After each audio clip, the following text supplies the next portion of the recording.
Early the next morning I headed straight for the Tianxiang Palace. Before leaving I had to inform Yang Yu that the crisis in Beiping had already been resolved, meaning the purpose of this trip had been fulfilled. As for Yang Yu, it was best for him to remain by my mother's side. Zhang Min'er's death had truly chilled my heart. If my only confidant were to die for my sake as well, I would truly have no face left to live in this world. Yin Weifan often drank and chatted with Yudashan. Yudashan was forthright and straightforward, while Yin Weifan was carefree and open-hearted, so the two hit it off at first meeting. In fact, they had already met once before at the Shaolin Temple, but at that time a great enemy was at hand and Yudashan's martial arts were mediocre, so they had not formed any real bond. When I arrived at the gate of the Tianxiang Palace, I was informed that Yang Yu had not returned the previous day and had sent word that he would not be coming back from the Yin Prince's manor. I had no choice but to head once more toward Prince Yan's residence. Upon reaching its gate, the doorkeepers, who already recognized me, knowing that Zhu Di treated me with exceptional courtesy and that I might even become his future son-in-law, dared not neglect me. They hurriedly came forward with flattering smiles and said, "Young Master Yang, what an honor your presence is. I have failed to come far enough to welcome you, please forgive me." I said, "I have come to see the princess, please take me inside." The gatekeeper bowed repeatedly and led me into the manor. Passing through courtyards and pavilions, we arrived at a side hall. Before I even entered the room, I heard Zhu Di's hearty laughter. To hear the venerable master's profound discourse today is truly a blessing of my life. Then another voice replied, "Your Highness need not be so modest. This poor monk merely indulges in diluted grand talk, shameful, shameful." At the sound of that voice my heart tightened. So the monk Dao Yan was actually Zhu Di's man. This would be troublesome. As soon as I stepped into the inner hall, Zhu Di saw me. He was momentarily stunned, then said, "Master, your foresight is truly divine and your calculations uncanny. This prince is full of admiration." On Zhu Di's left sat a man in monk's robes with a shaven head. It was indeed the monk Dao Yan. He smiled and said, "Young Master Yang, we meet again. That day this poor monk said we would definitely see each other once more, and here we are we not?" I replied, "Master's divinations are truly marvelous." Yang Yang can only bow in admiration. Zhu Di laughed and said, "Young hero Yang, your visit to the Yin Prince's manor brings me great joy. Please sit and let us continue listening to the master's incisive insights." I clasped my fists and said, "Your Highness, I am here to see you. Please ask her to come." Yang Yang will say a few words and then leave. Zhu Di smiled and said, "No problem." He called out, "Attend me." A man entered from the doorway and Zhu Di ordered, "Go invite the princess consort and the princess to come here." The man acknowledged the command and left. Zhu Di waved his hand and said, "Young hero Yang, sit down. Since we must wait anyway, why not listen to more of the master's wondrous words?" In my heart I truly did not wish to speak face to face with Zhu Di. First, I was grieving over Zhang Min'er's death. Second, the trap set for me this time had been far too vicious. Yet at this moment there was no other option. I could only grit my teeth and sit down at the table. I heard Zhu Di say, "Master, this young Master Yang possesses extraordinary martial skill. He once took the head of a great commander from within an army of 1,000,000 of feet, comparable to Zhao Zilong rescuing the young lord at Changban Slope, and in its significance it even surpasses that deed." Dao Yan smiled and said, "This old monk knows young Master Yang's exploits all too clearly. Your Highness need not say more." The moment this matter was mentioned, a surge of anger flared within me. I said coldly, "Your Highness, Yang Yang will say it again. Elder brother Chao Yong was not killed by me. I stand between heaven and earth. If I had done it, I would not dare deny it. In this matter your Highness knows the truth best, and I fear the master also knows it all too well, does he not?" Zhu Di said in surprise, "Young hero Yang, it is not that this prince does not believe you, but apart from you, who else possesses such martial skill as to easily enter the southern camp's army and take a man's head?" I let out a cold laugh. Dongfang Xiao. Upon hearing this, Zhu Di's face changed drastically. He sprang to his feet and said, "What? You know." I had originally only intended to test him, never expecting that with a single probe I would hit the mark. Even someone as seasoned and scheming as Zhu Di could not fully contain himself. I said that Dongfang Xiao killed Chao Yong. What is it? Your Highness seems to have known this long ago. Zhu Di slowly sat back down, his expression gradually returning to calm. He said, "How could it be Dongfang Xiao? Was he not killed by young hero Yang 2 years ago?" I smiled and said, "Your Highness did not know. Dongfang Xiao has come back to life." Zhu Di said, "Young hero Yang, do not jest with this prince.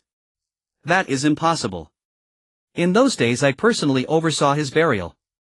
This is absolutely impossible."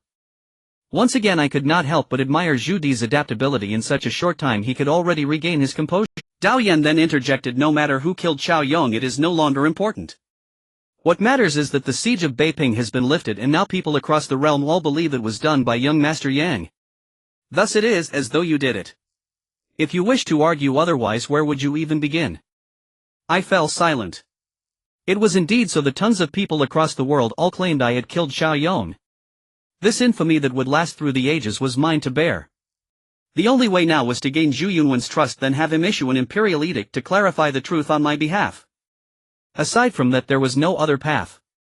While we were speaking, footsteps sounded at the door. It was the princess consort and Yang Yu arriving.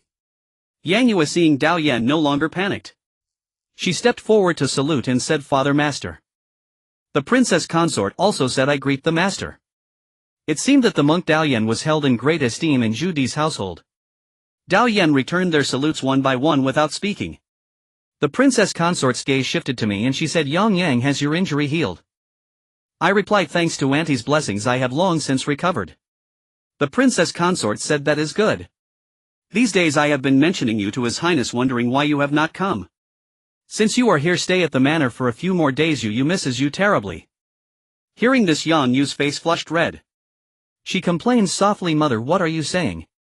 Who misses him?" The princess consort laughed and said, "Oh my, you are even shy. This girl, when he is not in front of you, you bring him up 7 or 8 times a day, yet now that he is standing before you, you refuse to admit it." Yang Yu protested, "Mother, you are still going on." The room was filled with a sense of warmth. Zhu Di remained silent and Dao Yan watched with a slight smile. I hurriedly said, "Auntie Yue, I have come this time to bid you farewell. I will be leaving Beiping tomorrow." Yang Yu was taken aback. "Leaving Beiping? Why are you leaving?"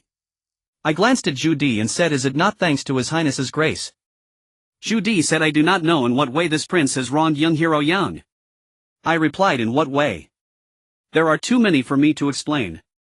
Your Highness knows them well." Then I turned to Yang Yu and said, "You stay by Auntie's side. I will come back to see you when I can." Yang Yu shook her head. "No, I want to go with you." Zhu Di interjected, "No." Yang Yu cried anxiously, "Why not?" "I want to leave with brother Yang Yang." Zhu Di said, "The Jianghu was filled with danger. How can a young girl like you set foot in it?" Yang Yu said, "Isn't brother Yang Yang there to protect me?" Zhu Di cast me a glance and said, "As for him, I fear he can hardly guarantee his own safety. How could he protect you?" Yang Yu exclaimed in fright, "What? What do you mean he can hardly guarantee his own safety?" I said, "His Highness is not wrong. At this moment my situation is extremely perilous. Every extra day you spend with me is an extra portion of danger. You are far safer staying in Beiping." The princess consort urged, "Yang Yang, can you not also stay in Beiping? It is much safer here." I let out a cold laugh. "Auntie, your princely husband is far too formidable. By now I fear countless martial experts have already set out for Beiping and their one purpose is to take the head from Yang Yang's shoulders. Your Highness, tell me, am I wrong?" Zhu Di said solemnly, "Young hero Yang, as long as you are willing to stay in the Yin Prince's manor in Beiping, this prince guarantees that no one will so much as harm a single hair on your head." I smiled and said, "I appreciate your Highness's good intentions, but must the fruit of the karma sown by your Highness also be harvested by your Highness? Though Yang Yang admits his martial skill is not high, he is still more than capable of protecting himself." Dao Yan suddenly said, "Ingtian is indeed where young Master Yang ought to go. Your Highness, is that not so?" Zhu Di was taken aback, then quickly smiled and said, "Indeed, indeed." A doubt stirred in my heart. I said, "Master truly seems to know everything. Why not cast a divination for Yang Yang and see how this journey will end?" Dao Yan smiled and said, "It cannot be spoken, cannot be spoken." I did not press him further. Turning to Yang Yu, I said, "You take good care of yourself." Yang Yu cried loudly, "I want to go with you." I said to Zhu Di, "Your Highness, though you and I walk different paths and cannot work together, I still hope you will take good care of Yu and not let her suffer." Zhu Di laughed and said, "You is my daughter, do I need you to remind me?" I then turned to the princess consort and said, "Auntie, take care of yourself." With that I strode out the door. Yang Yu followed a step, about to go with me, but Zhu Di rushed forward and pulled her back. Behind me I heard Yang Yu's hoarse, heartrending cries, "Brother Yang Yang! Brother Yang Yang!" I did not look back. Clenching my teeth, I walked out of the manor. Yet my heart felt as if pricked by needles. Could it be that deep down I did not care for Yang Yu? No, I cherished her deeply. Yang Yu had come with me from the modern world into the Ming dynasty. We had weathered hardship side by side. Even at the height of my affection for Zhang Minor, I never once considered parting from Yang Yu. Later, when Zhang Minor died, I was plunged into despair and left without looking back. Yet over the 2 years that followed, that grief slowly faded. After this recent injury, Yang Yu's meticulous care made me feel a warmth I had never known before. In those moments I truly wished I could spend the rest of my days with her in that small courtyard. But I could not. With a single stratagem, Zhu Di had once again thrust me to the very eye of the storm in the martial world. Just as Yin Weifan had said, every step in the southern rivers and lakes was bristling with thorns and every corner of Beiping brimmed with peril. From now on, if I remained in Beiping, I would have to worry each day about assassins lurking in the shadows, yet if I returned to the Jianghu, I would face ambushes and intrigues at every turn. In Zhu Di's own words, I could scarcely guarantee even my own survival. Yang Yu, however, knew no martial arts. To follow me would be to step into mortal danger at every moment. A single misstep could cause her to repeat Zhang Minor's tragic fate. Stealing my heart, I left her in Beiping for this very reason. When I returned to Yu Dashan's dwelling, Yin Weifan was drinking and chatting with him. Seeing me come back, they were overjoyed. I joined them, down a cup of wine, and recounted all that had happened in the prince's residence. At last I said, it seems Zhu Di must already know that Dongfang Xiao did not die. Perhaps every plot and scheme thus far has been orchestrated by him. As for that monk Daoyan, he is unfathomable. It is as though everything lies transparent within his grasp. Yin Weifan said, we must investigate this monk's origins carefully. Brother Yang, the attempt on Xiao Yang's life, the night battle in the maple forest wounding you but sparing your life, these are likely all part of their machinations. We must leave Beiping at once. I nodded and said agreed. We will depart at first light tomorrow. That day passed in silence. The night slipped by wordlessly. At daybreak the next morning, the three of us rose before dawn. Yu Dashan escorted us beyond the city limits and said, Brother Yang, old, you must stay in Beiping. Those around the princess are full of sinister intent. I must remain to protect her. I nodded and said, that is exactly my thought. Brother Yu, I entrust Ye to you. Yu Dashan clasped his fists and said, Master Yin, Brother Yang, take care on the road. We shall meet again someday. Thus the three of us parted ways. Yin Weifan said, Brother Yang, we shall travel together for a stretch. Once we reach Songshan in Hunan, I will first visit Master Mingfa at Shaolin Temple, then discuss how to clear your name. We shall quietly await the grand gathering on Songshan on the 15th day of the 8th month. Matters of the martial world I will take upon myself. As for what lies within the southern court's imperial palace, that you must resolve on your own. I said gratefully, I must trouble you, Master Yin. Yin Weifan laughed and said, Brother Yan, you are far too polite. As we spoke, we walked on. Suddenly a figure flashed into view in the middle of the road. I focused my gaze and was taken aback. The newcomer had bright eyes and white teeth, features fine as a painting, standing gracefully in our path with sleeves fluttering in the breeze. Who could she be if not Yang Yu? Though dressed in men's attire, Yang Yu's natural grace could not be concealed. Instead, it lent her an added heroic flair. I froze for a moment, then strode quickly forward and said, Yeah, how can you be so reckless? Yang Yu smiled and said, Well, do I look good in this outfit? I replied, You look wonderful. Yeah, you slipped out on your own, didn't you? Yang Yu said, Of course. Otherwise, how would father ever have allowed me to come out? I said, You truly are being outrageous. Go back at once and do not let your mother worry. Yang Yu said, I left a letter for mother telling her I would be with you. Brother Yang, just take me along, won't you? Seeing Yang Yu's steadfastness, even Yin Weifan tried to persuade me, since Miss Yang is so devoted. Brother Yang, what harm is there in bringing her along? Gritting my teeth, I said resolutely, Yeah, go back. I will not allow you to travel with me. Yeah, if only you could understand my pain. When have I ever not wished to remain by your side? Yet on the road ahead, how many people will there be who want me dead? 1 or 2 I am confident I could shield you from. But what if there are 100, 200? And if they were to harm you, what use would it be even if I slaughtered them all? With that thought, I lifted my head and strode forward, decisively brushing past Yang Yu. In that brief instant as we passed each other, I saw 2 crystal tears fall from her eyes onto her chest. At the very moment our shoulders no longer touched, a single hot tear slipped from my own eye as well. Yeah, forgive me. After passing her, I had barely taken 2 steps when a clear metallic clang sounded behind me. I heard Yin Weifan cry out in alarm, Miss Yan, what are you doing? Put that sword down at once. My heart jolted. I hurriedly turned around. Yang Yu stood with her back to me, not having moved a single step, but now a bare 3-foot-long sword gleamed in her hand, its blade resting on her left shoulder. I cried out, Yu, put the sword down, we can talk this through. As I spoke I was about to rush forward to wrest the weapon from her, but without even turning her head Yang Yu called, do not move. I stopped in fright. Yang Yu's faint voice drifted over, since you are so cruel as to abandon Yaya, what meaning is there for me to continue living in this world? It would be cleaner simply to die. I shouted, Yaya, I promise you, I will let you come with me, all right. Yang Yu spun around sharply and said, truly? Is that from your heart? I replied solemnly, truly. Now put the sword down. Yang Yu lowered the blade and flung herself into my arms, choking with sobs as she said, brother Yang Yaya truly does not wish to be parted from you. Holding her I said softly, all right, then we shall not part. Yin Weifan remarked, if this was how it would end, why such insistence at the start?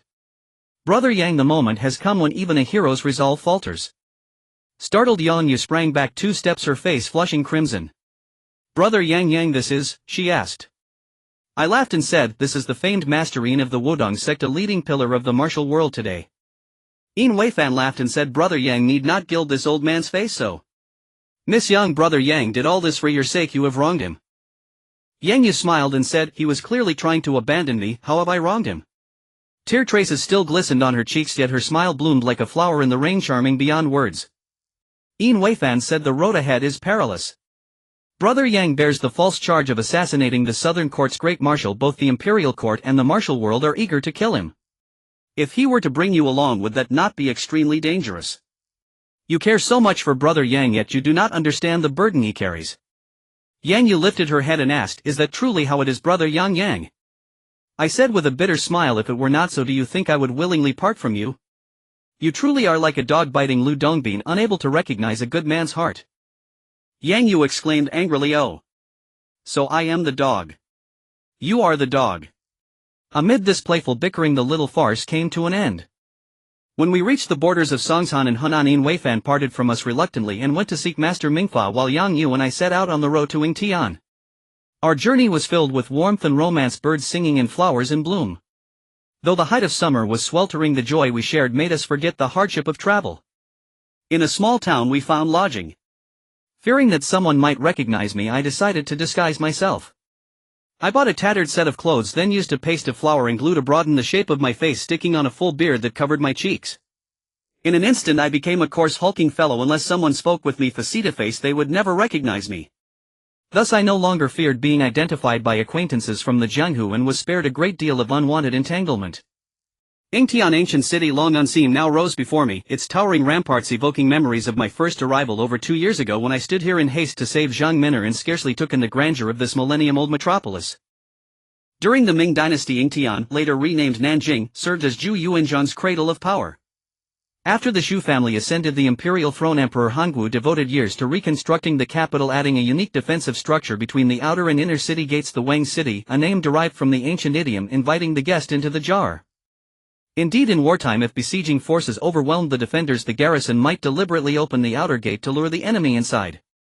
Once part of the invading army had entered, mechanisms would slam shut the outer gate. Within the Wang City lay several concealed gate tunnels, each capable of concealing 2,000 troops. As the enemy surged forward, both inner and outer gates sealed behind them. Then over 10,000 soldiers surged forth from the Wang City like a tide, trapping the foe utterly, leaving no path forward, no retreat, only the grim road to annihilation. Thus Yingtian city boasted impregnable fortifications, so formidable that even Zhu Di, should he march his armies to its walls, could not breach the capital in a single assault. Yan Yu and I stood before Yingtian's main gate. Crowds bustled past us, a throng gathered near the entrance murmuring curiously. As we drew closer we exchanged wry helpless smiles. Affixed to the city wall beside the gate was an imperial edict declaring by imperial command, Yang Yang, a traitorous agent under the rebel Zhu Di of the Northern Realm, has assassinated Grand Marshal Chai Yong. A warrant is hereby issued for his capture. Any citizen who delivers Yang Yang's head shall receive 10,000 taels of silver and be ennobled as a 5th-rank official. Any who reports his whereabouts leading to his arrest shall receive 5,000 taels and be granted 7th rank. Let all subjects heed this warning, by imperial decree. Beside the proclamation hung my portrait. Onlookers whispered among themselves. This edict must have been personally approved by Zhu Yunwen, I inwardly groaned, thinking an agent of Zhu Di. Ha! Ha! When did I ever become Zhu Di's subordinate? My elder brother harbors such deep prejudice against me, how am I to mend this? Yang Yu chuckled beside me. Who drew this portrait? It's uncannily lifelike. I hastily pulled her aside and whispered, this is no place for careless words, have you forgotten why we're here? She stuck out her tongue. I added firmly, let us enter the city without delay. The gate inspection was rigorous, but my disguise was flawless and I deliberately lowered my voice to a gravelly murmur. The sentries confronted with my bristling beard and rugged visage could never fathom that this grizzled warrior was none other than Yan Yang, the dashing refined fugitive whose very name stirred imperial dread. And so without hindrance we passed through Yingtian's gates. Inside the city pulsed with its familiar vitality, bustling markets even more vibrant than 2 years prior, untouched by northern warfare. Perhaps its citizens remained unconvinced Zhu Di would march south, or perhaps the court's governance had truly steadied hearts and minds. I found myself silently admiring Zhu Yunwen's statesmanship. As we walked, a man suddenly sprinted toward us, hoofbeats clattering close behind. Pedestrians scattered. Moments later a mounted officer thundered into view. Only then did I recognize the rider's military bearing, and simultaneously realized with a jolt that Yang Yu had paused to admire a trinket at a roadside stall while I watched the chase unfold.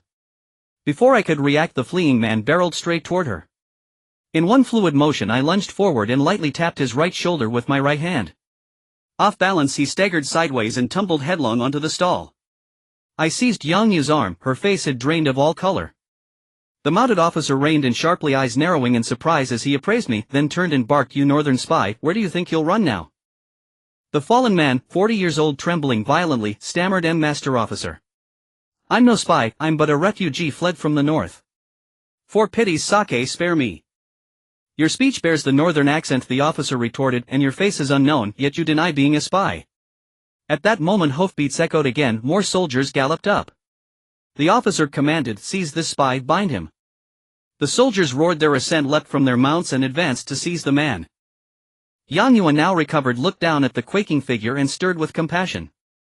You brand him a spy solely because his accent is foreign and his face unfamiliar, she cried. Is that justice or tyranny? I recoiled inwardly, what recklessness! Was this truly the place to provoke authority? The officer turned, scrutinizing Yang Yu, perhaps noting our refined attire and commanding presence, especially hers, though dressed as a young gentleman her striking elegance betrayed her. He refrained from anger, merely sneering, I advise you, sir, to mind your own affairs, lest misfortune find you. Yang Yu raised her voice boldly, under the Son of Heaven's rule beneath this radiant sky, do you wield such brute force without law or conscience? The officer threw back his head and laughed, a harsh mocking bark. Who let this effeminate dandy loose? Know this, in times of urgent military dispatch my whip is the law. With it he cracked it through the air, a sharp stinging crack. I gently tugged Yang Yu's sleeve. She opened her mouth again, I leaned close and murmured, we stand in perilous ground, silence is our shield. She fell silent.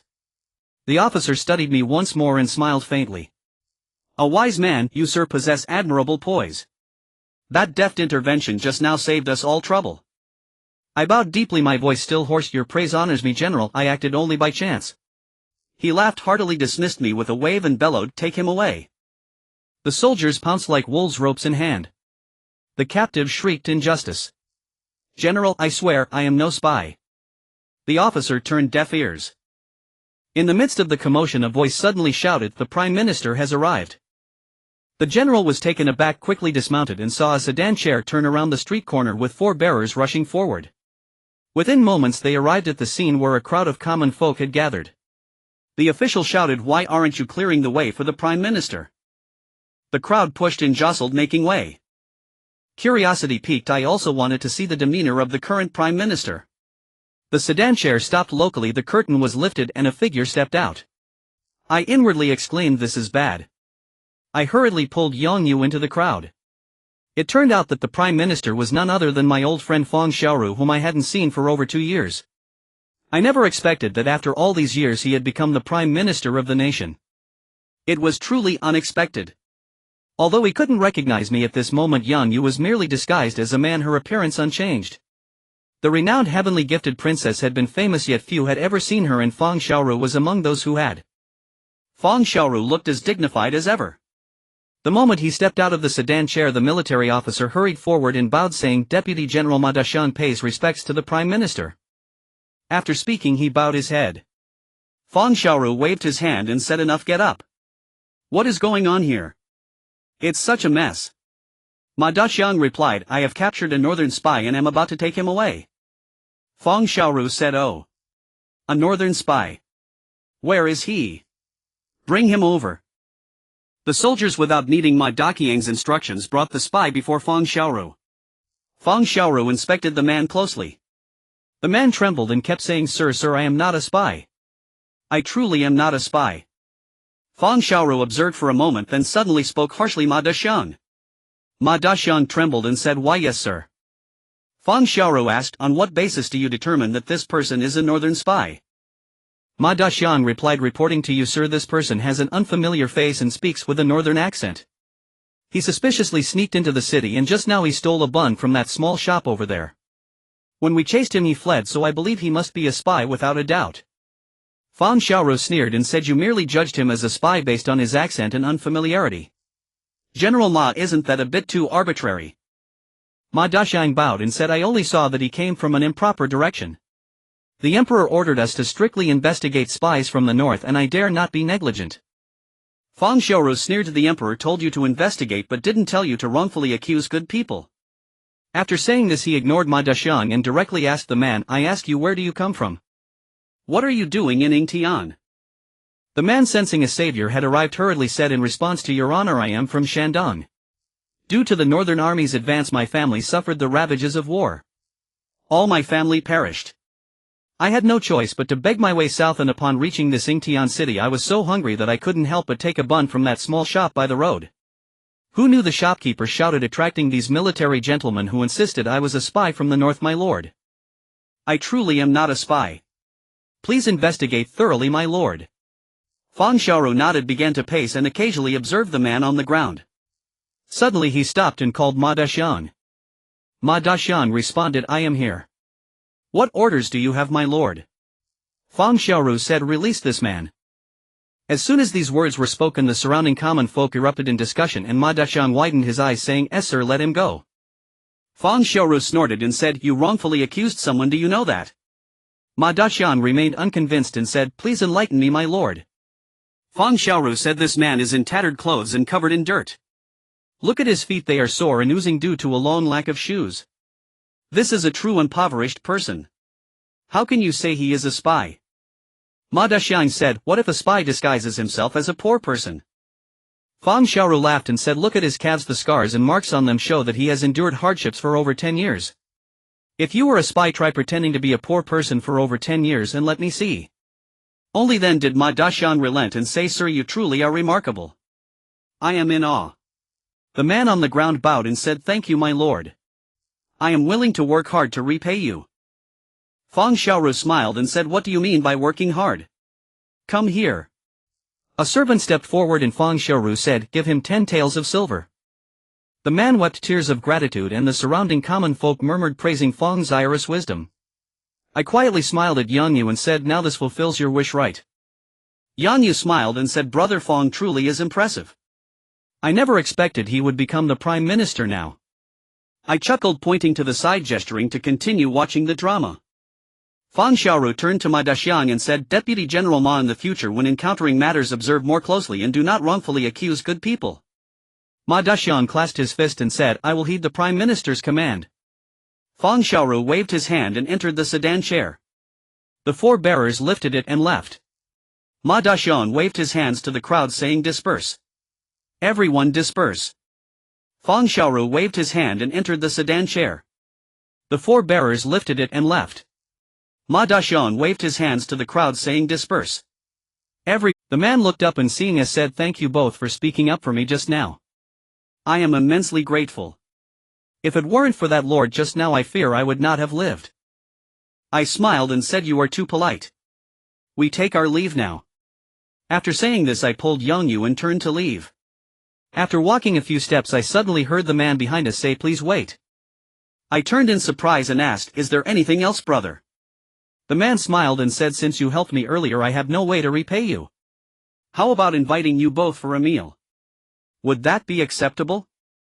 I smiled and said, are you using the 10 taels of silver in your hand to treat us? The man replied, precisely. I turned back to look at Yang Yu and saw her smiling as she said, since that's the case I cannot refuse your kind offer. Besides, we are hungry anyway, so let's go have a cheap meal. The man rejoiced and said, I am Su Fu. May I ask for the names of both of you? I smiled and said, so it is Brother Su. I am Yang Xing and this is my younger sister Yang Yu.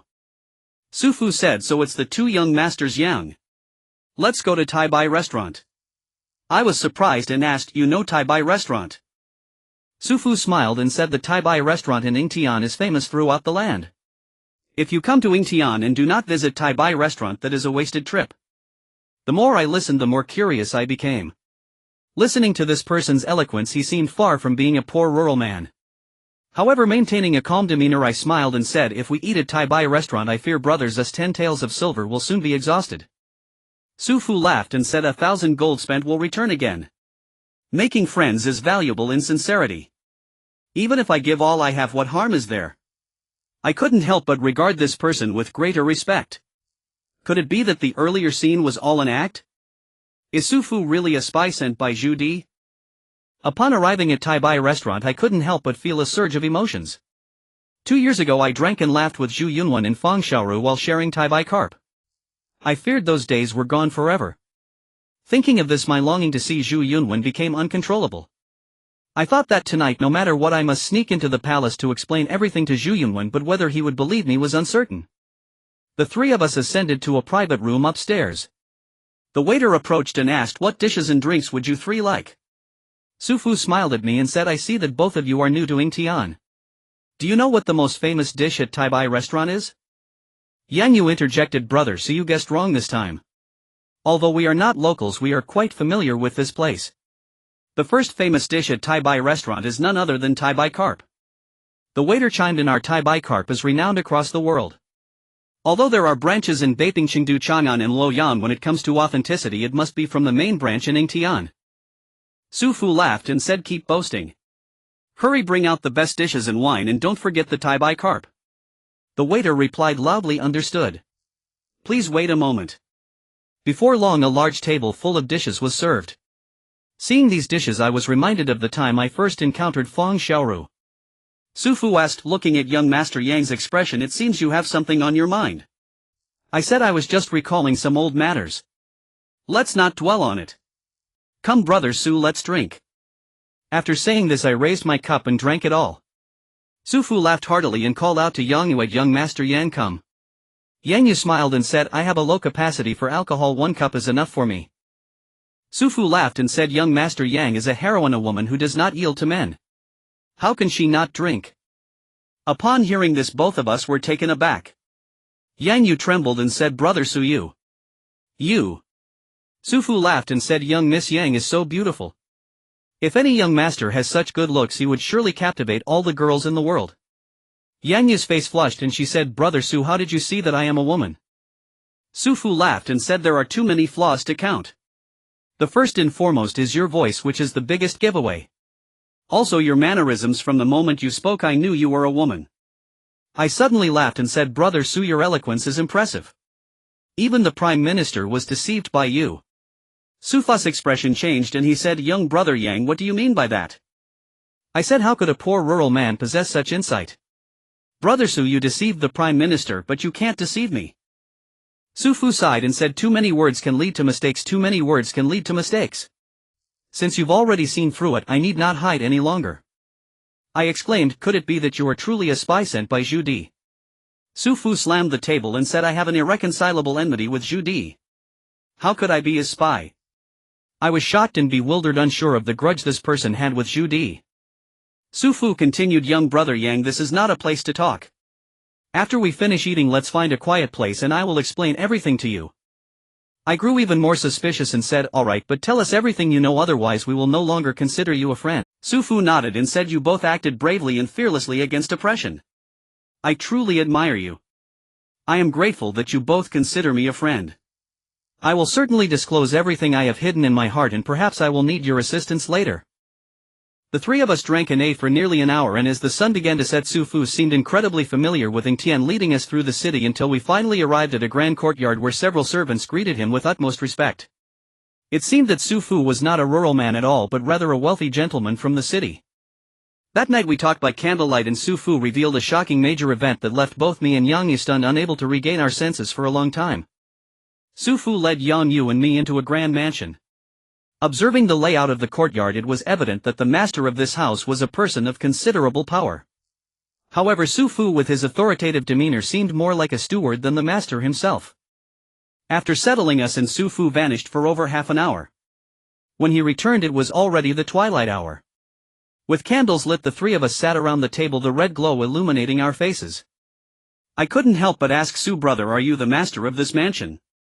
Su Fu chuckled, do I resemble the master in the eyes of you two young brothers? Yang Yu laughed, with how you dictate things you certainly look more like a steward. Su Fu extended his thumb and said, little Yang is truly sharpied, you hit the nail on the head. I exclaimed in surprise, are you truly the steward here?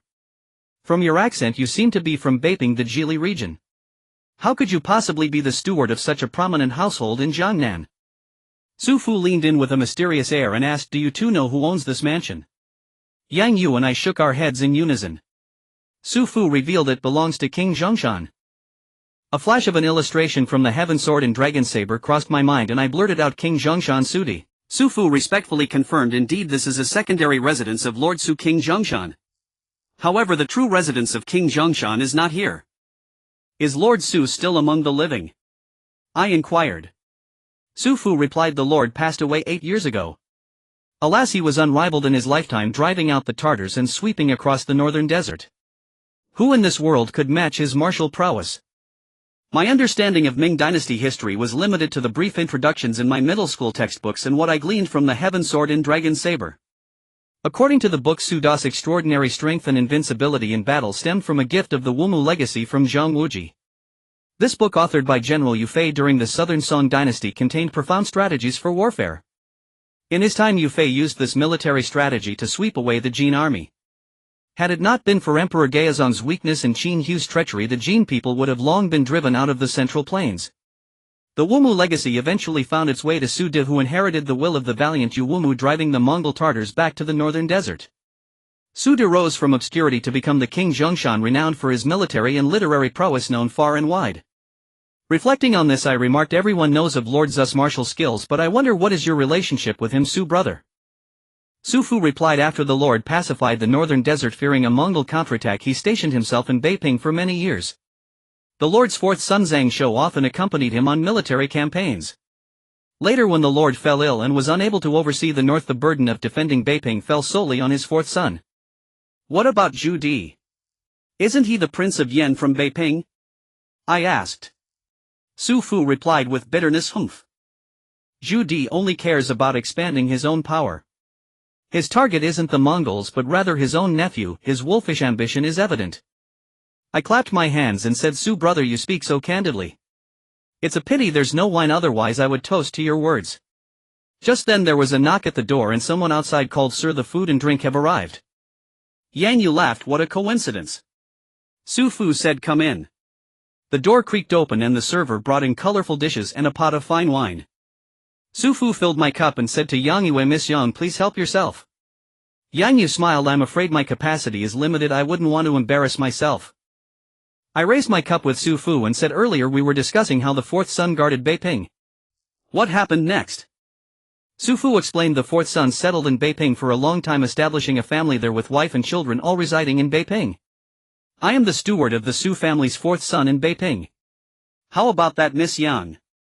Did you guess correctly? Yang Yu smiled, no wonder Su brother holds such power in the household. So you truly are the steward of the Su family, I am truly honored. Su Fu continued, I grew up in a rural village in Jili. In my teenage years during the chaotic times I suffered greatly from the turmoil. Later I was taken in by General Su and worked as a servant in the Su household. General Su treated me very well and I followed him around, traveling back and forth between Yingtian and Beiping. As a result, the servants here all know me. After the fourth son took charge of Beiping I followed him, which is why my accent has a northern twang. I see now, I said. Those scars on your leg are from your childhood. No wonder you've managed to deceive even the Prime Minister. But how did you end up looking like you did during the day? Su Fu gritted his teeth and said, all of this is thanks to that treacherous Zhu Di. To explain this we must start from the beginning. After the fourth son had guarded Beiping for 5 years, the Mongol army no longer dared to invade.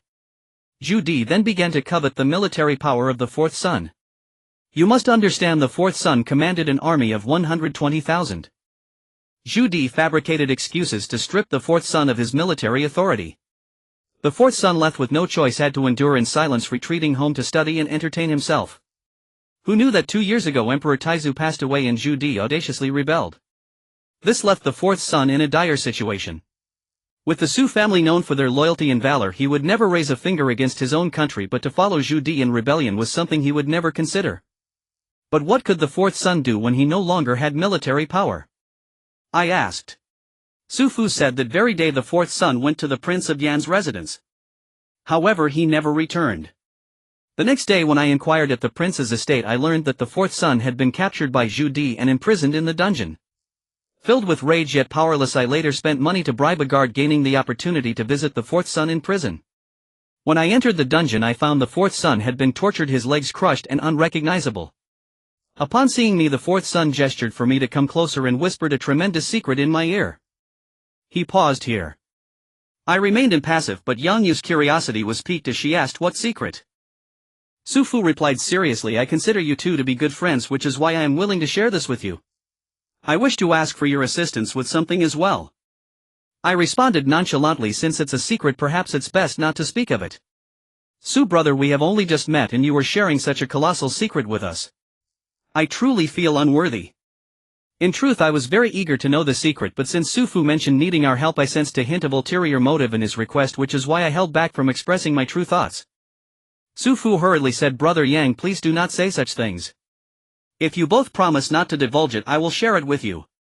All right. Yang Yu said eagerly. We won't tell anyone, just stop withholding it. Su Fu replied, well, the fourth son said the reason Emperor Taizu could ascend the dragon throne is because of Zhang Wuji, the leader of the Ming sect. After saying this, he glanced at both of us. I was already well aware of the implications behind this, and Su Fu wished to stir our interest, but he was bound to be greatly disappointed. Upon hearing Su Fu's words, both Yang Yu and I remained composed.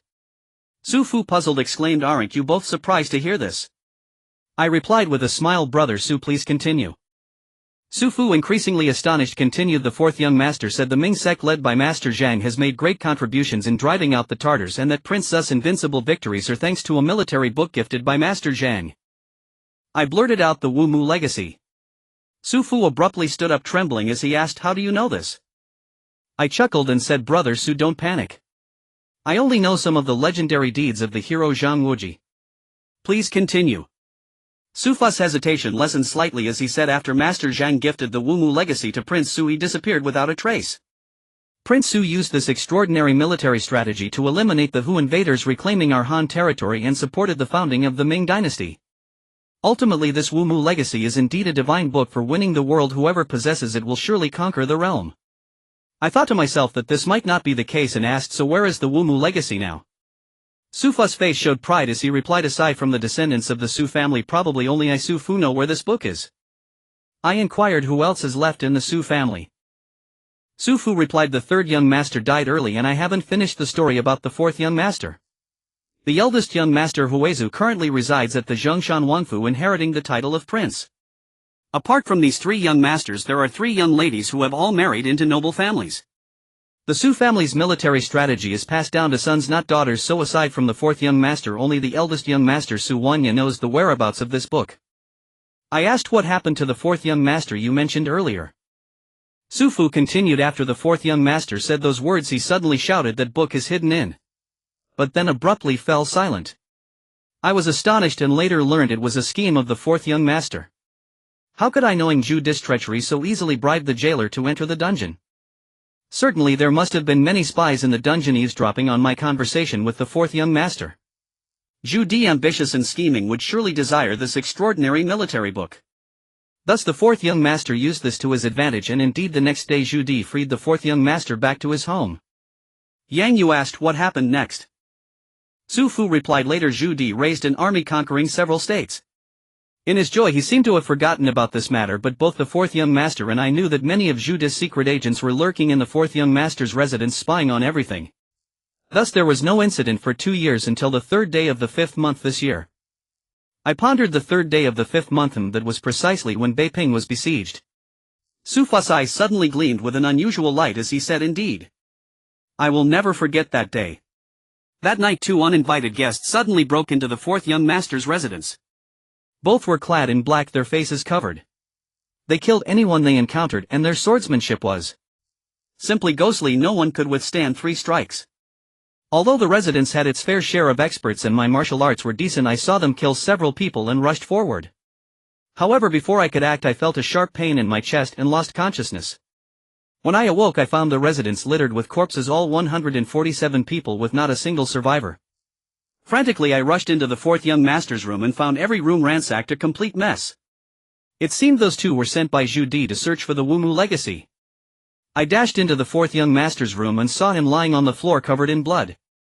I approached and was horrified to see that he had dozens of sword wounds with his tendons. Hearing this, Yan Yu exclaimed angrily, "How could there be such a vicious person in the world? Killing is one thing, but why so brutally torture someone?" I bitterly smiled and said, "Wasn't it to force him to reveal the Wumu legacy?" Su Fu nodded, saying, "Brother Yang is right." I fainted for quite a while, and when I came to, I hurried to check on the 4th young master's injuries. Although he was gravely wounded, he still had a breath left. I shouted loudly, "4th young master, 4th young master." The 4th young master spoke in an extremely faint voice, "The Mu legacy is at the Zhongshan Wangfu, in front of the gate." Before he could finish his sentence, he closed his eyes and passed away. I mused, in front of the Zhongshan Wangfu. How could it possibly be there? Such an important book, how could it be left outside? Su Fu said I also couldn't figure it out. I was terrified at that moment. The 4th young master was dead and I had no idea where to go. After hesitating for a long time, I heard a commotion at the door and a group of soldiers rushed in to check the yard filled with dead bodies. Seeing that I was still alive, they took me away and locked me up. It wasn't until just over a month ago, when Beiping was relieved and Zhu Di granted amnesty to Beiping, that I managed to escape. At this point I finally pieced together the clues. The assailants who entered the 4th young master's residence at night must be Dongfang Xiao and Feng Qingyang, the master and disciple. I never expected them to be so ruthless as to annihilate an entire family. With Dongfang Xiao's Duga 9 swords prowess, how could they possibly fail to kill Su Fu? Therefore it can be concluded that Dongfang Xiao must have spared Su Fu's life to extract the true whereabouts of the Wumu legacy from the 4th young master. Once I realized this, a sudden thought struck me and I exclaimed, "Brother Su, the Zhongshan Wangfu may soon face a great calamity." Su Fu exclaimed, "What do you mean?" I said, "Brother Su, think about it. With the swordsmanship of those 2 masked assassins, how could they not kill you? They must have deliberately spared you to continue pursuing the Wumu legacy. Since the 4th young master's dying words mentioned in front of the Zhongshan Wangfu, isn't it extremely dangerous there?" Su Fu slapped his thigh and exclaimed, "Ah! I must quickly notify the prince." "You two excuse me." I smiled and said, "I'll accompany Brother Su on this trip." Yan Yu said, "I'll go too." I shook my head and said, Yeah, stay here for now. There may be a fight later and I fear for your safety. Be obedient and stay here." Yan Yu complied, saying, "All right, just be careful." I nodded and Su Fu said, "Thank you, Brother Yang, for your righteous help. We must not delay, let's hurry." After saying this, Su Fu glanced at Yang Yue and I suddenly noticed something strange in Su Fu's eyes. I looked at Yang Yue, who paused for a moment before saying, "Hurry back." I didn't have time to think much and left the residence with Su Fu. The Zhongshan Wangfu is slightly west of Yingtian City, quite near Zhu Yunwen's Yuzhu Xian. In July the weather was cool with a gentle breeze. By now it was near midnight and there were no pedestrians on the street, only the hurried footsteps of the 2 of us. As we approached the Zhongshan Wangfu, suddenly a shadow shot forth. With a sound of clang, a sword was drawn and the guards at the gate of the Zhongshan Wangfu shouted, "Who goes there?" Immediately there was silence. Su Fu and I were at a distance and I vaguely saw 2 figures slowly fall. The shadow leaped over the wall and vanished into the residence. I called out, "Not good." I used my energy to push off the ground and shot forward like an arrow, arriving at the gate in an instant. There lay 2 people, blood gushing from their throats, and the assailants' swordsmanship was remarkable. Each strike was fatal. In this situation I had no time to examine further and leaped into the residence. The courtyard was enormous and I saw the shadow in the corner slipping away. Suddenly I shouted, "There are assassins! Catch the assassins! Catch the assassins!" But to my surprise the guards did not respond and instead the black-clad figure approached me. The shadow flickered and a long sword darted toward me with lightning speed. The assailants' swordsmanship was extraordinary and their inner strength was profound, but how could such a swift strike harm me? I laughed, saying, "Oh, trying to kill me to silence me." I sidestepped and avoided the sword. The assailants swiftly countered, slashing toward my right side. Their change of moves was astonishingly fast, and in the dark the cold light of the sword flashed. Unable to counterattack, I could only evade. At this moment guards surged from all directions, and not far away a group of archers lined up, their arrows aimed directly at us. The assailant pressed on with horizontal and vertical slashes, but all 4 attempts were futile. Upon seeing my face, the black-clad figure exclaimed in shock, "It's you." I smiled and replied, "Indeed it's me." "Are you very disappointed?" The assailant said nothing more, and with a swift motion forced me back 2 steps. The black-clad figure then attempted to break through. Suddenly 4 long spears lunged toward him.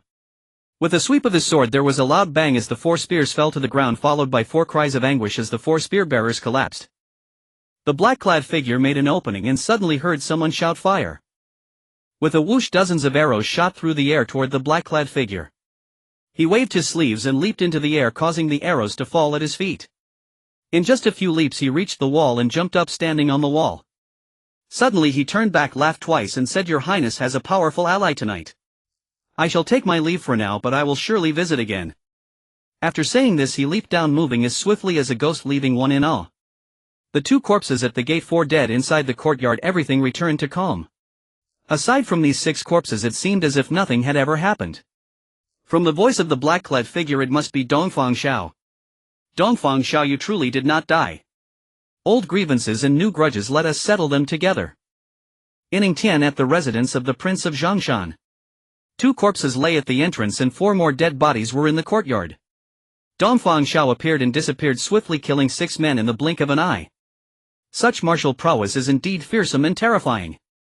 Su Fu rushed in from the entrance, and upon seeing the 4 corpses lying in the courtyard he exclaimed in shock, Your Highness, are you alright?" Suddenly a dignified voice replied, "Is that you, Su Fu?" "I am fine." A man emerged from the corridor, appearing to be in his 50s, with half of his hair already gray.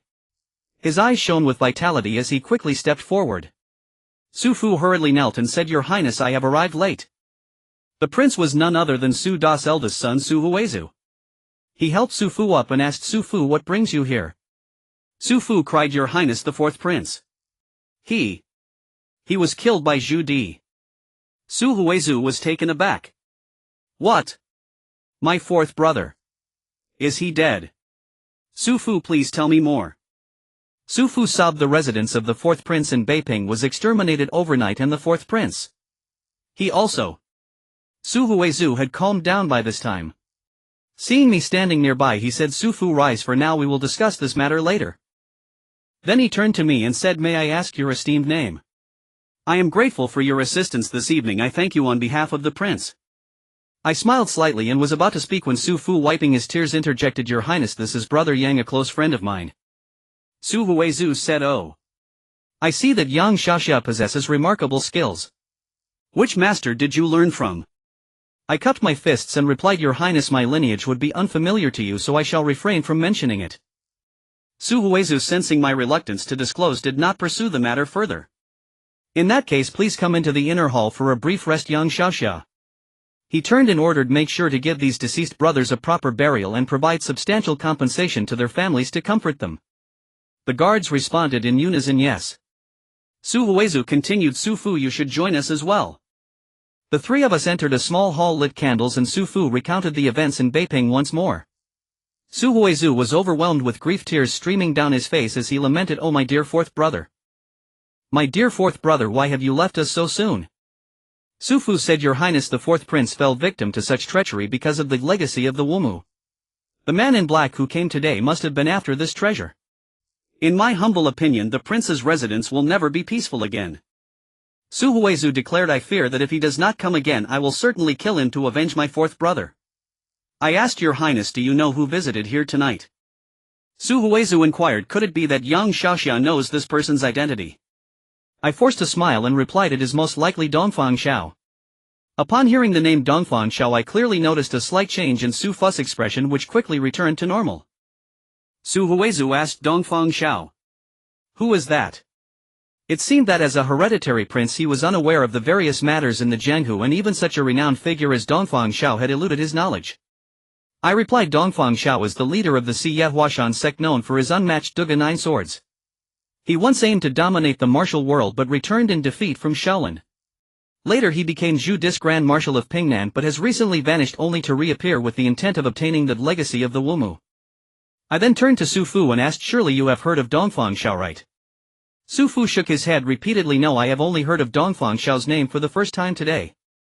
Hearing this, doubts arose in my heart. Su Fu had been in Beiping for a long time, and Dongfang Xiao was once Zhu Dis Grand Marshal of Pingnan, a figure of great renown. How could he not have heard of him?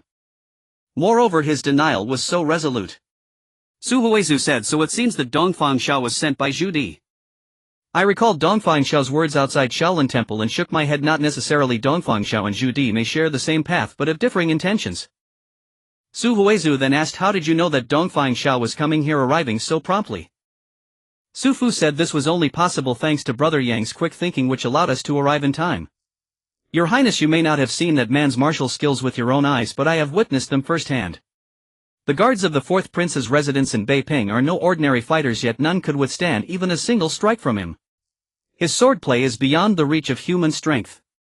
Su Huizhu remarked, I see that Yang Xiaoxia's skills are not necessarily inferior to Dongfang Xiao's. I smiled wryly. Over a month ago I was wounded by his sword and nearly lost my life.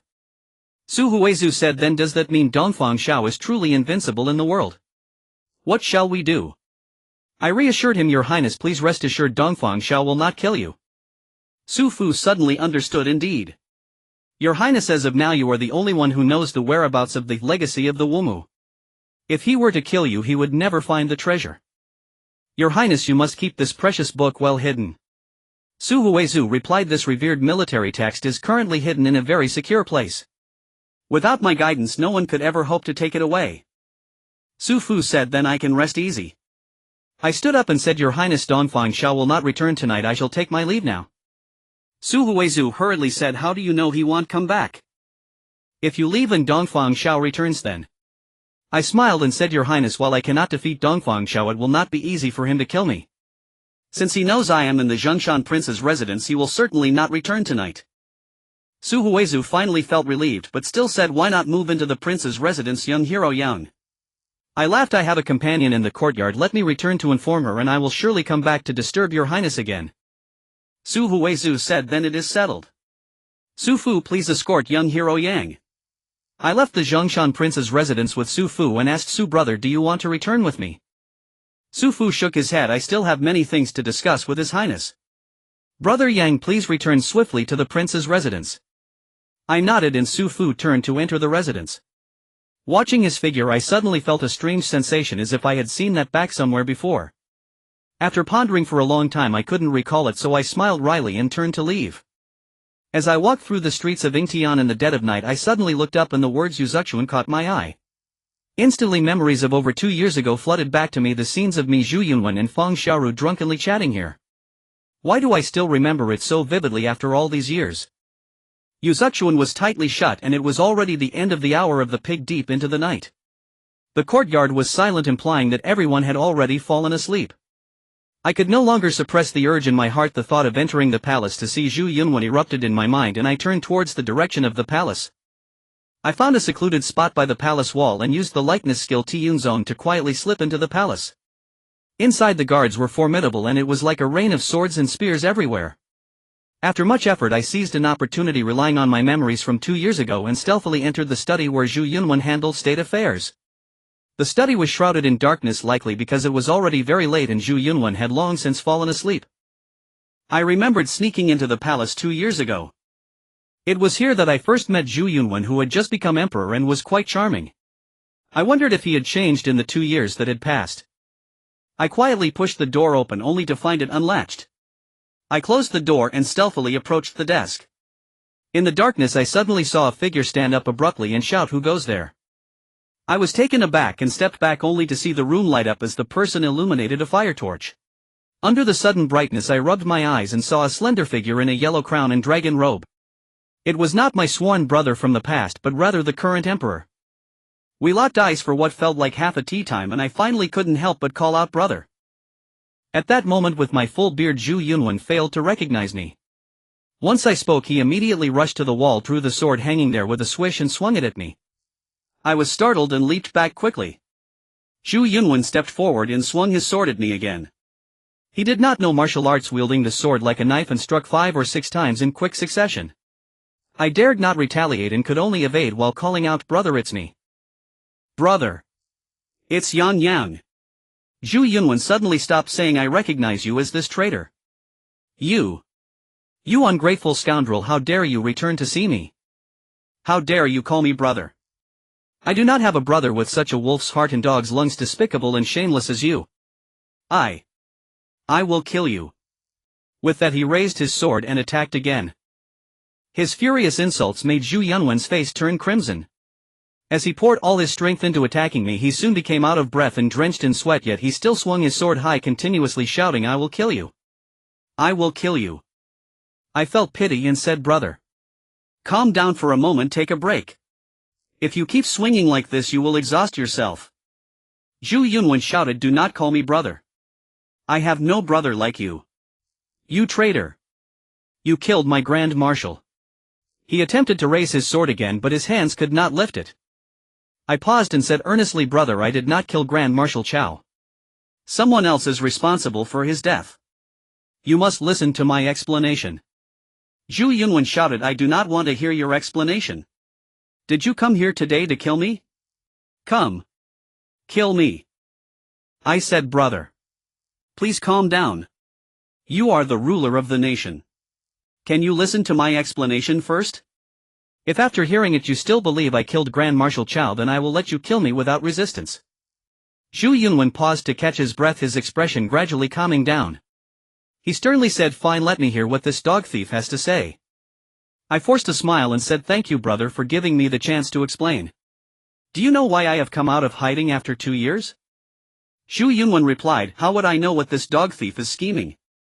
I said as soon as I came out I went to Beiping. Brother, do you remember Ye? Zhu Yunwen said, "Humph. She is now Zhu Dis' daughter, another traitor." I continued, "Brother should know my feelings for Ye. Beiping was in danger and I had no choice but to save her." Zhu Yunwen replied, "So you would gladly let my army of 500,000 be destroyed to save her?" I said at that time Zhu Di had Ye under house arrest and declared that if I did not kill Grand Marshal Chao he would have Ye die with him. I had no choice but to agree. Zhu Yunwen laughed, "Ha. Finally admitting it, ha. To save your beloved you willingly became Zhu Dis' lackey, the knife for killing. You ungrateful wretch, have you forgotten how I treated you? Have you forgotten the brotherhood we once shared?" After saying this his face showed extreme pain. I said, "Brother, things are not as you think. I did go to the southern camp of the Imperial Army and did meet Grand Marshal Chao, but what he said made me wake up and ultimately I did not act. However, not long after I left, Grand Marshal Chao was killed. Brother, I swear everything I say is true. You must believe me." Zhu Yunwen sneered, "Do you think I would believe your nonsense? Do you think that with a few words of self-defense you can clear your name from this bloody fact?" I said, "Brother, we are sworn brothers. Do you really not believe Yan Yang anymore?" Zhu Yunwen replied, "Sworn brothers. How can you speak of brotherhood? With a brother like you, you have tarnished the royal family's name. I ask you, you say you did not kill Chao Yong, do you have evidence?" I fell silent. Zhu Dis' schemes were so clever that I had no way to argue against them. After thinking for a long time I slowly shook my head. Zhu Yunwen laughed coldly, "You have no evidence, yet I have evidence." "Guards."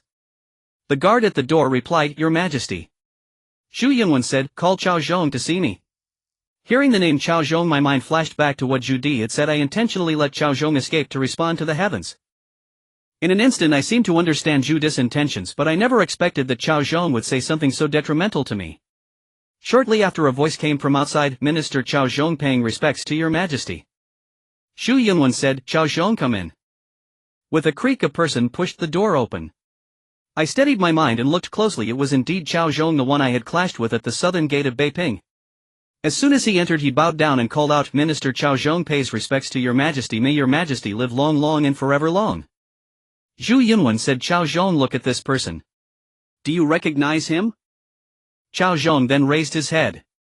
Upon seeing me his expression changed drastically and hatred sparked in his eyes. He leaped forward between me and Zhu Yunwen, shouting, "Your Majesty, run! He is the one who killed the Grand Marshal." I was taken aback and shouted, "What? Chao Zhong, are you sure?" Chao Zhong gritted his teeth and said, "It was you. I saw you kill Grand Marshal Chao and my 4 brothers. You murderous fiend." Zhu Yunwen said, "Chao Zhong, take your time." After calming down, Chao Zhong said, "Yes, Your Majesty." I said to Chao Zhong, "Did you really see me kill Grand Marshal Chao?" Chao Zhong said, "I will never forget that night of June 11th. You snuck into the southern camp, fought with my 5 brothers, and after Grand Marshal Chao brought you into the tent for a talk, you left. But who would have thought that just a moment later you returned to the Grand Marshal's tent? My 5 brothers saw you return and did not stop you. But then suddenly a scream came from the Grand Marshal's tent. We rushed in and saw you with a black cloth on your face holding the Grand Marshal's head. My brothers rushed forward, but you drew your sword and in an instant my 4 brothers fell to your hands. I felt a sharp pain in my chest and fainted. Just before I lost consciousness, I heard you loudly say, 'Yang Yang borrows Grand Marshal Chao's head for use.' You tell me, what can you say to defend yourself?" My mind was in chaos. What on earth happened? Someone impersonated me to assassinate Chao Yong. I couldn't help but ask, what did that person look like? What were they wearing? Chao Zhong said, "You still won't admit it. You didn't even have time to change your clothes. Do you think you can push the blame away just because of the black cloth on your face?" I sensed that I was trapped in a massive conspiracy, and the mastermind behind it was undoubtedly Zhu Di. With a monk named Dao Yan by Zhu Di's side, his schemes were as fierce as a tiger. In terms of cunning and conspiracy, I feared no one could match him, and the only one who could impersonate me to kill Chao Yong was none other than Dongfang Xiao.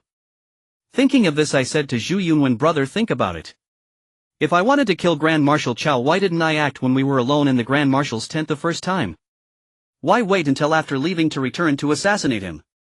Wouldn't that be redundant? Clearly someone impersonated me to carry out the assassination, and the instigator must be Zhu Di." Zhu Yunwen fell into deep thought. Indeed, leaving and then returning to assassinate was a major flaw. Zhu Yunwen was not a fool. After thinking for a while, his expression softened slightly and he said, "Chao Yong is skilled in martial arts. If it wasn't you, then who else could kill him?" I said, "Brother, Zhu Di has a death warrior named Dongfang Xiao whose swordsmanship is inscrutable.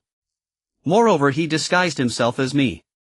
When Grand Marshal Chao was caught off guard, it would be as easy as pie for Dongfang Xiao to kill him. If I wanted to kill Grand Marshal Chao, I wouldn't conceal it. And if I wanted to conceal it, I wouldn't have even changed my clothes. The black cloth on my face only serves to draw suspicion." Zhu Yunwen said, "I still cannot believe you unless you can capture Dongfang Xiao and bring him to me." I forced a smile and said, "Dongfang Xiao's martial arts and swordsmanship I truly cannot match. It would be difficult for me to protect myself, let alone capture him alive." Zhu Yunwen said, "I don't care. If you want me to believe you, you must bring him to me." My heart raced and I firmly said, "All right. For the sake of my brother and my own innocence, I am willing to give it a try. If I am killed by Dongfang Xiao, please, brother, clarify the facts for me and announce it to the world." Zhu Yunwen said, "All right. I promise you." I clasped my fists and said, "Then I will take my leave. Take care, brother." With that I turned and left. As the cold wind blew outside, I felt refreshed, as if a heavy stone pressing on my heart had finally lifted. Although capturing Dongfang Xiao would be an incredibly difficult task, I would brave any danger to make Zhu Yunwen believe in me. Returning to the secluded residence of the royal mansion, the lights in Yang Yu's room were still on, suggesting she was waiting for me. I knocked on the door and called out, "Yeah, are you asleep?" Yang Yu replied from within, "Ah. You're back." Upon opening the door, I saw her face was weary, likely having stayed awake all night, looking extremely haggard. My heart ached as I said, Yeah, you should hurry and sleep. There's more to do tomorrow." Yang Yu rubbed her eyes and asked, "Why were you gone for so long? What happened? Is everything all right?" I smiled and said, "Even if something happened, am I not standing right in front of you now? You tell me where you went tonight." Yang Yu said. Seeing her insistence, I had no choice but to say, "All right, let's talk slowly inside." Once inside Yang Yu's room, I recounted everything that had occurred overnight. When I reached the part about visiting Zhu Yunwen in the palace, Yang Yu's face turned pale with shock as she exclaimed, "You! How dare you enter the imperial palace? Zhu Gij must hate you to the bone. Isn't it extremely dangerous for you to enter the palace?" I chuckled. "Though my elder brother is furious, he wouldn't truly kill me. After I explained, he most likely already believes me. Yang Yu pondered, but he wants you to capture Dongfang Xiao. How can that be accomplished? You cannot match his swordsmanship. Zhu Di's scheme is indeed insidious, leaving me speechless. The only way to clarify the truth now is to capture Dongfang Xiao. Just then we heard hurried footsteps from outside. I stood up, opened the door, and saw a figure collapse at the entrance. I hurried to help him up, and upon recognizing the person I was taken aback. It was Su Fu, whom I had just parted with not long ago. He looked disheveled, covered in blood and barely breathing. I shouted, Brother Su, what happened? Yeah, come quickly. Yang Yu approached, gasping in shock, and together we rushed to bring Su Fu inside, laying him on the bed. Yang Yu poured him a cup of water and helped him drink, then used a towel to wipe his face. Su Fu had a deep sword wound on his forehead and another on his right arm, and after possibly running all night he seemed to have lost his strength. I checked his pulse, relieved to find it still strong. After a long while Su Fu slowly regained consciousness. As soon as he opened his eyes he weakly shouted, Quick! Quick!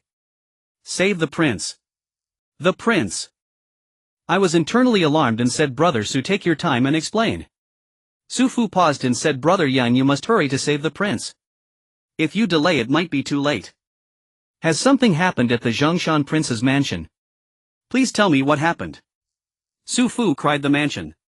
Alas! The mansion is all dead. Over 200 people. All dead. My mind went blank as if struck by thunder. Another massacre had occurred. I hurriedly asked, What do you mean? It was that man in black again, just like what happened at the fourth Prince of Beiping's residence. My God! How could the old prince's descendants be so unfortunate? Earlier you mentioned saving the prince. Does that mean Prince Su has not yet fallen victim? Su Fu exclaimed, Yes. Yes. Brother Yang, you must save the prince. He is hiding in the basement. I barely escaped with my life. That man in black has not left. I beg you, Brother Yang, quickly save the prince. He then revealed the location of the basement. I thought to myself that I had to go. I told Yang Yu, take care of Brother Su for a moment. I will go check. After saying this I turned and left. It was near 4 o'clock and dawn was approaching. There were no pedestrians on the road. I activated my likeness skill and sped towards the Zhongshan prince's mansion, arriving at the scene shortly. At the entrance of the mansion lay 2 corpses. I pushed the door open and saw 2 more bodies lying inside. My head spun as I thought that Su Fu's words might be true. The entire household had likely been slaughtered. Entering the courtyard from the main gate, passing through the corridors and the courtyard into the hall, nearly every step I took revealed yet another corpse. These deceased included guard servants and accountants, a truly chilling sight. I felt a surge of anger in my heart and thought, Dongfang Xiao, how ruthless your methods are.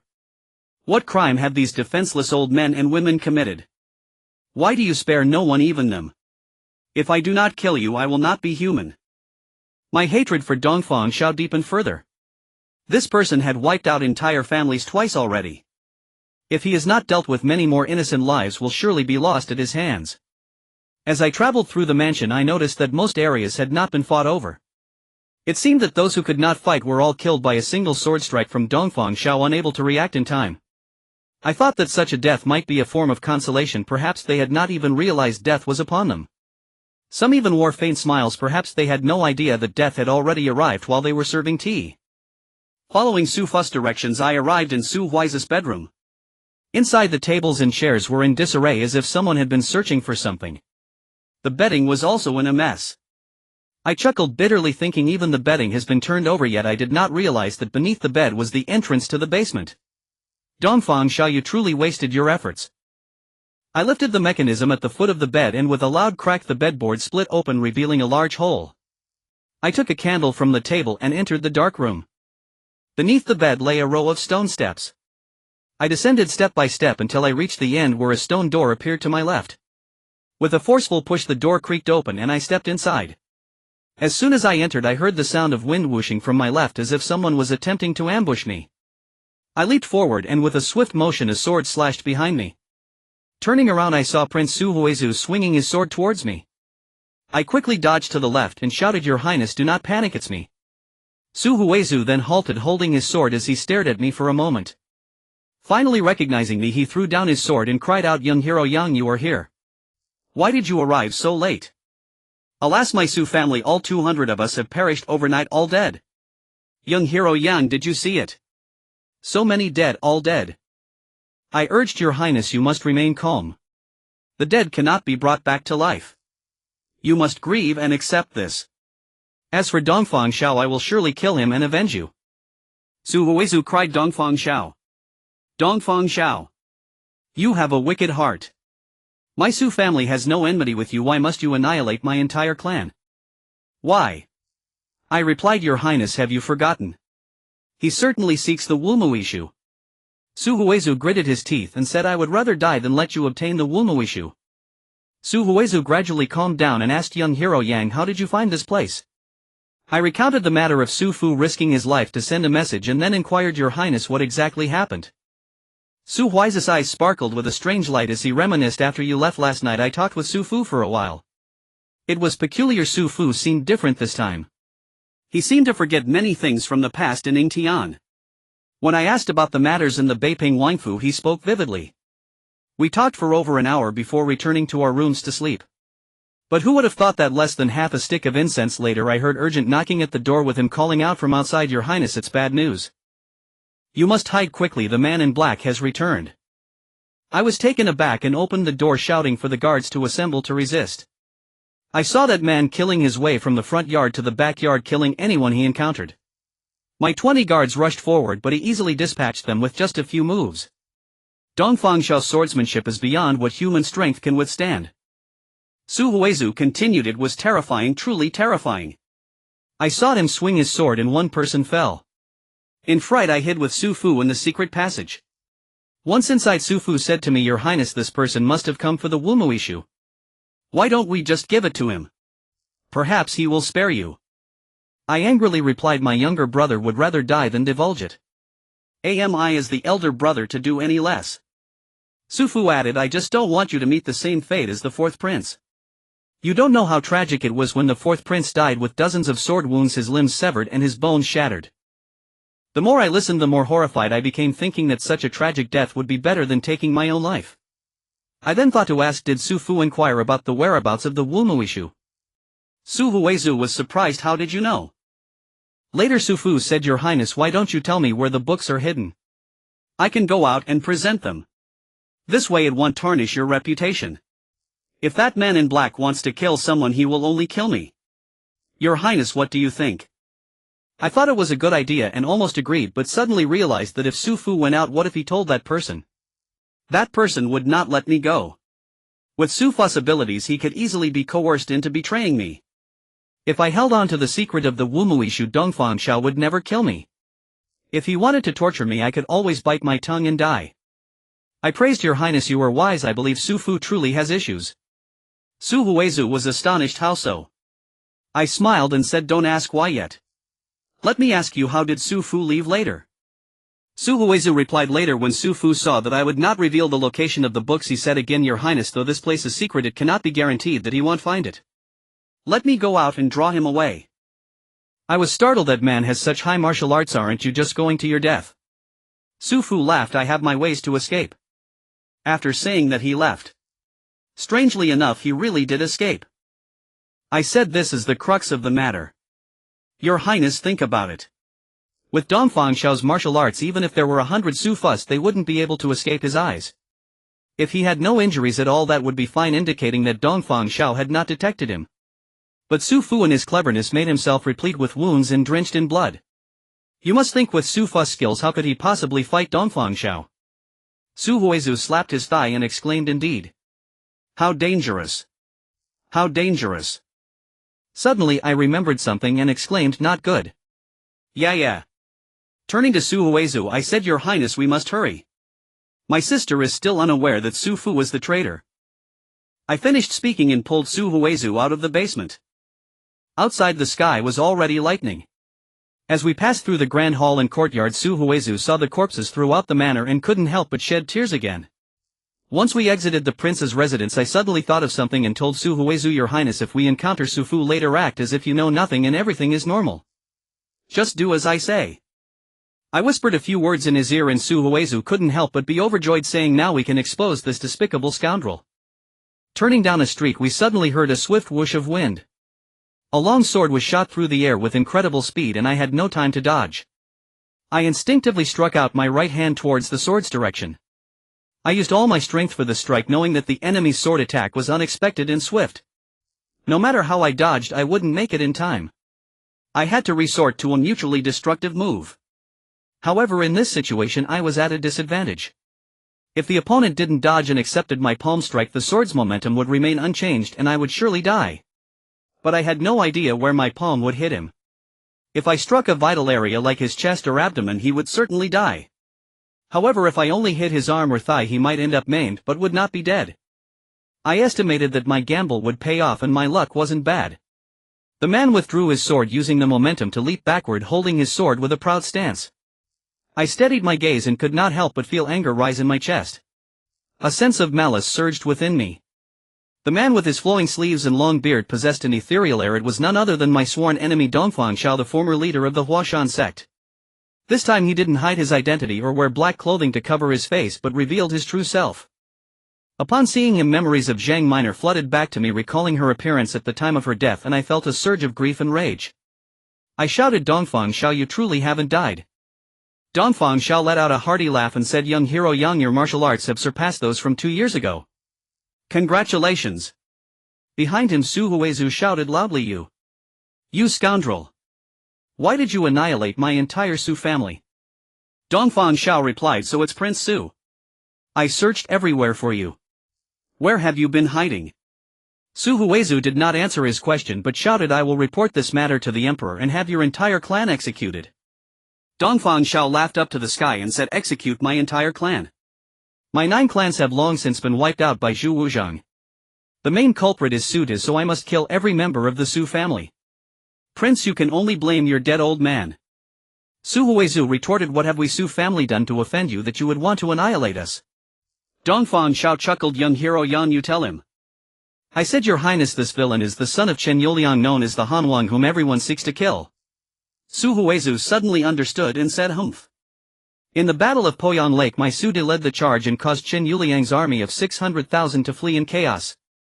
No wonder it turns out you are Chen Yuliang's son." Dongfang Xiao said, "Your Highness, if you reveal the whereabouts of the Wumuishu, I will spare your life." I sneered, "Dongfang Xiao, can you kill the prince with me here?" Dongfang Xiao raised the Tian sword and asked, "Do you remember the night battle in the Fenglin of Beiping, young hero Yan?" Recalling that incident made me even angrier and I refused to answer. I crossed my palms and executed the sailing with the flow move, my right palm filled with masculine energy aimed at Dongfang Xiao. Dongfang Xiao felt the heat approaching and did not dare to be careless. He flicked the Tian sword and my right palm unexpectedly struck towards his sword's edge. I was startled and hurriedly changed my move, lowering my right palm while thrusting my left palm forward, containing a chilling force aimed at Dongfang Xiao's face. Dongfang Xiao stepped back and his long sword moved, striking towards my right shoulder from an absolutely unexpected angle. My left palm had already been unleashed and could not be retracted in time. I pushed off with my right foot, managing to evade the sword at the last moment. However, the sword's energy raised the air, causing my sleeves to flutter. In an instant we exchanged blows for 6 or 7 moves, yet neither of us could gain the upper hand. I attacked alternately with my left and right palms, balancing the forces of yin and yang. However, Dongfang Xiao wielded the Tian sword and practiced the Duga 9 swords technique with moves that were extraordinarily mysterious. His strikes were unpredictable. If it weren't for the fact that my Zhouyang true qi permeated my body, making me particularly sensitive to the airflow created by his sword, I would have already suffered under the Tian sword. It appeared that Dongfang Xiao was also not faring well under my yin and yang palm strikes. His right hand was disabled, replaced with an iron hook, which was also a formidable weapon. The techniques of the hook were exceptionally clever, seemingly blending the Duga 9 swordsmanship into the hook techniques, making it even more unpredictable. We exchanged attacks over 100 moves. My Zhouyang true qi had reached its peak, but Dongfang Xiao's internal strength had greatly increased, making it seem less strenuous under my true energy's fluctuations. However, I sensed that although his offensive power was fierce, his stamina was slightly lacking, definitely not on par with my Zhouyang true qi. Therefore, if we continue to fight for a couple of hours, I should be able to gain a certain advantage in terms of internal strength. But Dongfang Xiao was not just skilled in internal strength. Even with the internal strength he had 2 years ago, he could match me in swordplay. Now that his internal strength had surged, it was like adding wings to a tiger, and I couldn't help but feel anxious. Just as I was at a loss, I suddenly saw a patrol of soldiers approaching. One of the officers shouted, "Hey, what are you doing? Why are you fighting?" Dongfang Xiao laughed heartily and said, "I admire young hero Yang's martial arts and will certainly come again to learn from you. Today we shall end here. Farewell." After saying that, he landed and leaped onto the rooftop, quickly jumping down from the other side, his speed exceptionally rare in the world. The officer approached and recognized Su Huizu, hurriedly kneeling and saying, "I did not know your highness was here, please forgive me." Su Huizu laughed heartily and said, "I am now just a lord without a title. Let's go, we must see the emperor." I quickly said, "Your highness, we must handle that matter first." Su Huizu suddenly realized and exclaimed, "Yes, yes, yes. Let's hurry." He turned to the officer and whispered a few words. The officer's face showed shock and he nodded repeatedly. We quickly walked away, leaving the group of soldiers staring at each other in confusion. Upon arriving at the small courtyard where Yang Yu resided, I noticed that the lights inside were still on. I exchanged a glance with Su Huizu and stepped into the house first. Inside, Yang Yu and Su Fu had not yet rested. Su Fu lay on the bed with his eyes closed while Yang Yu sat at the table gazing blankly at the candle flame. Both remained silent. As I entered the room, Yang Yu exclaimed, "Ah! You're back." Su Fu also called out anxiously, "Young brother, you're back." "The prince." A voice followed from behind as Su Huizu quickly entered the room, calling out loudly, "Su Fu, I am here." Seeing this, Su Fu hurriedly rolled out of bed and said, "Your highness, are you all right? This is truly wonderful." Su Huizu glanced at me and said, "Fortunately young hero Yang arrived in time, otherwise I would never see you again." Hearing this, Su Fu quickly knelt and said, "Thank you, brother Yang, for saving our prince. Su Fu will certainly repay your great kindness." I couldn't help but smirk inwardly. Humph. What a good act. But I maintained a poker face and hurriedly helped him up, saying, "Brother Su, what are you saying? You are injured, please get up." Su Huizu added, "Su Fu, this time it was truly thanks to you. If you hadn't risked your life to deliver the message, I would have met with misfortune." Su Fu humbly replied, "That is the prince's great fortune and brother Yang's martial prowess. What merit do I have to speak of?" Yang Yu smiled and said, "You all stop standing there and quickly sit down." At this moment dawn had broken outside. The four of us had not slept all night yet. No one felt sleepy. The events of the night had been too overwhelming. We sat around the table and Su Huizu spoke first. "The Zhongshan Wanfu has encountered a great disaster today, with none of its members remaining. The root cause lies in a book called the Wumuishu. This book is a treasure, but it is also a source of harm. As the saying goes, a common man is innocent, but possessing a precious item is a crime. If the Zhongshan Wanfu did not have this treasure, they would not have suffered such a tragic end. Hence, to save my life, I must present this book to Dongfang Xiao." Su Fu exclaimed in shock, "Your highness, you cannot do that. He has already killed everyone in the Wanfu. If you give him the book, won't the lives of over 200 in the Wanfu have gone to waste?" Su Huizu glanced at me and continued, "Alas. Do you think that Dongfang Xiao will let this go? I cannot keep this book in the Wanfu any longer, otherwise I will present it to the emperor today to rid myself of this pressing concern." Su Fu added, "Your highness, that also isn't wise. If the murderer knows that you have done this, he will certainly not spare you. No one can withstand his swordsmanship." Su Huizu said anxiously, "This won't do and that won't do either. What am I to do?" I spoke up, "If your highness trusts me, please hand this book to me. Although Dongfang Xiao is formidable, it will not be easy for him to kill me." After I said this, I discreetly glanced at Su Fu's expression and noticed a strange look flashing across his face. I couldn't quite place it, but felt it was quite eerie. Su Huizu, hearing my words, was overjoyed and said, "This is indeed a brilliant idea. If the book is with young hero Yang, I can rid myself of this hot potato and it will not fall into the hands of that rogue Dongfang Xiao. Su Fu, do you agree?" Su Fu chuckled twice and said, "Yes. Yes, your highness is wise." I said, "Then please inform me where the book is hidden and I will go fetch it immediately." Su Huizu replied, "The book is hidden in the Zhongshan Wanfu." He paused, glancing at Su Fu, who appeared extremely attentive, his eyes not blinking. Su Huizu then looked at me again and said, "It is behind the golden plaque that says Zhongshan Wanfu hanging above the entrance." Upon hearing this, Su Fu let out a long sigh. I stood up and said, "There is no time to lose, I will go fetch the book immediately. You all wait for my return." Just as I was about to turn around, I suddenly heard Yang Yu exclaim in alarm, clutching her stomach and crying out, "Ouch!" I was startled and hurried over to support her, asking, "Yeah, what is wrong?" Yang Yu's face showed pain as she said my stomach. I don't know why it suddenly hurts so much, ouch. It hurts terribly. Sweat beads fell from her face. I had read Hu Qingnius medical canon and had some knowledge of medicine. I helped Yang Yu lie down on the bed and felt her pulse, but it was steady with no abnormalities. I couldn't help but wonder, where does it hurt? Yang Yu kept crying out, ouch. It's my stomach. It hurts so badly. My heart sank in surprise. Since I couldn't find the cause of her pain, I couldn't prescribe the right remedy. Although I had studied Hu Qingnius medical canon, the field of medicine is vast and profound, and there would certainly be many areas I was unaware of. Could Yang Yu's sudden stomach pain be one of those? Yang Yu clutched her stomach and cried it hurt so much. Yang Yanggage, please don't leave me. Don't abandon me alone. I softly said, don't worry. I am right here, I won't go anywhere.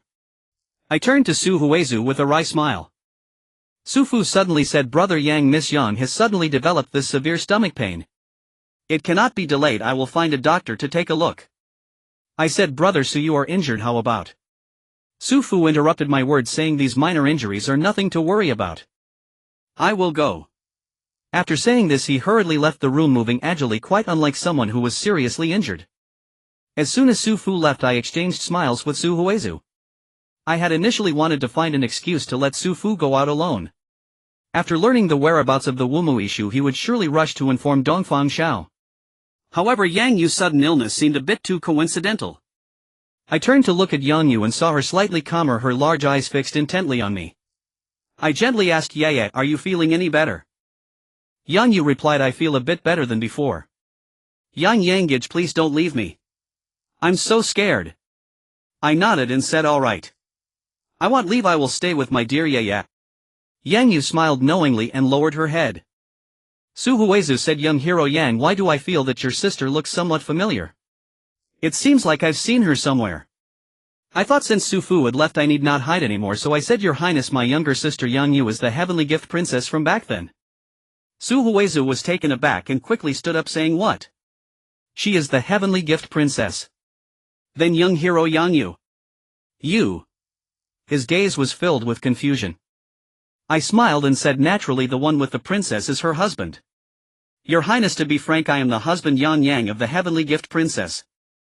At this revelation, Su Huizu was even more astonished, exclaiming, You are Yang Yang. You are Yang Yang. I smiled and replied, indeed. I have a deep-seated hatred for Zhu Di and wish nothing more than to see him suffer. Su Huizu said, It is said across the land that you killed our great... I have a deep-seated hatred for Zhu Di and wish nothing more than to see him suffer. Su Huizu said, It is said across the land that you killed our great general of pacifying bandits, Qiao Yong. How do you explain this matter? I smiled bitterly and said, Your Highness, this matter is difficult for Yang Yang to explain. I can only tell you that Qiao Yong was not killed by Yang Yang. Whether you believe it or not is up to you. Su Huizu asked, If it wasn't you, then who was it? I replied, Once Dongfang Xiao is captured, the truth will be revealed. Do you still not trust Yang Yang? Su Huizu pondered for a long time, sighed, and said, If I do not trust you now, who else can I trust? You saved my life and I should not doubt you. I smiled and said, This matter is indeed hard to believe. Your Highness can trust Yang Yang and I am very grateful. Yang Yu suddenly said, Yang Yanggage believes in you too. I turned and smiled. Su Huizu then said, There is nothing more to discuss here. I wish to go to the palace to meet the emperor and inform him of what transpired last night. Alas! After this massacre I do not wish to be a prince anymore, I just want to find a place to live out my life peacefully.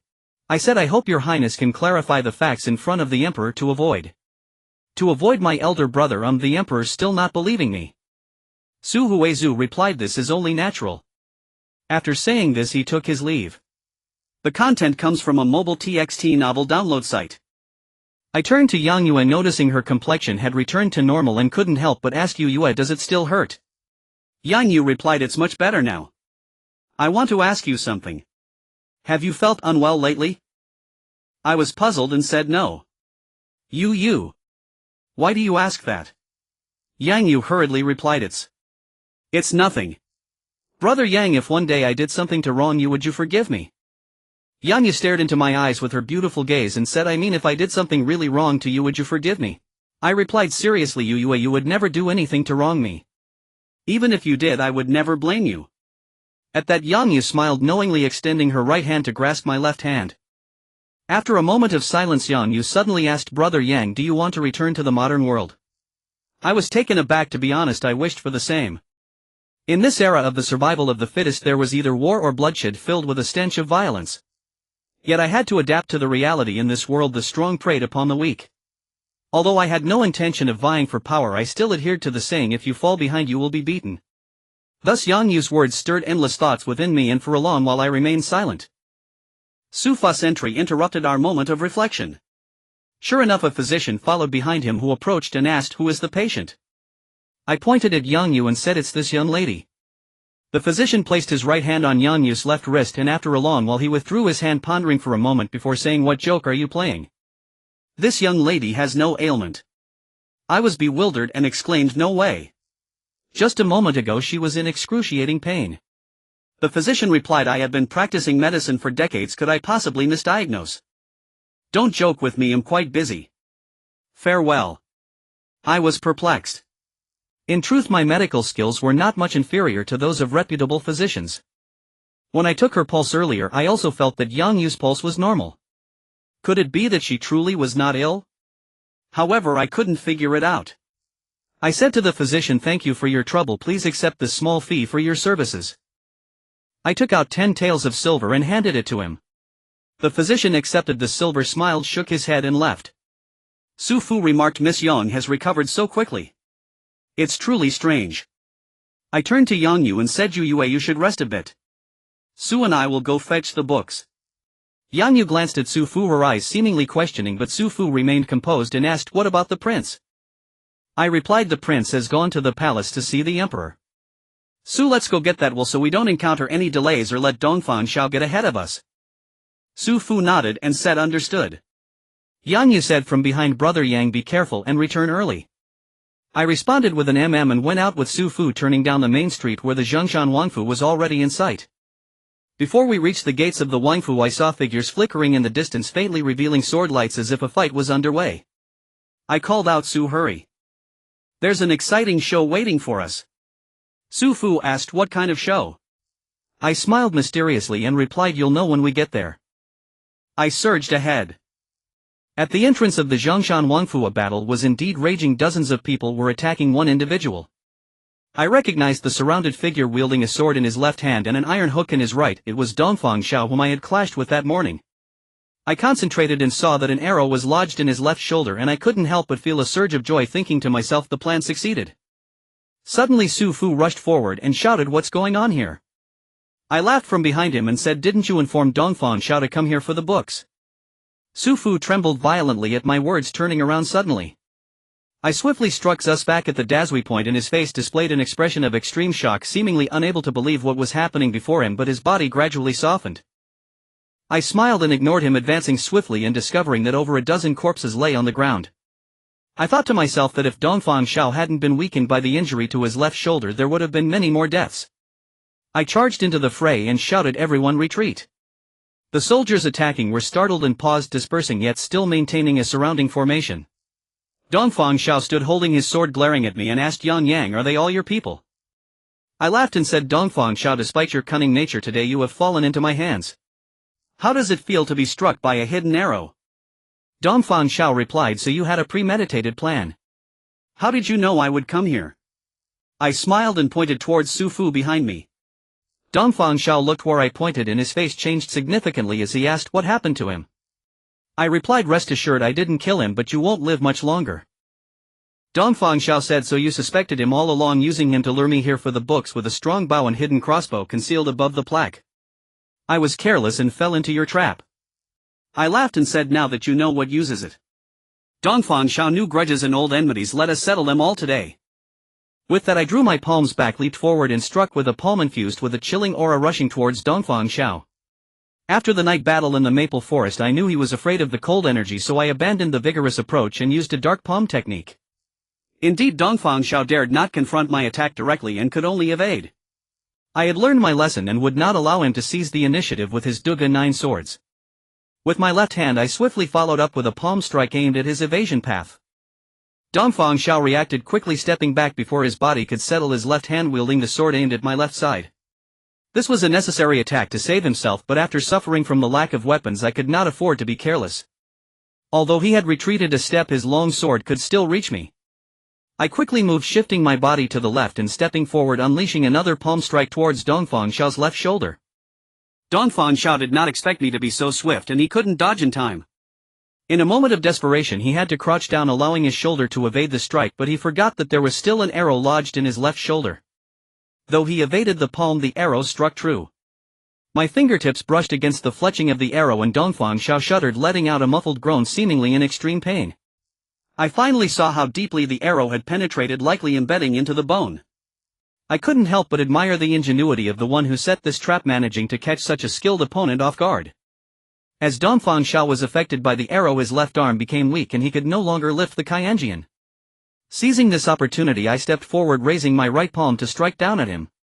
Dongfang Xiao, horrified, was unable to wield his sword and could only barely raise his right hand to block. I channeled my internal energy and shouted, "Dongfang Xiao, today you will pay for your blood debts with blood." My right palm struck down rapidly, and it seemed that Jiang Minor would finally have her revenge, as Dongfang Xiao was about to perish under my full force blow. I channeled all my internal strength into my right palm, striking fiercely towards Dongfang Xiao's head. At that moment I suddenly felt all my strength vanish. The internal energy of the 9 Yang divine skill seemed to have disappeared without a trace. In an instant I was overwhelmed with terror. What could be the reason for this? The sense of powerlessness grew stronger. My right hand fell limp and soon my entire body softened, collapsing to the ground. I looked at Dongfang Xiao in confusion. What was happening? Why did my internal energy suddenly disappear? No, not just the internal energy, even my strength had completely vanished.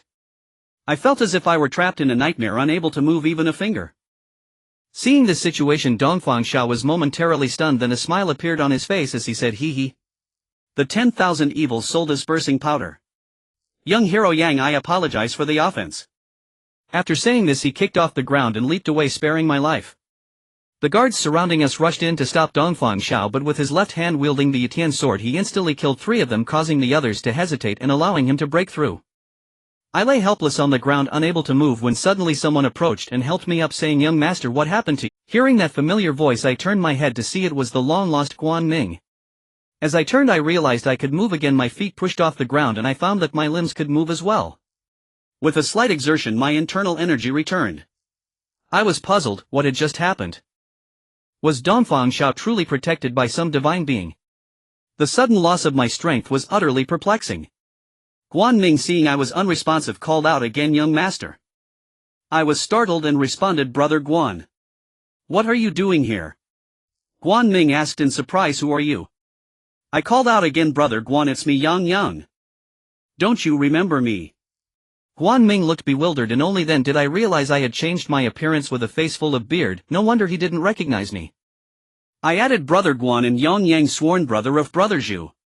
Only then did Guan Ming react, his expression changing as he said, "Yang Yang, young master Yang. Is it really you?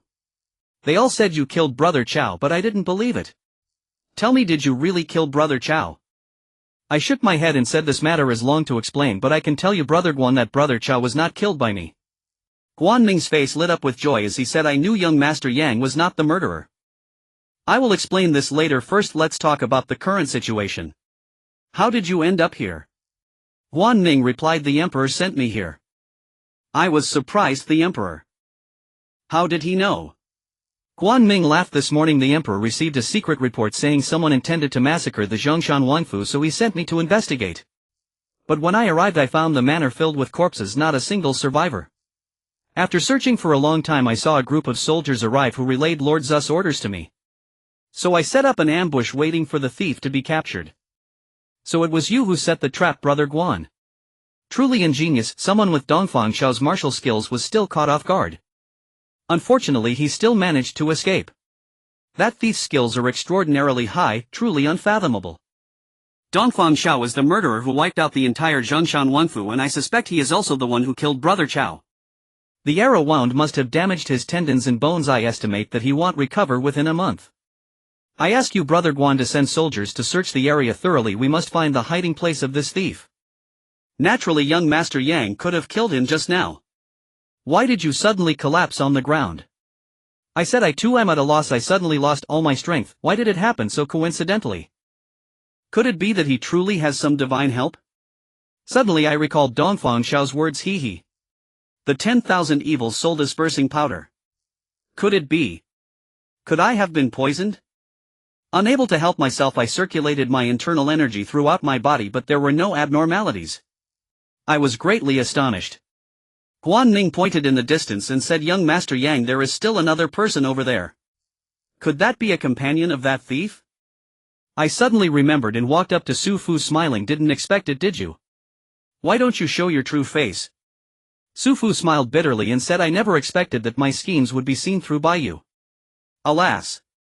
Yang Yang, I am impressed." I smiled slightly, reached out to Su Fu's face and pulled off a human skin mask. As Su Fu's true face was revealed, I couldn't help but be taken aback. It turned out to be a familiar face, the top guard of the Yan Wangfu Gung Xiaoxiong, who had once competed with me for the title of son-in-law. "So it's you, brother Gung. I must apologize," Gung Xiaoxiong angrily said. "In the end, the victor and the vanquished have their roles. I have fallen into your hands. What more is there to say? Kill me or cut me up, just give me a quick end." I sighed and said, "Why would I kill you? There are others who will deal with you." I turned to Guan Ming and said, "Brother Guan, take him back. I need to see the emperor." Guan Ming complied and left. I headed towards the palace, consumed with thought about my sudden loss of strength. Could it be that I was really poisoned? But why was there no sign on my body? My internal energy had not diminished at all. Why did that strange event occur at a critical moment? Unconsciously I had arrived at the palace. I thought that after this incident Zhu Yunwen should believe me right. Outside the palace gate the guards conveyed my arrival. Before long I received a summons from the emperor and I entered the palace alone. Having been in this Ming dynasty capital for over 3 years, I had entered the palace many times. Yet each time was either under the cover of night or in a hurry. Never had I strolled leisurely through the magnificent palace like today. I saw the grand palace as the majestic pillars and an impressive display of soldiers, each armed and shining brightly. Such a powerful and solemn sight. Who could have imagined that a year later everything would change drastically? Perhaps the buildings would remain the same, but the people would certainly be different. Upon entering the emperor's study, I saw Zhu Yunwen seated upon the dragon throne while the prince of Zhongshan Su Huizu sat beside him. I knelt and bowed, saying, "I pay my respects to your majesty." Long live the emperor, long live the emperor, long live. Since arriving in this dynasty I had never shouted "Long live the emperor" with such fervor, but today I couldn't help myself. Is this the majesty of an ancient palace? Does it immerse one in the experience? Zhu Yunwen's expression remained calm as he said, "You may rise." I stood up and Zhu Yunwen continued, "What about Dongfang Xiao? Was he captured?" I replied, "Your Majesty, there was a slight mishap, he escaped. However, Dongfang Xiao is injured and will not recover for at least a month." Zhu Yunwen glared at me for a long moment before saying, "Su Wanqing, you may leave for now. I will take responsibility for your matter." "Yes, thank you, Your Majesty." Su Huizu bowed and added, "I would like to say one more thing. Young Master Yang is loyal and has done his utmost to save me. I hope Your Majesty will pardon him." "I understand," Zhu Yunwen replied. "You may leave." Su Huizu responded, "Yes, I take my leave." With a wave of his hand Zhu Yunwen dismissed the attendants who were present. Once everyone had left, Zhu Yunwen stood up and gazed at me, and I fixated on him as well. After a long silence Zhu Yunwen sighed and said, "Dear brother, this truly has been hard on you. Elder brother, do you finally believe me?" I stammered. Zhu Yunwen replied, "If I cannot believe you, then who can I trust?" I rushed forward and embraced Zhu Yunwen, choking back tears as I exclaimed, "Elder brother." Zhu Yunwen also teared up and called out, "Dear brother." We held each other tightly. After enduring a tremendous trial, we reconciled. What an uplifting moment it was. And how exciting it was. We clung to one another, unwilling to let go. The air was filled with genuine brotherly affection and loyalty. Lost and found again, this was indeed the most precious of treasures. After a long while we finally released each other. I couldn't help but call out again, "Elder brother." Having been emperor for 2 years, Zhu Yunwen had learned to control his emotions better than I could. In a moment he regained his composure, turned back to the dragon throne and gestured for me to sit down. I sat at the table and Zhu Yunwen said, "Dear brother, it's not that I do not trust you, but there are too many voices against you that compel me to doubt. Today Prince Su Huizu entered the palace and I realized I had wronged you. Dear brother, you won't blame me, will you?" I understand. Zhu Di plotted with great cunning. Even I found it difficult to discern, let alone you, elder brother. I never intended to blame you. From the moment I received the news, I did not believe it was your doing. But as more soldiers returned from the front lines, they all testified it was you. Later even Chao Yong's personal attendant Chao Zhong returned claiming to have seen you kill Chao Yong. That left me no choice but to doubt until last night when you arrived in the dead of night. I spent the entire night pondering the matter and eventually I discovered the flaw. Surprised and delighted, I exclaimed, elder brother, you are truly wise. I've thought for so long and couldn't figure it out. Please tell me what the flaw is. It is Chao Zhong, Zhu Yunwen replied. I was puzzled. Chao Zhong is Chao Yong's loyal attendant. Are you saying he is a spy? Zhu Yunwen shook his head. Chao Zhong's loyalty is undeniable, but he was merely used by Zhu Di. I asked, used? Yes, exactly. Think about it, how could Dongfang Xiao with such formidable skills kill Chao Yong and the other 4 guards yet fail to kill Chao Zhong? Why would he deliberately let him see? From this we can deduce that Dongfang Xiao deliberately disguised himself as you to infiltrate Chao Yong's camp. Chao Yong, caught off guard, fell victim to a treacherous attack. Dongfang Xiao killed 4 of them but intentionally spared Chao Zhong so he could carry the message back. This way, with both human and material evidence, it would be difficult for you to extricate yourself from blame. I slapped my thigh and said, yes, yes. It must be that way. Elder brother, your analysis is so logical. I'm truly foolish for not thinking of this sooner. Zhu Yunwen laughed. Those involved are often confused while outsiders see clearly. Originally I was also part of that confusion, but last night I thought about it from an outsider's perspective. Then today when Su Huizhu entered the palace and recounted how you saved him, I knew my deductions were correct, dear brother. I truly wronged you. I felt immense joy radiate from within. Elder brother, please do not say such things anymore. The truth is finally out. I ask you to clear my name and restore my honor. Carrying such a heavy burden of blame is truly unbearable. Of course. I will issue an edict to announce to the world and restore your name. I couldn't help but smile and said, thank you, your majesty. Zhu Yunwen laughed heartily, saying, at this moment it is just the 2 of us, brothers, not ruler and subject. I called out again, thank you, elder brother. We exchanged smiles. The heavy burden was finally lifted. After bearing it for so long, I truly felt exhausted. Although the decree had not yet been issued and the world was unaware, as long as Zhu Yunwen forgave me, I no longer cared what others thought. The burden I had carried for days suddenly relaxed. I realized that I had not slept for 2 days and nights, and I couldn't help but feeling a wave of sleepiness wash over me. Zhu Yunwen, noticing, smiled and said, dear brother, you must not have slept at all last night. Then go back and rest. Come to see elder brother tomorrow. Mr. Fong is also eager to see you. I was indeed tired, so I took my leave and returned to the small courtyard. Yang Yu was bored admiring flowers in the yard. Upon seeing me return, she exclaimed with delight, you're back. Is everything all right? She came to check my entire body.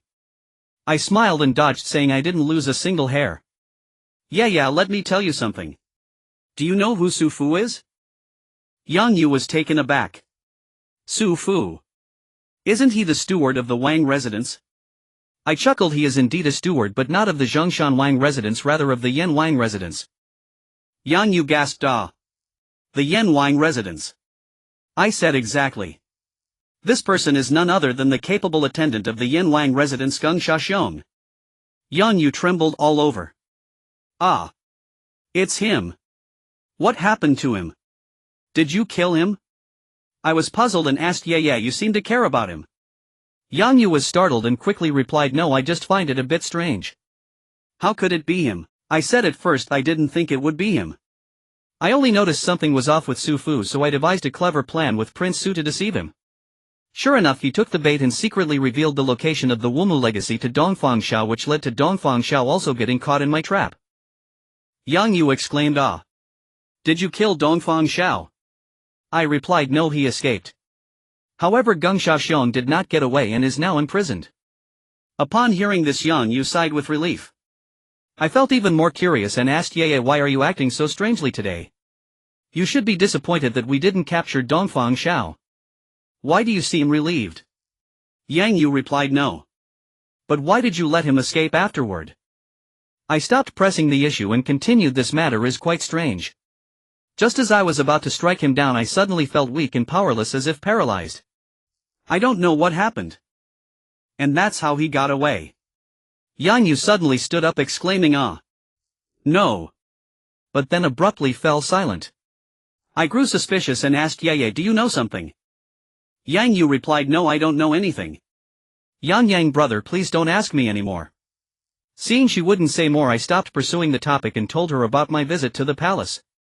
Yang Yu was happy to hear about my misunderstanding with Zhu Yunwen being resolved and our reconciliation. She said, "This is wonderful. Your innocence can finally be announced to the world. You won't have to live in hiding anymore." Yang, brother, I still prefer the old you. I don't like this bearded version. I laughed. I can't remove it just yet. Elder brother's decree has not been issued. Yang Yu said, "But I don't like you like this." I joked, "So our princess of heaven prefers pretty boys. It seems us old men have no choice but to go to sleep." Amidst Yang Yu's playful scolding, I returned to my room and fell asleep. Having not slept for 2 days and nights, combined with the lifting of my heavy burden, I slept particularly soundly for a full 6 hours and still hadn't woken up. I woke up to the bright midday sun.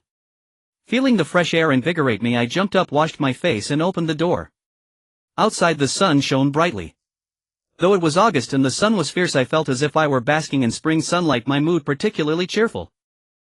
Upon entering the front hall, I saw Yang Yu with a beaming smile entertaining guests. Sitting nearby was someone I recognized, and I couldn't help but exclaim with joy, "Brother Feng." The person was startled by my call, looked up and then smiled, saying, "Brother Yang, it's been a long time." I rushed forward and embraced Feng Xiaoru, feeling excited and at a loss for words. Feng Xiaoru smiled and said, "The emperor has informed me of your plight, dear brother Yang. Now that you've cleared your name, it truly is a cause for celebration." Yang Yu laughed, "You two big men shouldn't be hugging so much. It's lunchtime. I'm starving. Let's find somewhere to eat first." As soon as she finished speaking, Feng Xiaoru and I shouted in unison, "Taibai restaurant." At that, all three of us burst into laughter. Though I had visited Taibai restaurant with Su Fu that day, my mood had been heavy then. Now my spirits were lifted and the experience was incomparable. The Taibai carp tasted just as it had 2 years ago, delicately fragrant, tender and flavorful. With Feng Xiaoru, a renowned scholar, accompanying us, the atmosphere was lively. We laughed and chatted, finally releasing the pent-up frustration of recent days, feeling as if everything in the world was delightful. We continued eating until the sun began to set, turning lunch into dinner. The three of us were still not satisfied, but our stomachs could hold no more. We were full and content. Feng Xiaoru insisted on sharing a bed to continue our conversation, drawing more teasing from Yang Yu. Yet Feng Xiaoru and I paid no mind, having so much to catch up on after more than 2 years apart. Thus we talked late into the night until the sky began to brighten. Feng Xiaoru had only slept for a little over an hour before getting up and leaving. It seems this prime minister is burdened with heavy affairs, and with the constant wars in the north, I vaguely recall that historical records indicated he did not meet a good end, which made me sigh inwardly. I slept until the sun was high in the sky before getting up to freshen up. When I stepped out of my room, Yang Yu had already risen and prepared a large table of lunch. The fragrant aroma of the food wafted towards me, stirring my appetite. Seeing me come out, Yang Yu smiled and said, "Sleepyhead, if you don't get up soon you might miss your meal." I replied with a smile, I was just awakened by this delicious aroma. "What dishes do we have? So fragrant." As I approached for a closer look, my mouth watered.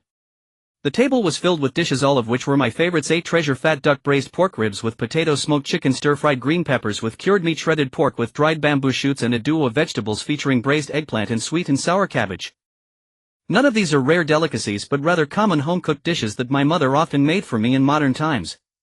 Seeing all this now, I couldn't help but exclaim in delight, "Yu, where did you get so many good dishes?" Yang Yu rolled her eyes at me and said, "What do you mean, where did I get them? I made all of these myself." I was surprised. "You can cook?" I genuinely couldn't tell. Yang Yu replied, "I've had nothing to do in Beiping these past 2 years, so I learned from my mother. How about tasting my cooking?" I was both surprised and delighted, saying, "These are all my favorite dishes. From now on I'll be in for a treat. Yu, will you cook for me every day?" Yang Yu laughed and said, "You think too highly of yourself. I just felt you were working hard these past few days, so I whimsically made this feast. If you expect me to cook for you every day, that's not happening." I made a bitter face and said, "With such great culinary skills you shouldn't waste them." Looking at the table of delectable dishes, I didn't want to say much more.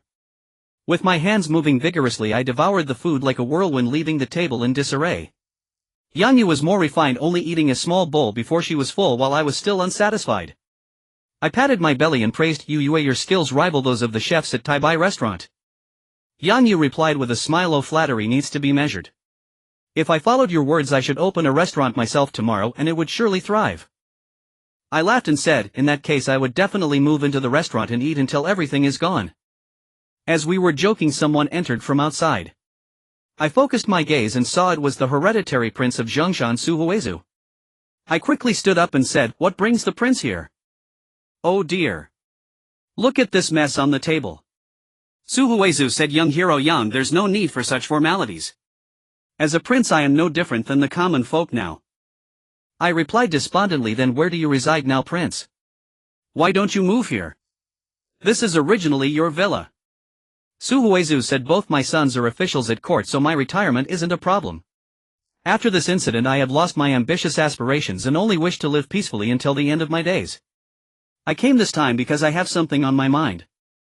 I asked, what is it, prince? Just tell me and I will assist you. Su Huizu smiled and said, my life was also saved by young hero Yang, so how could I ask for anything? I just have something to hand over to young hero Yang. Yang Yu suddenly said, let me tidy up first, you two can talk slowly. With that she took away the leftover food. I was curious and asked, what is it? Su Huizu took out an object from his pocket which appeared to be a piece of silk cloth, though it seemed to be filled with writing and the silk had a faint yellow tint indicating it was extremely old. I vaguely guessed what it was and hurriedly said, Prince, you mustn't.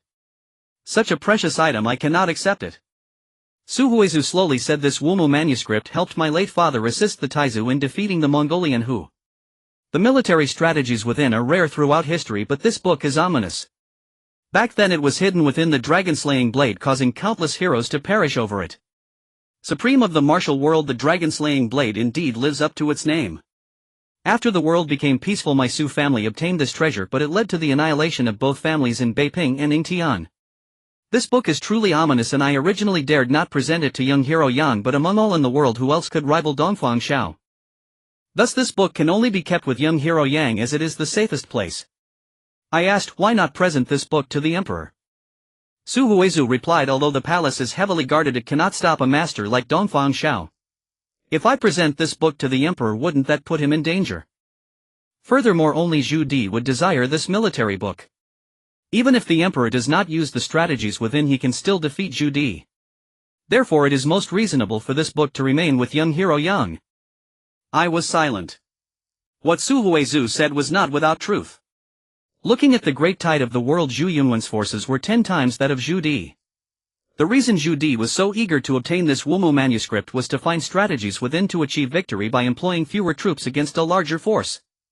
As for Zhu Yunwen, whether or not he had this book was of little consequence as long as it did not fall into Zhu Di's hands. Su Huizu said, originally I wanted to destroy this manuscript to thwart Dongfang Zhao's ambitions, but considering the efforts of the predecessors, how could I destroy it? After I present this book to young hero Yang, I shall retire to my residence and never step outside to live out the remainder of my life. I hope young hero Yang will consider the safety of the world and strive to stop Zhu Di, ensuring the emperor's safety. After speaking, he stood up and bowed deeply. I quickly stood up and said, what are you doing, prince? I will definitely fulfill my promise to you. Su Huizu joyfully said, that's wonderful. The emperor is fortunate and the people are fortunate. After saying this, he handed the scroll to me. I reached out to take it, feeling that the silk cloth, which weighed only a few taels, felt as heavy as 10,000 pounds. I knew that from this moment on I had to bear this responsibility.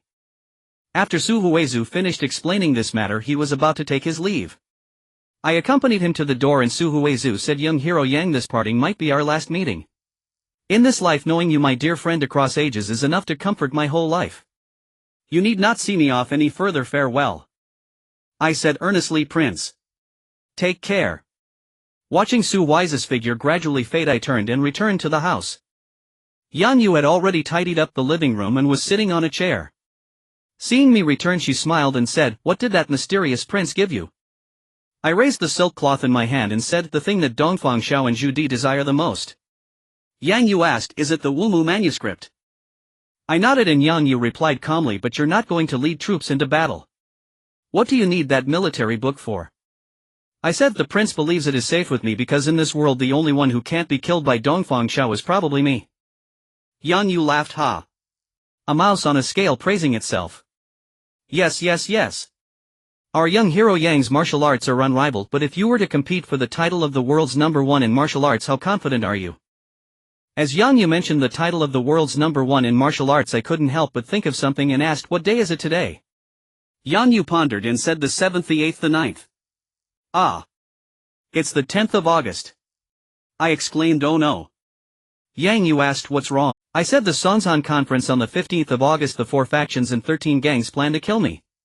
Today is already the 10th of August, I need to go to the palace to bid farewell to my brother. We must set off for Songzhan in Hunan immediately. Just as I was about to head out, someone walked in and said, which one of you is young hero Yang? I heard a rather strange voice and quickly turned my head. I saw that the person was holding a whisk without a beard on his face, and I smiled internally knowing that this was the legendary eunuch. I said, I am indeed Yang Yang. The eunuch said sharply, the emperor requests young hero Yang to enter the palace immediately.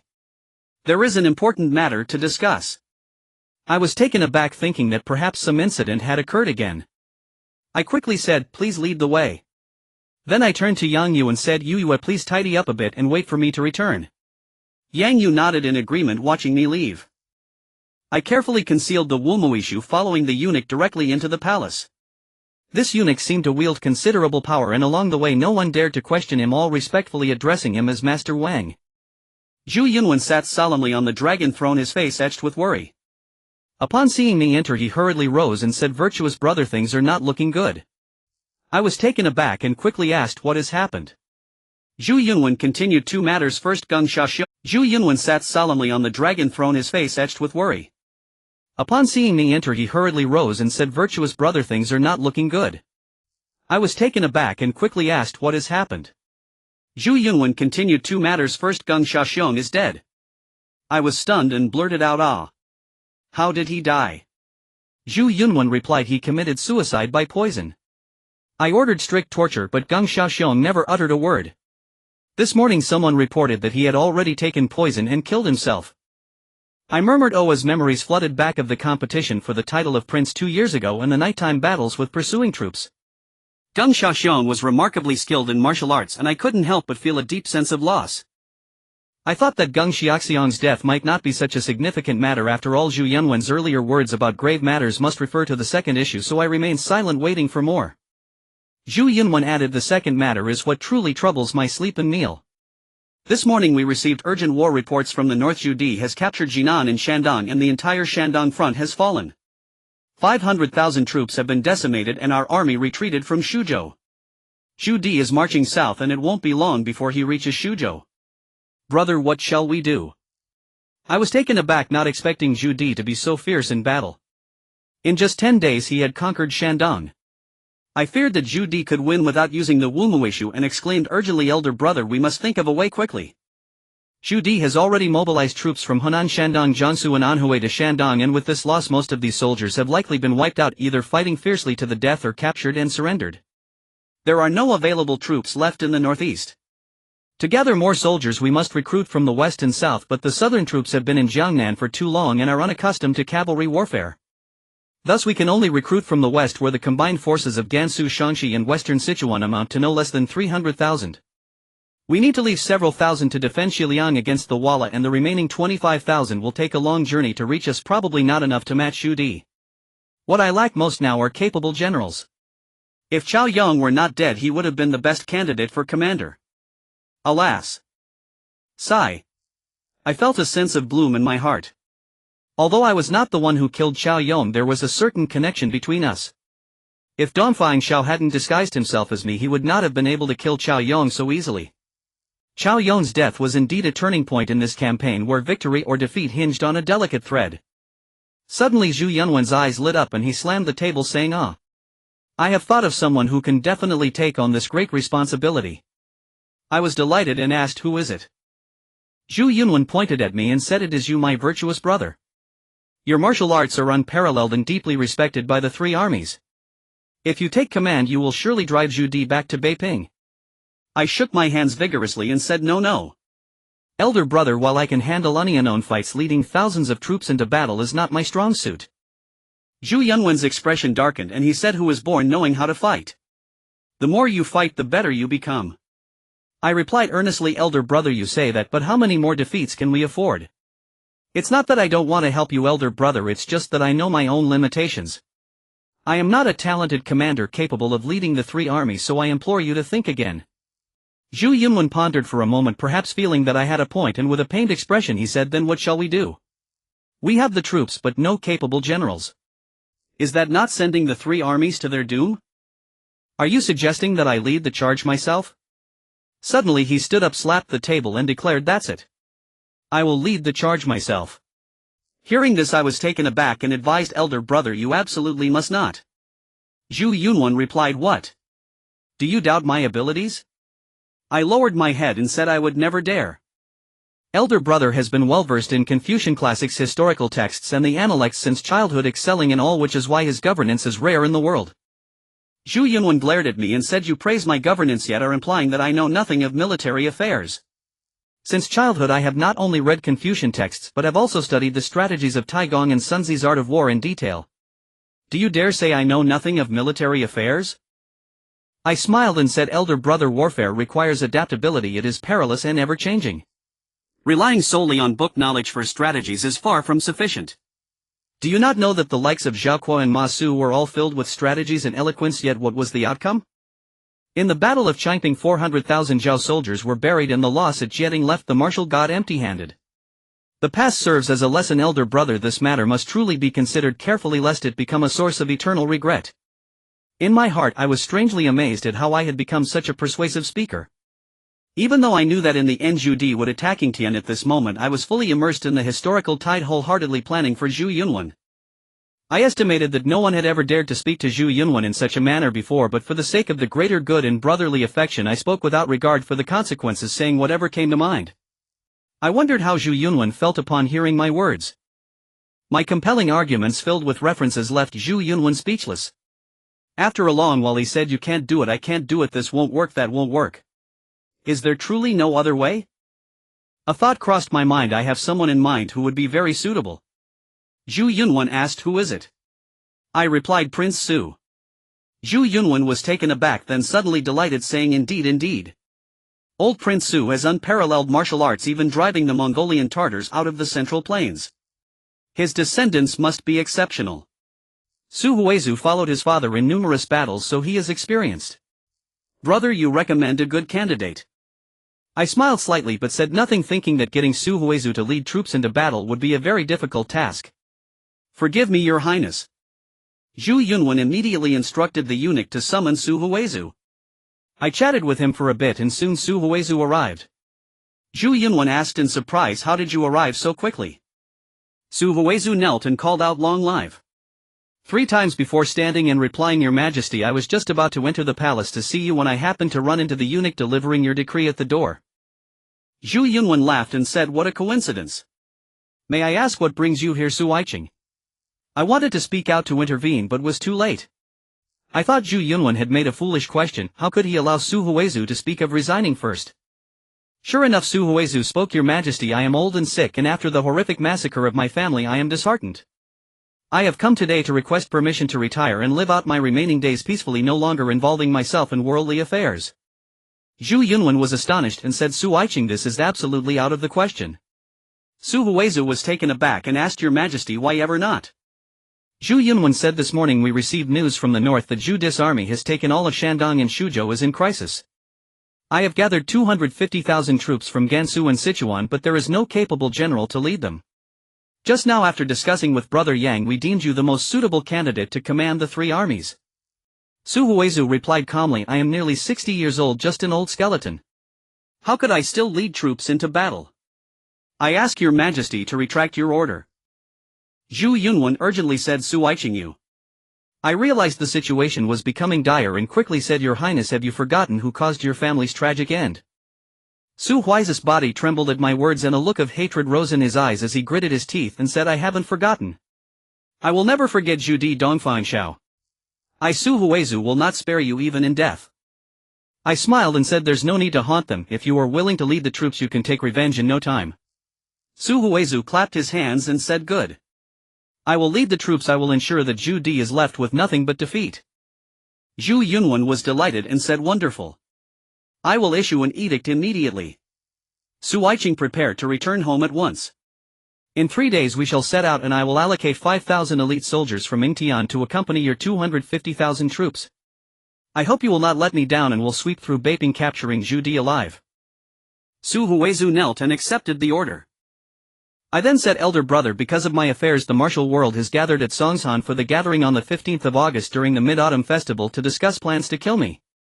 These are all men of great spirit but they have been manipulated by Zhu Di and Dongfang Xiao. I must go to Songshan to prevent this from happening. Zhu Yunwen nodded and said the edict to clarify the facts was already issued yesterday. I have no interest in the affairs of the martial world. Be cautious on your journey and after you succeed I will join you in resisting Zhu Di. I nodded and together with Su Huizu exited the palace gates. Su Huizu smiled and said, young hero Yang, why must you drag me into this again? I replied earnestly, the country is in peril and every individual has a responsibility. Your Highness should feel compelled to act. Moreover, the nation's grievances are also family grievances. Helping the country is helping the family, so why not?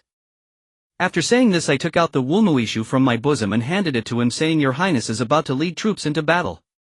This treasured military text should be returned to you in case of future need. Su Huizu shook his head and said, to deal with Zhu Di we need no fancy military strategies. How can one reclaim what has been given? Besides, if Dongfang Xiao comes looking for me again, how can I resist? This book is truly a calamity. Only in the hands of young hero Yang can it be transformed into a treasure. I fell silent as he continued, young hero Yang, I must take my leave.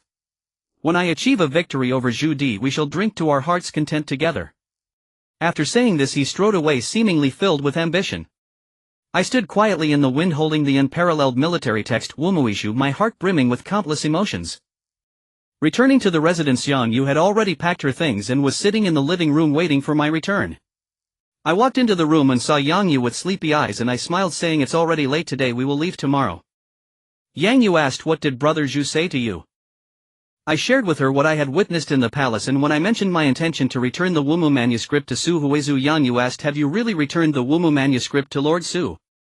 I laughed. The prince has seen countless battles, he doesn't need any military books. He didn't ask for it. Yang Yu sighed in relief and I asked, why do you seem so concerned about this military book?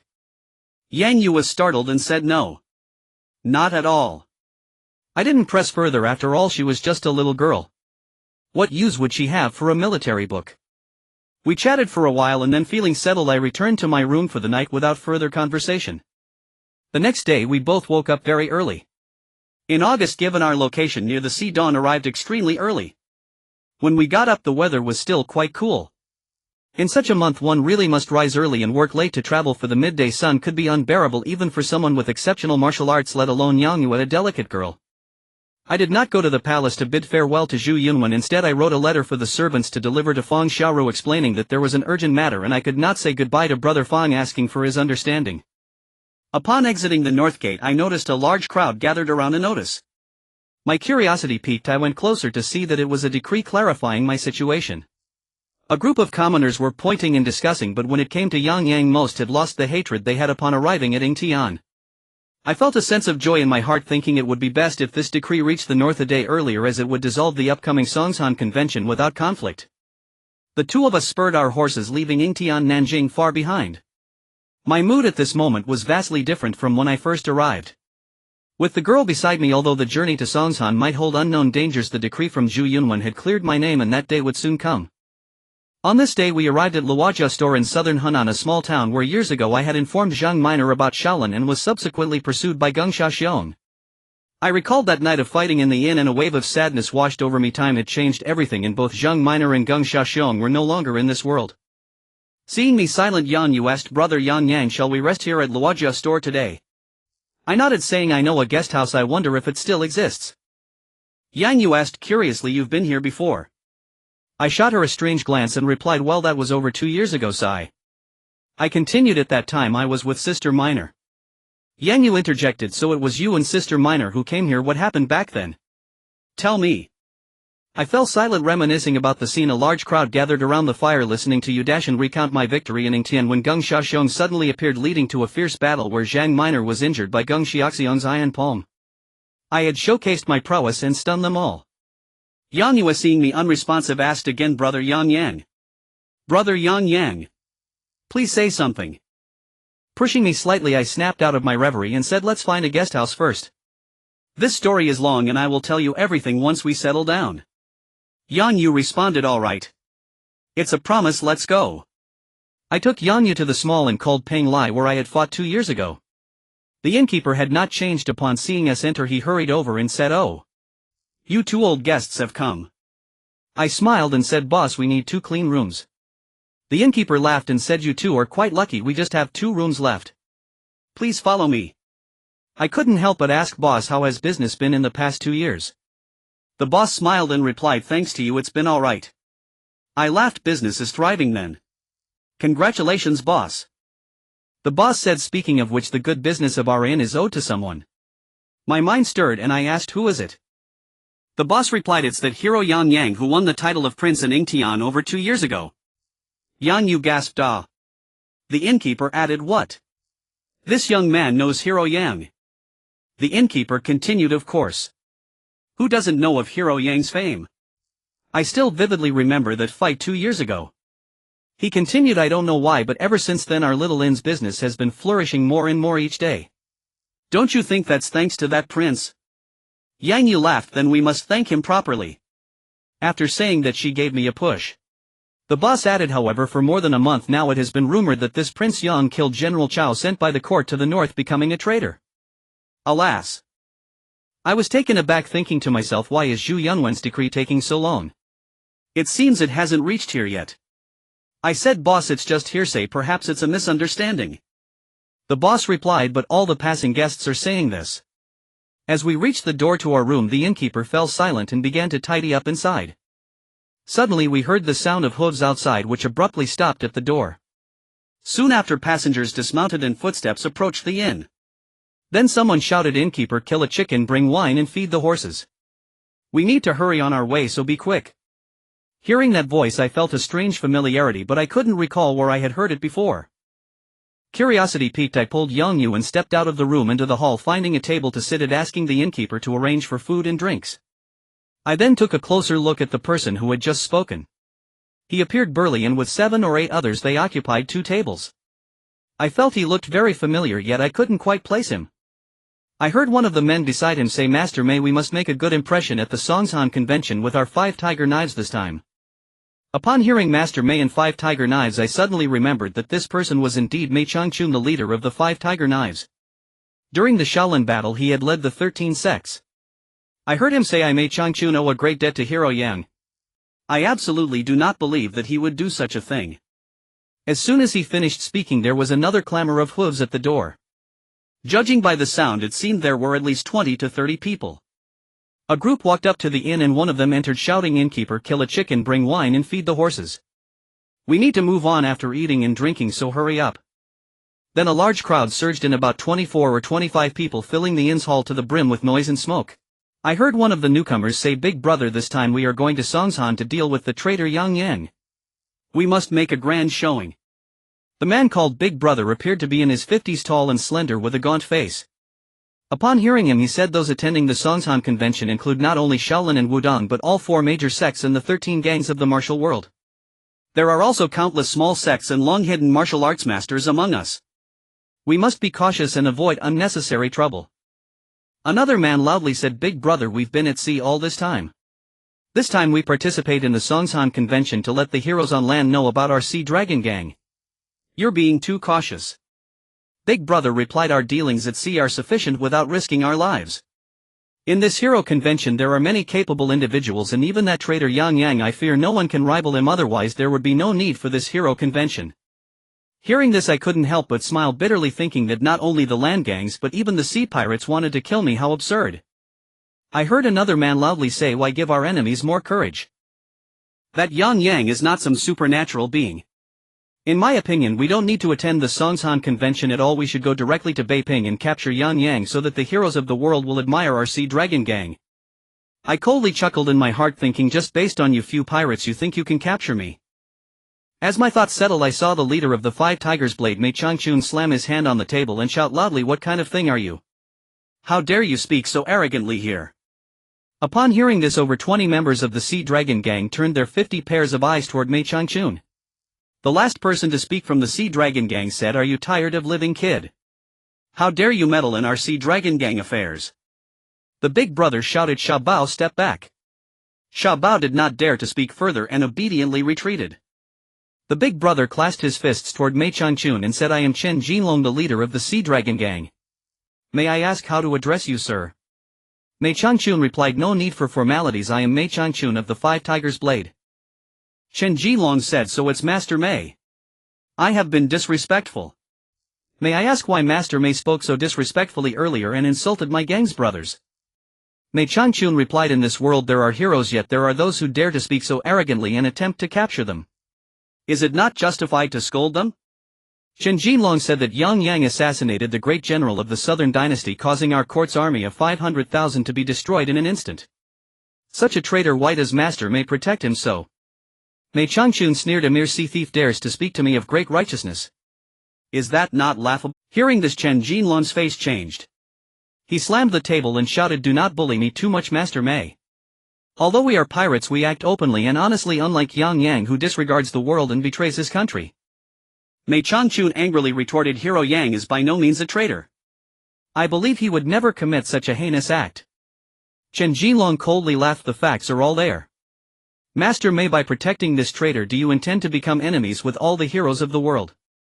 Mei Changchun replied, "If you dare to call him a traitor again, don't blame me for being impolite." Chen Jinlong shouted, "Where are the brothers of the Sea Dragon Gang?" Suddenly the sound of swish swish filled the air as more than 20 members of the Sea Dragon Gang drew their weapons, and the people of the Five Tigers Blade also stood up in unison surrounding Mei Changchun. A chaotic battle was about to erupt. I watched coldly from the side, feeling moved by Mei Changchun's protection of me. Seeing that the Five Tigers Blade had fewer members, I knew that if they fought they would definitely suffer losses. I secretly resolved to help him. In the hall the two factions confronted each other, and I, along with Yang Yue, appeared quite out of place. I heard Mei Changchun shout these two brothers should step outside to avoid the blades and swords hurting them. I took Yang Yue and moved to the side, walking exceptionally calmly. The two Dong Jinlong and Mei Changchun must have been surprised. Usually common people would have long since fled from such a violent brawl, but we seemed to ignore it and casually walked aside to watch. Wasn't that strange? But soon they no longer paid attention to me. Chen Jinlong shouted, "Mei Changchun, are you really going to stand against me for a traitor?" Mei Changchun replied coldly, "I just said whoever calls Hero Yang a traitor again will have to face my wrath. Prepare for battle." With a swish, Mei Changchun drew a broad-backed saber, stepped forward and executed a move called Step Forward Slash. The saber whistled down towards Chen Jinlong. Caught off guard, Chen Jinlong didn't expect Mei Changchun to attack so suddenly. He was taken aback and had no time to dodge. In a moment of desperation he grabbed a long bench in front of him to block, but with a crack the bench was split in half by Mei Changchun's saber and Chen Jinlong staggered back 2 steps, his face flushed. Several disciples of the Five Tigers Blade burst into laughter. One of them said, "A sea turtle thinks it can crawl ashore to show off its might. How embarrassing." Another laughed and said, "You should obediently roll back to the sea." Chen Jinlong, humiliated and furious, shouted, "Bring me the guns." One person shouldered a large spear and Chen Jinlong snatched it up. He shook the spear, creating a beautiful flourish, then gathered strength in his arm and executed a move called Poisonous Dragon, emerges from the cave thrusting it towards Mei Changchun. Mei Changchun did not dare to be negligent and used his saber to block the spear from below. With a loud clang the saber deflected the spear and immediately followed with a move called Pushing the Boat, with the current pushing the saber horizontally towards Chen Jinlong's chest. Chen Jinlong had already thrust the spear out and could not withdraw it in time to block, so he had to lift the spear, channeling strength into his right arm, and smash the spear towards Mei Changchun's head, a move that was bound to hurt both. Seeing the situation, Mei Changchun lowered his head. His saber did not wait to be used fully, it suddenly dropped and slashed at Chen Jinlong's left leg.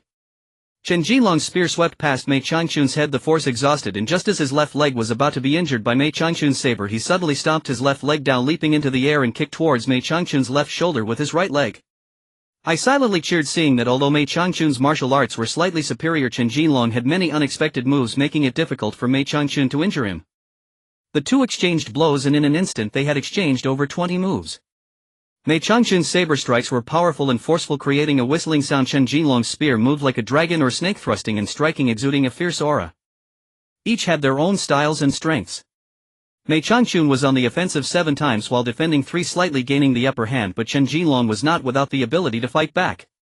After roughly a stick of incense's time, Mei Changchun found an opening, and with a horizontal slash of his saber, Chen Jinlong could not block in time, barely dodging, but with a swoosh a piece of Chen Jinlong's left sleeve was cut off. Chen Jinlong took a step back and shouted loudly, "Everyone attack together!" Immediately chaos erupted in the tavern. With this, Mei Changchun found himself at a disadvantage. Although Mei Changchun slightly outmatched Chen Jinlong in unknown combat, he only had 8 disciples while Chen Jinlong had no less than 20. Facing 2 to 3 enemies, the situation became very dire. In the blink of an eye, 2 people were injured, screaming. Mei Changchun felt anxious yet was entangled by Chen Jinlong. In a moment of urgency he could not free himself. Despite his high martial arts, injuring Chen Jinlong would require at least 100 moves, and in such a hurry how could he spare time to save others? I saw that if this continued, someone would surely lose their life. Grabbing a handful of chopsticks from the container on the table, about 10 of them, I quietly circulated my internal energy and threw them out. With the sounds of ouch and clatter, over 10 members of the Sea Dragon gang had chopsticks embedded in their right wrists, their weapons falling to the ground. The fight in the hall suddenly ceased, and both Mei Changchun and Chen Jinlong jumped back, with Chen Jinlong shouting, "Who is it? Who is it?" He looked around, and when he saw that the bamboo container in front of Yan Yu and me was empty, his gaze suddenly fixed on me. He asked, "Who are you?"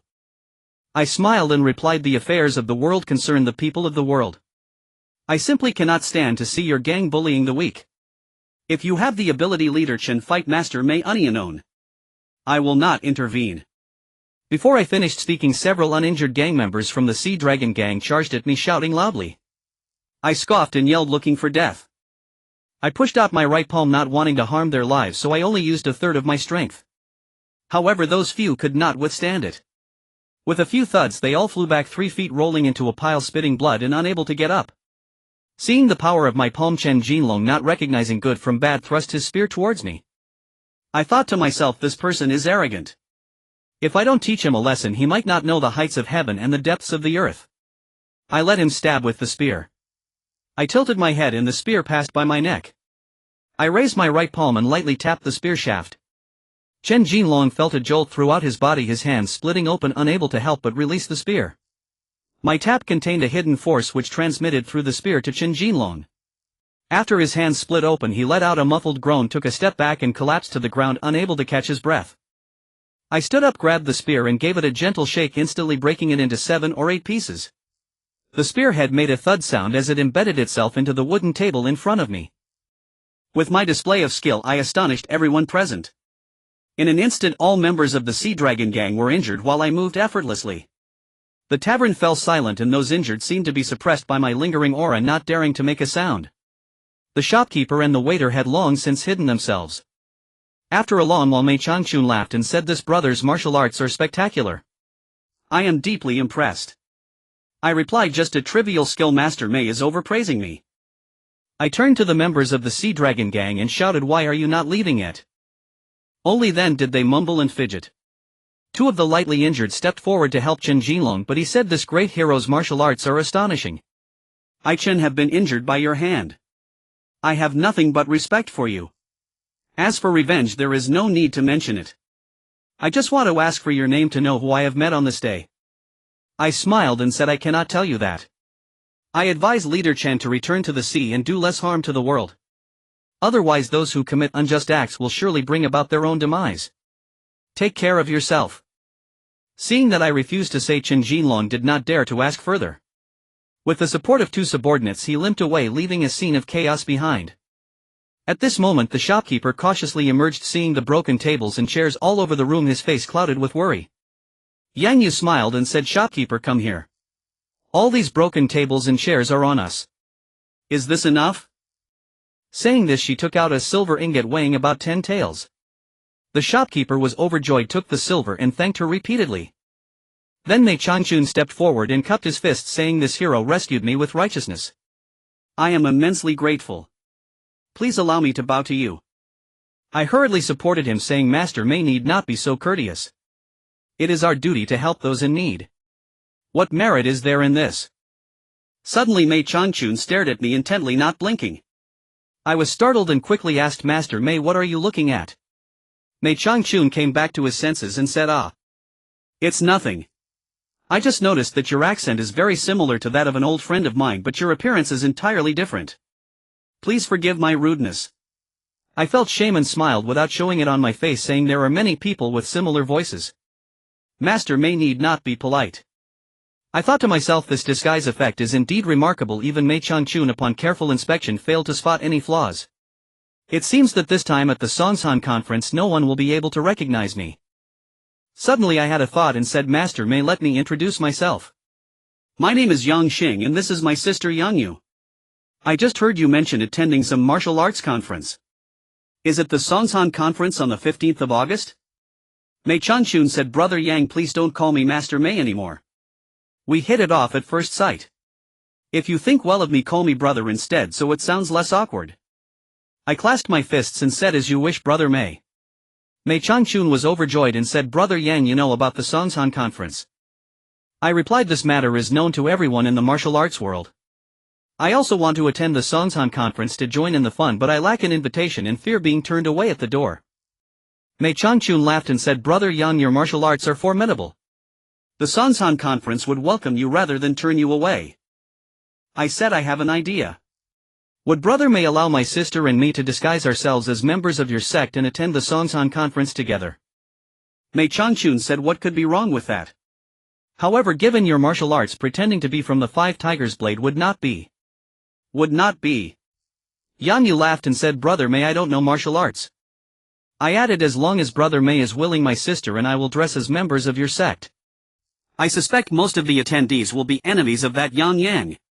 Since you have just protected Yang Yang, it might be difficult for you to stand firm at the conference. I can also assist you from the shadows. Mei Changchun said, as long as you two do not mind that the Five Tigers Blade is small in stature, then I truly cannot refuse. That day we rearranged the cups and plates, and together with Mei Changchun we drank until we were drunk and fell asleep, not expecting that there were still such righteous people in the Jianghu. In a time when everyone called for my death, Mei Changchun disregarded his own safety, insisting on defending my viewpoint. Such a passionate person is rare in the world. To have a friend like Mei Changchun in this lifetime is truly worth it. Upon waking on the second day, we set off again.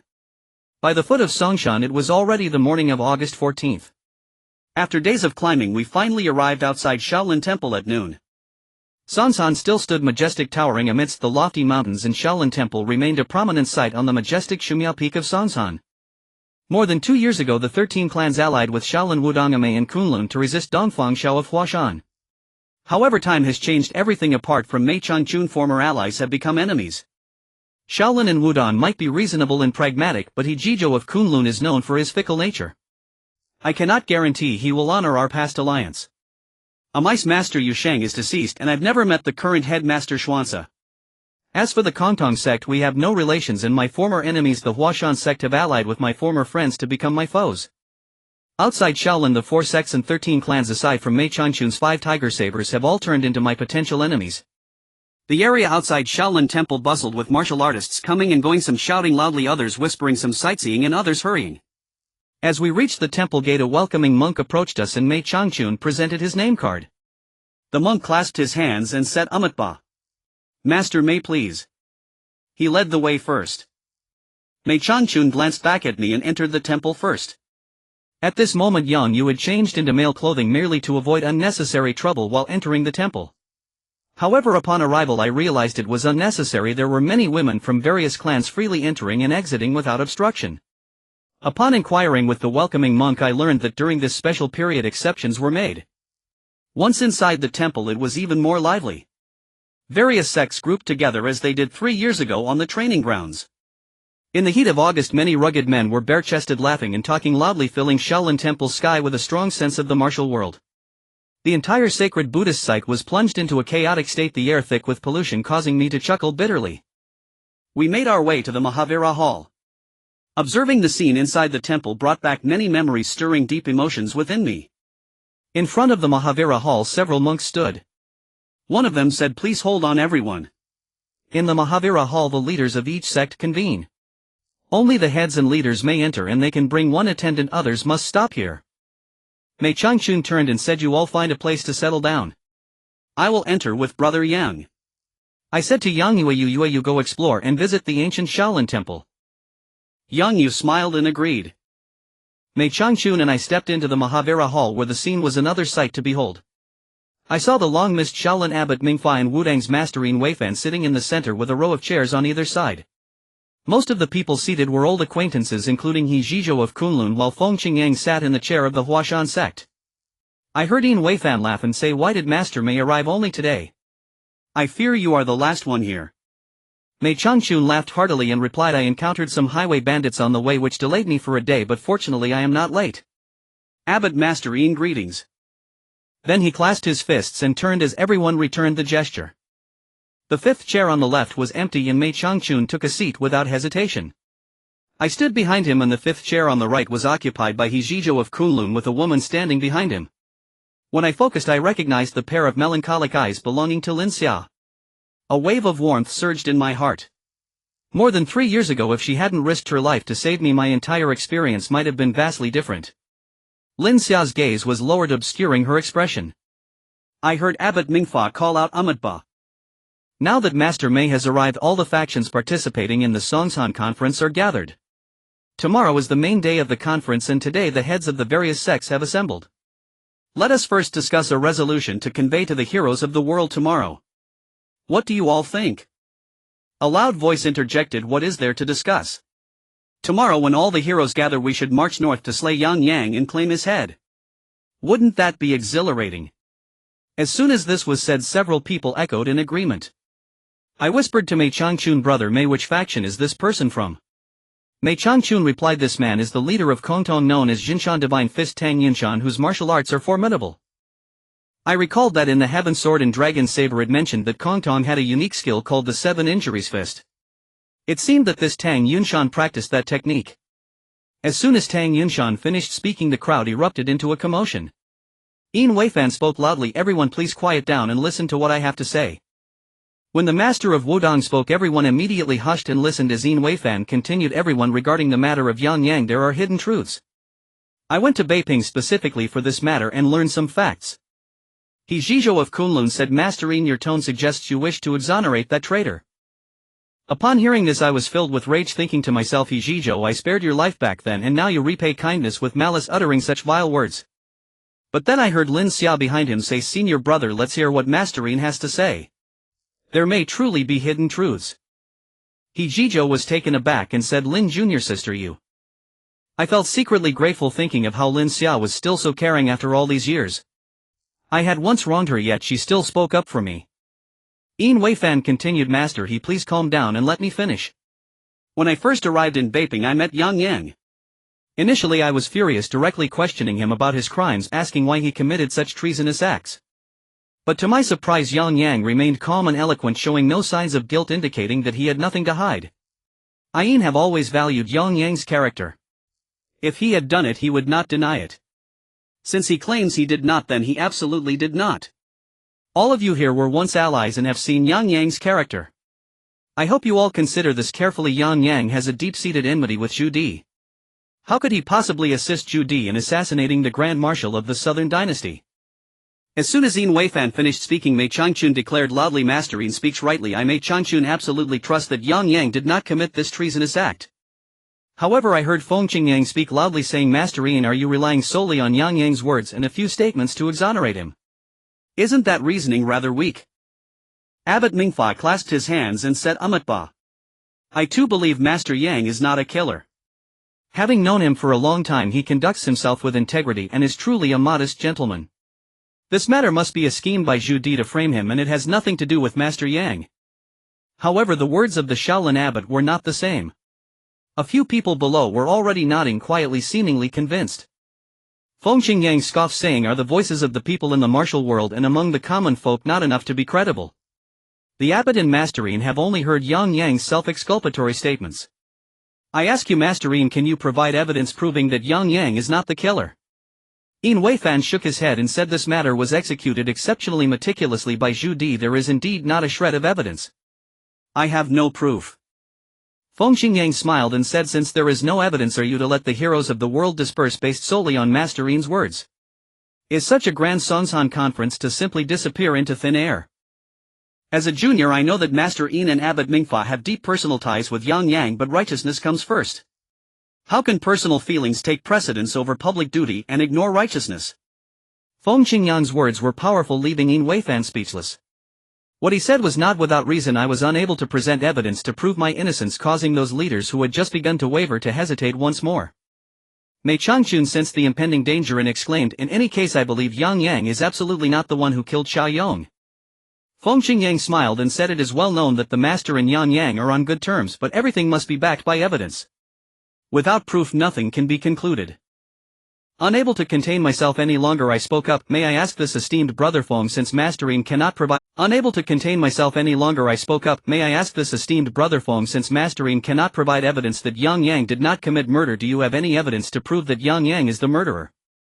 Feng Qingyang was taken aback by my words. Two pairs of eyes immediately shot towards me, and everyone in the hall turned to look at me, with Yin Weifan casting a grateful glance my way. Feng Qingyang paused for a moment and then said, "Although I have no evidence, either the rumors of the world are evidence in themselves. As the saying goes, where there's smoke there's fire. If this matter were not the doing of Yang Yang, why would so many voices point towards him? In vaping there's the matter of the entire populace worshipping him. I believe everyone has heard of this, right?" I smiled and said, "So brother Feng also relies on hearsay. I have heard that your master Dongfang Xiao is the Grand Marshal of Pingnan under Zhu Di. The master and disciple are united, but could it be that you deliberately twisted the facts to frame Yang Yang?" Upon hearing this, Feng Qingyang's expression changed and he said, "He is he and I am I, how can they be mixed together?" I laughed again. "More than 2 years ago, brother Feng assisted your master in a grand battle against Shaolin, making quite a name for yourselves. If you claim that the distinction between you and your master is so clear, who would believe that?" Feng Qingyang could no longer argue, his face turning pale. He said to Mei Changchun, "Master Mei, truly a strong general has no weak soldiers. I did not expect one of your disciples to be so formidable as well." The implication was that as a disciple I should not have the right to speak at this time and place. Mei Changchun smiled and said, "This brother Yang has always called me brother, and whatever he says is equivalent to what I may say." Feng Qingyang snorted and said nothing more, sitting back down with a pale face. Yin Weifan said, "I know that the Huashan sect and Yang Yang have had conflicts, but now that young hero Feng represents the Huashan sect at this conference, he should start from the facts and work together with the various sects present to come up with a feasible plan rather than mixing personal grievances into it. Young hero Feng, don't you agree?" Feng Qingyang's expression softened slightly as he said, "Everything relies on the abbot and Master Yin to make the decisions." The abbot Mingfa said, "Ba, since this is the case, I ask everyone to vote. Those who agree that Yang Yang is the murderer, please raise your hands." As soon as he finished speaking, Feng Qingyang was the first to raise his hand and said, "Although Master Yin and the abbot both believe that Yang Yang is not the murderer, I still believe in evidence. Since there is no proof that he is innocent, I must choose to believe he is the murderer." Immediately after, the sect leader of Kongtong Tangyanshan also raised his hand. He Zhizhou hesitated for a moment and then raised his hand as well. Lin Xia said softly, "Master, you." He Zhizhou ignored her, and I could clearly sense the helplessness and frustration in Lin Xia's gaze. With the leading example of these three, the leaders of the Luoi sect, Blood Club and others also raised their hands one after another. I counted silently. Apart from the Amei Wudong and Shaolin sects, only Mei Changchun had not raised his hand among the 13 factions. I couldn't help but sigh inwardly. The Amei leader, Master Xuanzi, clasped her hands and said, "After my master passed away, I decided to retreat from the world and devote myself to Buddhism. Since most of the Amei sect are nuns, originally monks, and nuns do not engage in worldly matters. The merits and grievances of the martial world have nothing to do with us. Whether Yang is good or bad, this nun does not wish to inquire. I came to this meeting for the sake of Master Mingfa and Master Yin, and also to announce the Amei sect's decision to retreat." Master Mingfa said, "Master Xuanzi has this devotion to Buddhism, which is a great fortune for the Buddhist sect. However, this makes me, an old monk, seem overly enthusiastic about worldly matters." Master Xuanzi said seriously, "Master Mingfa, your Buddhist teachings are profound and I admire them greatly. However, to help those in need and care for the people is even more admirable. Are you saying this to make me feel embarrassed?" Yin Weifan said, "Stop flattering each other. It seems this matter cannot be easily settled. The consensus is as such, Master, you decide what to do." Among the 6 sects, 3 raised their hands, 1 abstained, while 12 out of the 13 factions also raised their hands. It was clear that the resolution had been reached to maintain the original proposal and label me a traitor. I sighed inwardly. It seems that Master Mingfa and Yin Weifan cannot turn the tide. It is destined that I cannot clear my name. I saw Master Mingfa stand up and say since a consensus has been reached everyone may disperse. Tomorrow is the day of the Songsan conference. I will announce this matter at the martial arts arena of this temple. The heads of the various sects stood up one after another wanting to leave when suddenly Feng Qingyang said wait. We were all taken aback and turned back. Yin Weifan asked what further insights do you have young hero Feng? Feng Qingyang said loudly this Songsan conference is themed around killing traitors. Since we have reached an agreement we are now an alliance. As an alliance we must have a lord to command and issue orders, otherwise we would be a headless dragon as scattered sand, which would only make the heroes of the martial world laugh at us for being a group of rabble. Tang Yunshan said loudly indeed. We need to give this alliance a resounding name to show our style. In my opinion let's call it the Killing Yan Alliance. He Zhizhou shook his head and said no. The sun represents the day, how about calling it the Shooting the Sun Alliance? Feng Qingyang clapped his hands and said good. Then we shall call it the Shooting the Sun Alliance. Master Abbot Masterine, what do you think? I felt a surge of anger within. What a crafty Feng Qingyang, revealing his true intentions.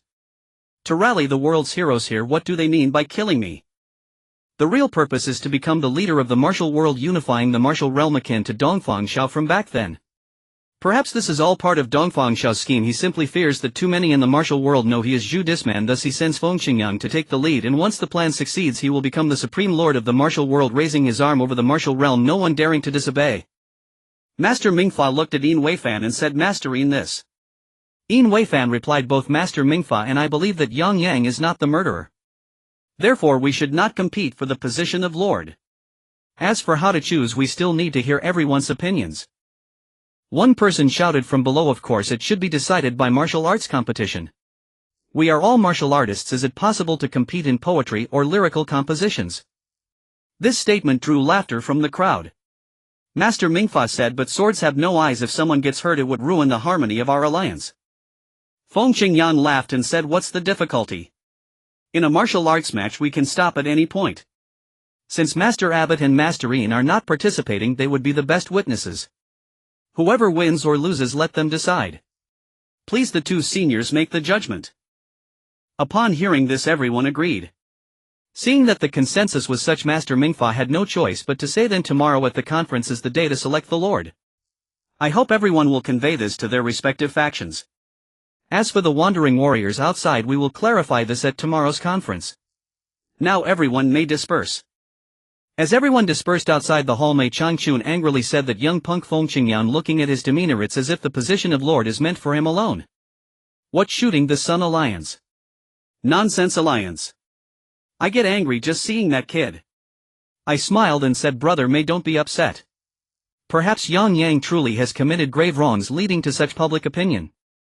Mei Changchun spat and said, nonsense public opinion. They're just a bunch of fickle small people who don't consider how Yang the Great risked his life to save them over 2 years ago, a bunch of ungrateful wretches. I smiled bitterly. Within people in this world are like this.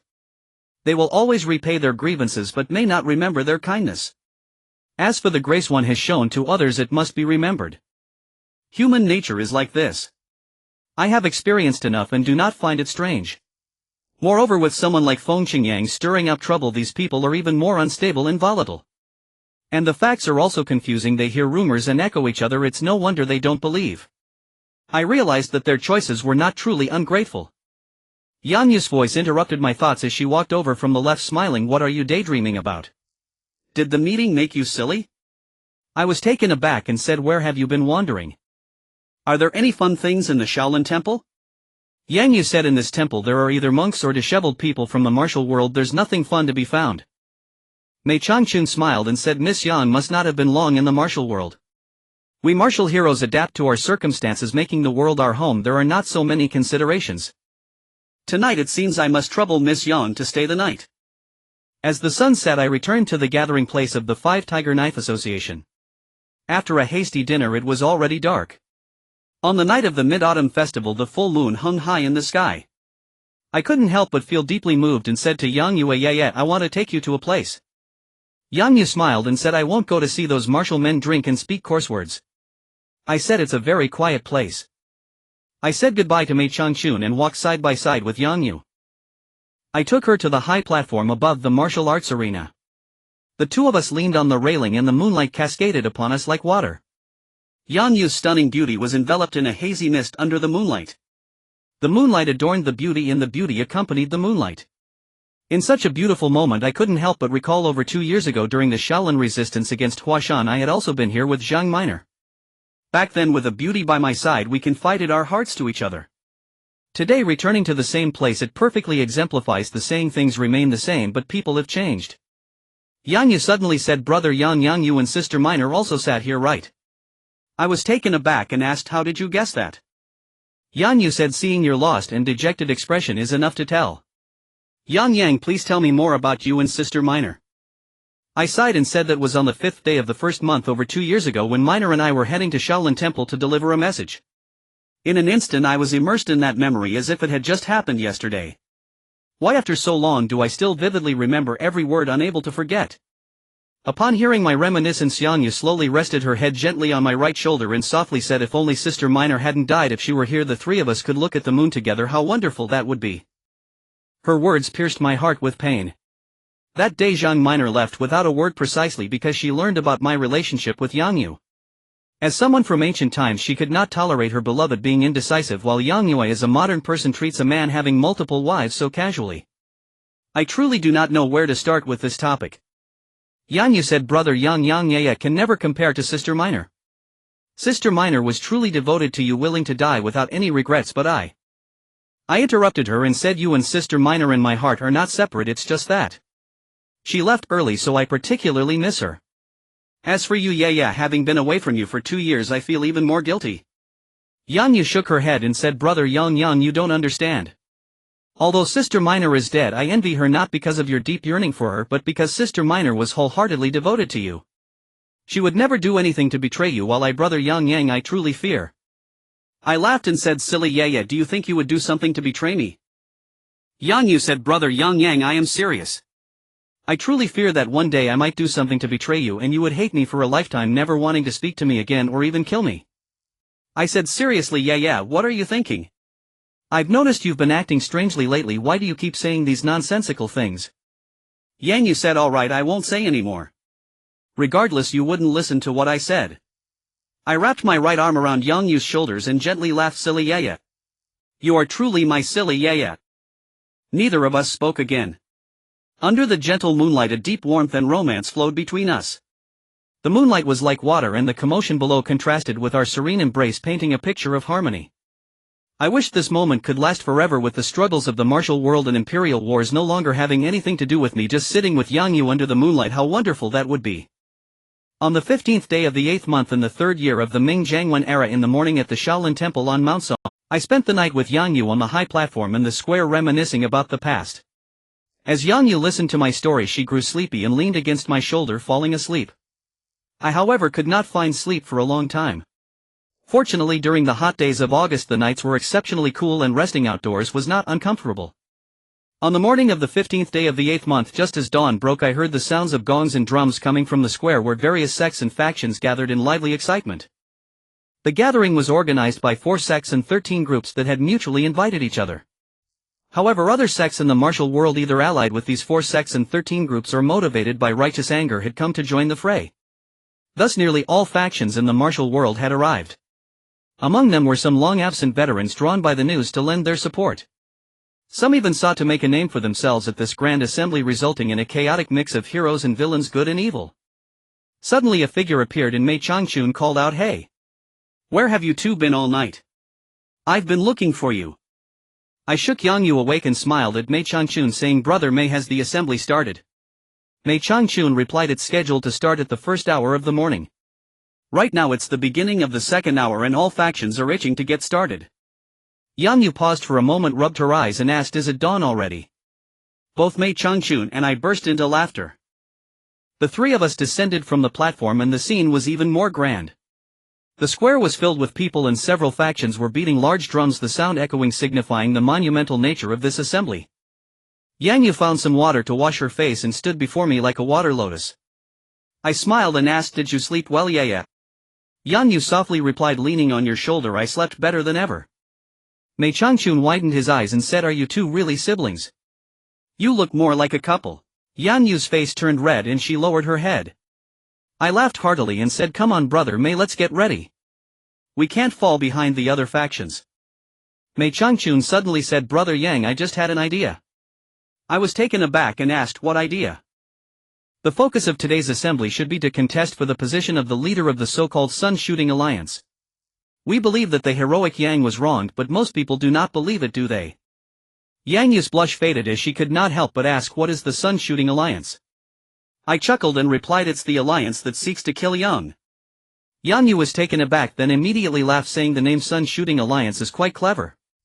Mei Changchun angrily said, what's clever about it? It's a ridiculous alliance.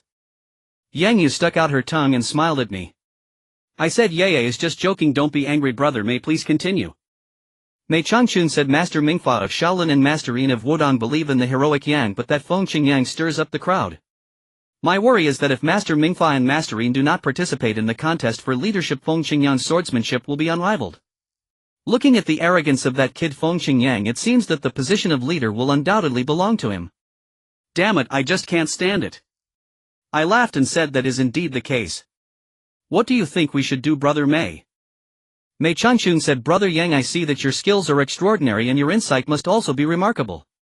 When you helped me in that small inn, it must have been because you believe that the heroic Yang was wronged, right? I smiled and said, so what if I do? Mei Changchun clapped his hands and said, exactly. I see that Brother Yang's martial arts are certainly not inferior to Fengqing Yang's. In my opinion, why not seize the position of leader? This way Fengqing Yang's schemes will not succeed. I asked, how do you know that Fengqing Yang is scheming? He is rallying the heroes to unite against Zhu Di, vowing to kill the traitor Yang. Where's the wrong in that? Mei Changchun was taken aback and speechless. I smiled and said, Brother Mei, let me explain it to you. The Hua Mountain sect has been showing ambitions to dominate the martial world for over 2 years. On that day during the battle with Dongfang Shao, Brother Mei, you must have witnessed it with your own eyes. Mei Changchun said, indeed. That fierce battle is something I will never forget. If it weren't for the heroic Yang sacrificing himself in a fight to a draw with Dongfang Shao, where would the 4 sects and 13 groups be today? Oof. These ungrateful little people. I continued, in this incident, how do we know it's not a scheme by Zhu Di and Dongfang Shao? They cunningly devised a trap to frame Yang, and then the Hua Mountain sect took the lead to convene the martial assembly. Due to the clever design, the martial world amidst chaos firmly believes that Yang is the murderer. The Hua Mountain sect has rallied the crowd, knowing that the leaders of Shaolin and Wudong are friends with Yang and would never take the lead. Thus it naturally falls to one of the 4 sects to select a leader, and with the unmatched Duga 9 swords from the Hua Mountain sect, Shaolin and Wudong would not participate, leaving the others to fear nothing. Brother Mei, you must have realized that the Hua Mountain sect capturing and killing Yang, maintaining justice, is a facade, while seizing the position of leader and dominating the martial world is the reality. Brother Mei, is what I said right? Mei Changchun exclaimed, exactly. Exactly. Brother Yang, your insights truly resonate with me. In that case you should compete for the position of leader to prevent the Hua Mountain sect's plot from succeeding. I gritted my teeth and said, although the heroes of the world are on his side, I will not let them easily take this position of leader. I gritted my teeth and said, although the heroes of the world are on his side, I will not let them easily take this position of leader. I secretly laughed. The Sun-Shooting Alliance is claiming to kill my Yang, and I am supposed to compete for the position of leader of this alliance. Isn't that leading the heroes to kill my own self? How am I supposed to explain this? After some conversation, the second hour had passed. The 4 of us arrived at the center of the square and saw the leaders of the 6 major sects, Mingfa Yin Weifan Fengqing Yang He Zhizhou Tang Yinshan and Xianse, had all gathered. Below the stage the sound of drums was deafening. I estimated that besides the 13 groups there were probably over 20 other sects present. These sects had their own distinct banners, clearly differentiated. On the far left there was a group of about 200 people standing or sitting, dressed differently. It seemed that this group was independent and wandering in the martial world, both righteous and evil. Among them there must be many skilled masters. Perhaps during the competition someone among them would want to make a big impression. I saw Master Mingfa raise his hand, and the sounds of gongs, drums and loud calls gradually quieted down. Master Mingfa said in a loud voice, heroes, your presence today brings glory to our humble temple. I, Mingfa, as the abbot of Shaolin, apologize for any shortcomings in my hospitality. Master Mingfa's deep internal energy made his voice resonate for miles, and I couldn't help but admire him in my heart. As soon as Master Mingfa finished speaking, a voice from the crowd shouted, Master Abbot, there's no need to be overly courteous. We didn't come here to eat and drink at Shaolin, so what's there to worry about in terms of hospitality? This statement drew a roar of laughter from hundreds of people. Mei Changchun said softly, "This person is Hong Daming, the leader of the Tianshi gang from Hunan. He is rough and straightforward and he has a great influence around Luoyang." I nodded. Master Mingfa continued, "Everyone." With a single call he silenced everyone and continued, "You've all come from far and wide for a clear purpose, to unite against Zhu Di and kill Yang. Zhu Di has the court to deal with him and we as martial artists manage martial affairs. Therefore the primary agenda of today's gathering is to discuss how to deal with Yang."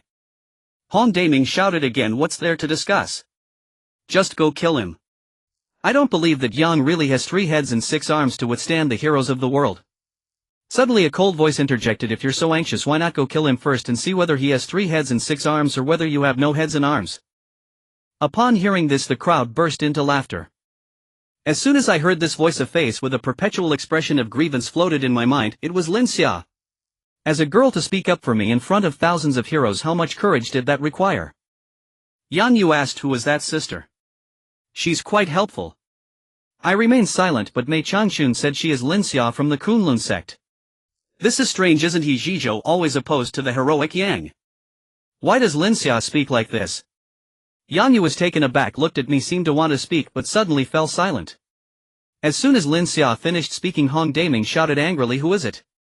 Step forward." Lin Xia smiled and said, "I'm Lin Xia from the Kunlun sect. May I ask what instructions you have, Leader Hong?" Upon hearing the words Kunlun sect, Hong Daming was immediately stunned, realizing that as the leader of a small Tianshi gang, how could he provoke one of the 6 major sects, the Kunlun sect? Thus he had no choice but to swallow his anger. Master Mingfa continued, "On this day before all the heroes of the world, I have a few heartfelt words to share. In recent days I have had in-depth discussions with Master Yin of Wudong and we both firmly believe that Yang is not the murderer of Chao Yong. This matter is likely a frame-up by Zhu Di." As soon as he finished speaking, Feng Qingyang's cold voice interjected, "Master Abbot, since this was already agreed upon yesterday, there is no need to speak of it again." These words also carried great power, seemingly equal to Master Mingfa's. I was secretly shocked. After more than a month, Feng Qingyang's internal strength had indeed improved. The Nining manual truly lived up to its reputation. Master Mingfa clasped his hands and said, "Amatba. Since Master Feng has said so, I will no longer say more. Everyone, I along with Master Yin, have decided to withdraw from this assembly and will not participate in the decision to kill Yang. The rest of the meeting will be hosted by Master Feng Qingyang." As soon as this statement was made, the crowd erupted with a loud uproar. This assembly at Mount Song was held at Shaolin and its purpose was certainly for the abbot of Shaolin to preside. However, on the very day of the assembly, the 2 leading sects, Shaolin and Wudong, announced their withdrawal. This was a bucket of cold water poured over the enthusiasm and eagerness of the heroes, and even worse, the leadership of the assembly was handed over to the young Feng Qingyang, which naturally made the crowd dissatisfied. The 13 groups who participated in the battle at Shaolin more than 2 years ago might not have minded, as they had seen Feng Qingyang's swordsmanship firsthand and felt that although he was young, he was highly skilled. It was acceptable for him to host the assembly, but the other factions were different and protests erupted one after another. Feng Qingyang remained calm and said loudly, "Heroes, I am honored that Master Abbot has entrusted me with the responsibility of hosting. Please remain calm and listen to what I have to say." I guessed that he was using his full internal strength. Even amidst the loud noise from the crowd, his voice was still clear. Upon hearing this display of internal power, the crowd quieted down and their previous underestimations vanished. Feng Qingyang continued, "This assembly is to eradicate Yang, hence the name Sun Shooting Alliance. As an alliance, we need a leader. Everyone knows that a snake cannot move without a head and a group of dragons cannot be without a leader. We are the righteous force of the Central Plains martial world and cannot be disorganized like a scattered sand. We need a person of great virtue and skill to lead us, only then can we achieve great things. As for how to select this leader, we need the judgment of all heroes." As soon as he finished speaking, the crowd began to discuss again. One person shouted, "The leader of the martial world should naturally be decided through martial arts competitions. Throughout history this has always been the case. We are all martial artists. Are we supposed to compete in poetry and meals?" Upon hearing this, everyone burst into laughter. An elder on the left said, "Competing in martial arts is extremely dangerous. Everyone here are good friends. If someone gets injured, wouldn't that be a case of hurting one's own?" Another person said, "Today's assembly has no less than 3,000 to 4,000 people. If we compete one, by the time we finish, Judi's army might reach the gates of Yingtian City." Although this statement was exaggerated, the reasoning was very valid. Feng Qingyang aimed to defeat everyone alone but did not consider this point. It ba. Master Mingfa exclaimed and the crowd quieted down. He said, regarding the competition, I have a perfect idea that can satisfy everyone. Feng Qingyang happily said, Master Abbot, please tell us. Master Mingfa said, our temple has a formation called the 18 Arhats formation specifically for disciples who wish to venture out. If any disciple feels that their skills are sufficient and wishes to descend the mountain, they must first pass the test of this formation, which will then be evaluated collectively by the senior masters to determine if they are allowed to leave. My suggestion is for all heroes to first try this 18 Arhats formation. This way we can avoid unnecessary injuries and also filter the participants. What do you all think? Yin Weifan smiled and said, this method proposed by Master Abbot is truly a win-win. In my opinion, there is no better approach than this. He Jizhou, the leader of Kunlun, said, I have heard that the 18 Arhats formation of Shaolin is exquisite and profound.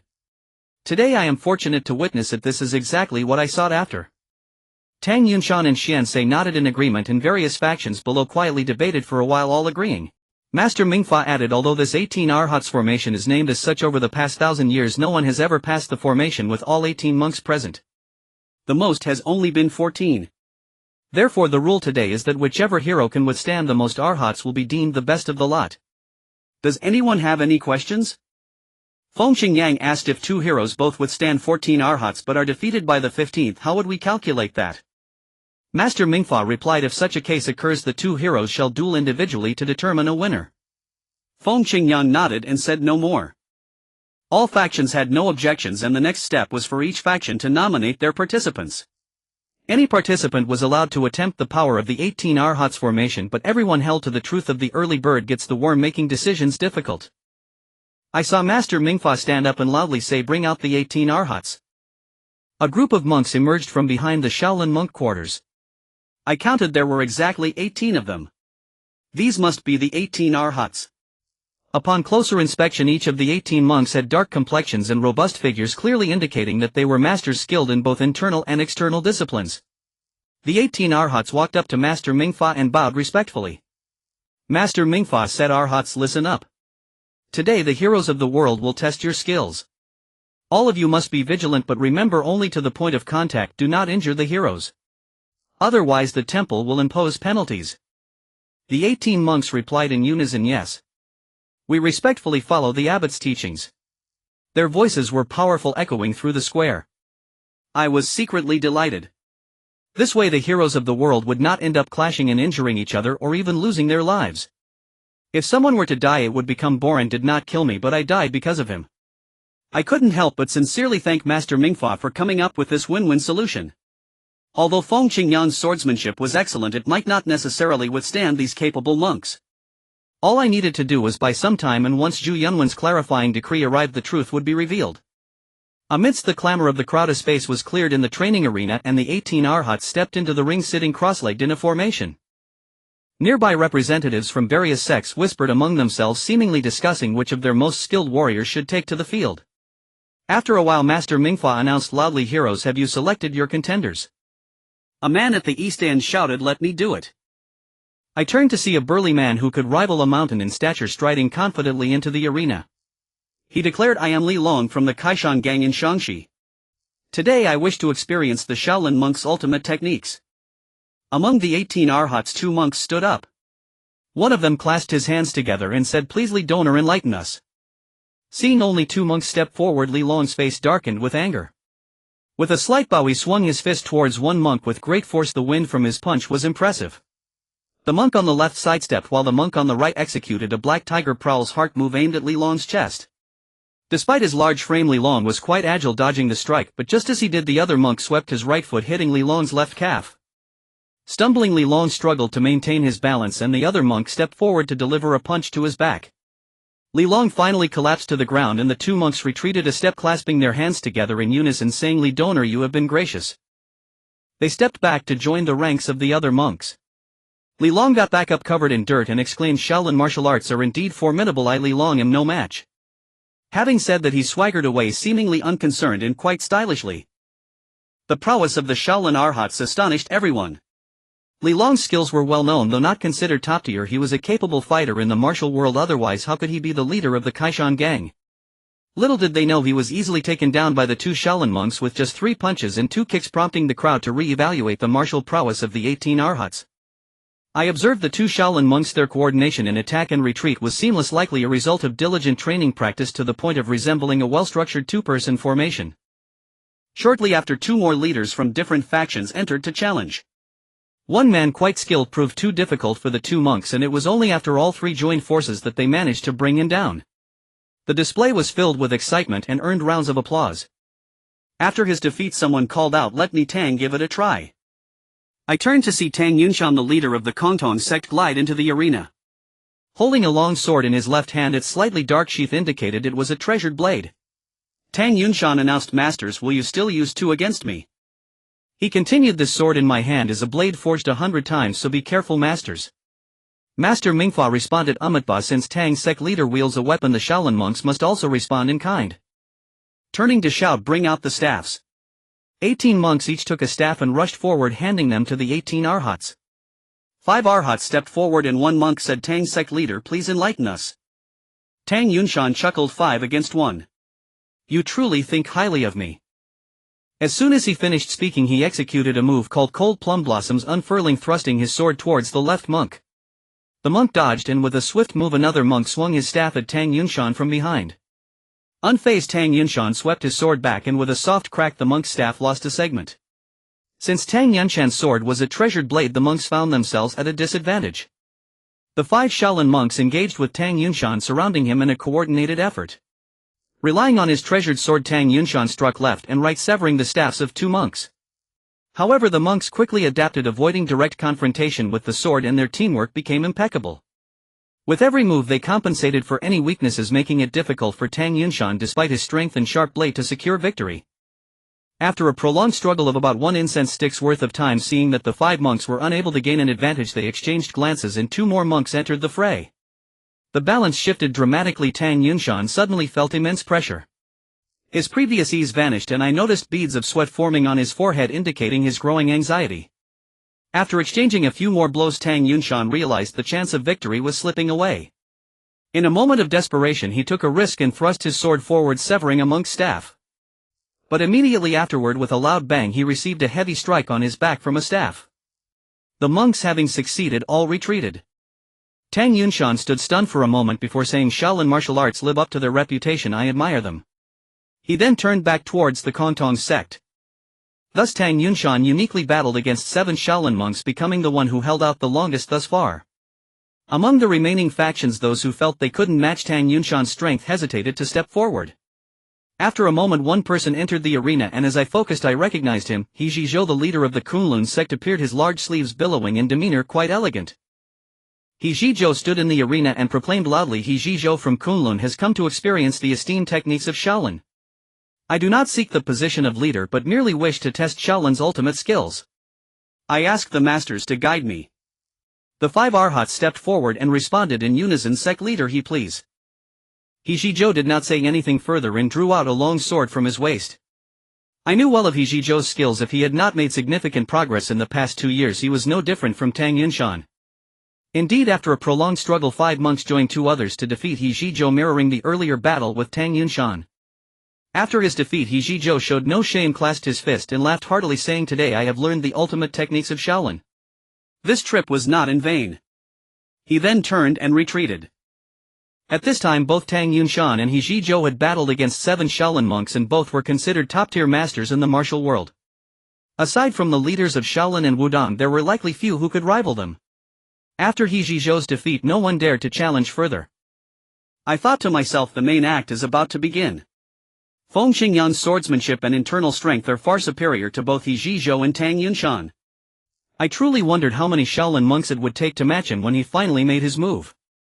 While I was pondering, Feng Xingyang gracefully entered the arena. He was in his prime, exuding charm and brilliance. As soon as he stepped onto the stage, applause erupted. I felt curious as to why so many people were cheering for him. Could it be that these people had come specifically to support Feng Xingyang? Feng Xingyang stood in the center of the arena and proclaimed, "I am Feng Xingyang, a junior from Huashan, and though I am unworthy, I have come to learn from the esteemed masters." Master Mingfa said, "I have heard of your brilliant swordsmanship, young hero. You have mastered the true teachings of Duga 9 swords from your master Dongfang. In the past you made a name for yourself in a battle against Shaolin. Who would have thought that yesterday's enemy has become today's friend? Young hero Feng, it is indeed a joy to see you turn to the righteous path. Feng Qingyang replied, Master, you flatter me. All the heroes present share a common goal, to eliminate the treacherous traitor Yang Yang. Whoever takes up the position of leader must inevitably take on the responsibility of assassinating Yang Yang. Master Mingfa said, Ba, please proceed, young hero Feng. The 5 arhats leaped forward and one monk clasped his fists and said, Young hero Feng, please make your move. However, Feng Qingyang did not draw his sword right away. The sword in my hand does not adhere to the principles of combat, so if I accidentally injure any of the masters I ask for your forgiveness. The monk replied, We all have our weapons, there's no need for you to say so. Only then did Feng Qingyang draw his long sword, an ordinary Qingfeng sword. However, I knew that in Feng Qingyang's hands its power would be immeasurable. With a long cry, Feng Qingyang flicked his sword, suddenly thrusting it forward with lightning speed. The 6 monks moved in unison, changing their formation as they engaged. Feng Qingyang's swordsmanship was indeed bizarre and extraordinary. Amidst the monks' attacks he remained calm, occasionally thrusting a few strikes that left the 5 monks flustered. After 20 or so exchanges, Feng Qingyang's swordplay became progressively more refined, and with a few thrusts the 5 monks found themselves unable to respond. Seeing the situation, 2 more monks jumped in to join the fray. Even with the addition of 2 monks the situation did not change.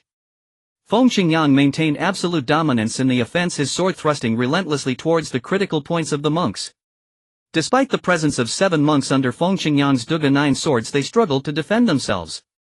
As the battle unfolded, 3 more monks joined the fight, bringing the total to 10. Feng Qingyang moved seamlessly among them, his long sword darting east and west with great ease. The 10 monks wielded their staffs, creating a deafening sound. In the midst of the swirling staff shadows, Feng Qingyang's figure appeared elusive, seeming as if he could be struck at any moment. However, he narrowly dodged each attack, appearing to be in danger, yet I knew in my heart that Feng Qingyang was far beyond what these 10 monks could contend with.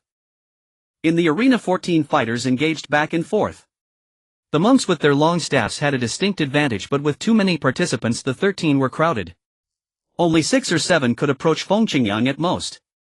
Those on the outside had to wait for the inner circle to withdraw before they could attack. This strategy had its advantages as it could wear down Feng Qingyang's internal energy. Once his energy was exhausted, victory would naturally follow. Feng Qingyang seemed to realize that this tactic was unfavorable for him. With 4 Shaolin monks still remaining, he knew he needed to finish swiftly. He thrust his sword with a risky maneuver, striking a monk's wrist, but in doing so he left himself open on the right flank. Another monk took advantage of this opening, jabbing the point of his staff into Feng Qingyang's side. Feng Qingyang tilted his sword, slicing off the tip of the staff, but immediately afterward he let out a muffled grunt as he was struck hard on his left leg. The blow was heavy, causing Feng Qingyang to stagger forward, and with a loud bang he felt a hit on his back. With 3 blows landing, Feng Qingyang's swordplay fell into disarray, exposing numerous weaknesses. The 12 monks did not press the attack any further and retreated together. In this battle Feng Qingyang fought valiantly against 14 monks, injuring 2 in the process, demonstrating his impressive prowess and skill. Though he was defeated, he still carried himself with honor. Such martial arts I couldn't help but secretly admire. Feng Qingyang's swordsmanship truly advances by leaps and bounds. Compared to the battle in the maple forest that night, it has improved significantly. Feng Qingyang staggered after enduring 3 strikes, seemingly pained to the core. After a moment he slowly straightened up, clasped his fists towards the monks and declared loudly the ultimate skills of Shaolin. Feng Qingyang humbly admits defeat.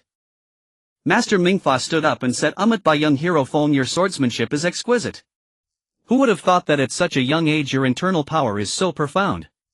Since the founding of our temple there have only been about 7 capable of single-handedly battling 14 monks. Young hero Feng truly opens this old monk's eyes. Master, you flatter me too much. I do not deserve such praise, Feng Qingyang replied. Master Mingfa addressed the gathering today. With all you heroes visiting our temple, I have witnessed your martial arts. Now as young hero Feng has single-handedly fought 14 arhats, if no one else comes forth to challenge, then the leader of the Sunshooting Alliance shall be young hero Feng. Having witnessed Feng Qingyang's unparalleled swordsmanship and the power of the Shaolin monks, no one dared to step forward again. Master Mingfa called out, Is there no one else who dares to challenge? Before he could finish speaking, a loud voice rang out, There is one more person. I recognized the voice coming from beside me, and turning my head I saw Mei Changchun, unable to contain himself, yelling loudly. This outburst attracted thousands of gazes filled with surprise, admiration, encouragement, and of course more ridicule. Master Mingfa asked, "Is Master Mei going to take the stage to offer guidance?" Mei Changchun laughed. "How could I dare to take the stage with my mediocre skills? It is this brother Yang from our sect," he said, pointing at me. Reluctantly I stepped forward, clasped my fists, and announced loudly, "I am Yang Xing, a disciple of the Five Tiger Blade sect, and I wish to learn from the esteemed skills of the Shaolin monks." Master Mingfa looked astonished and said, "Is there someone in your sect whose skills surpass that of Master Mei?" Mei Changchun replied, "Master, this brother Yang's martial arts are far beyond my own indeed." The crowd buzzed with discussion, all wondering where I had emerged from.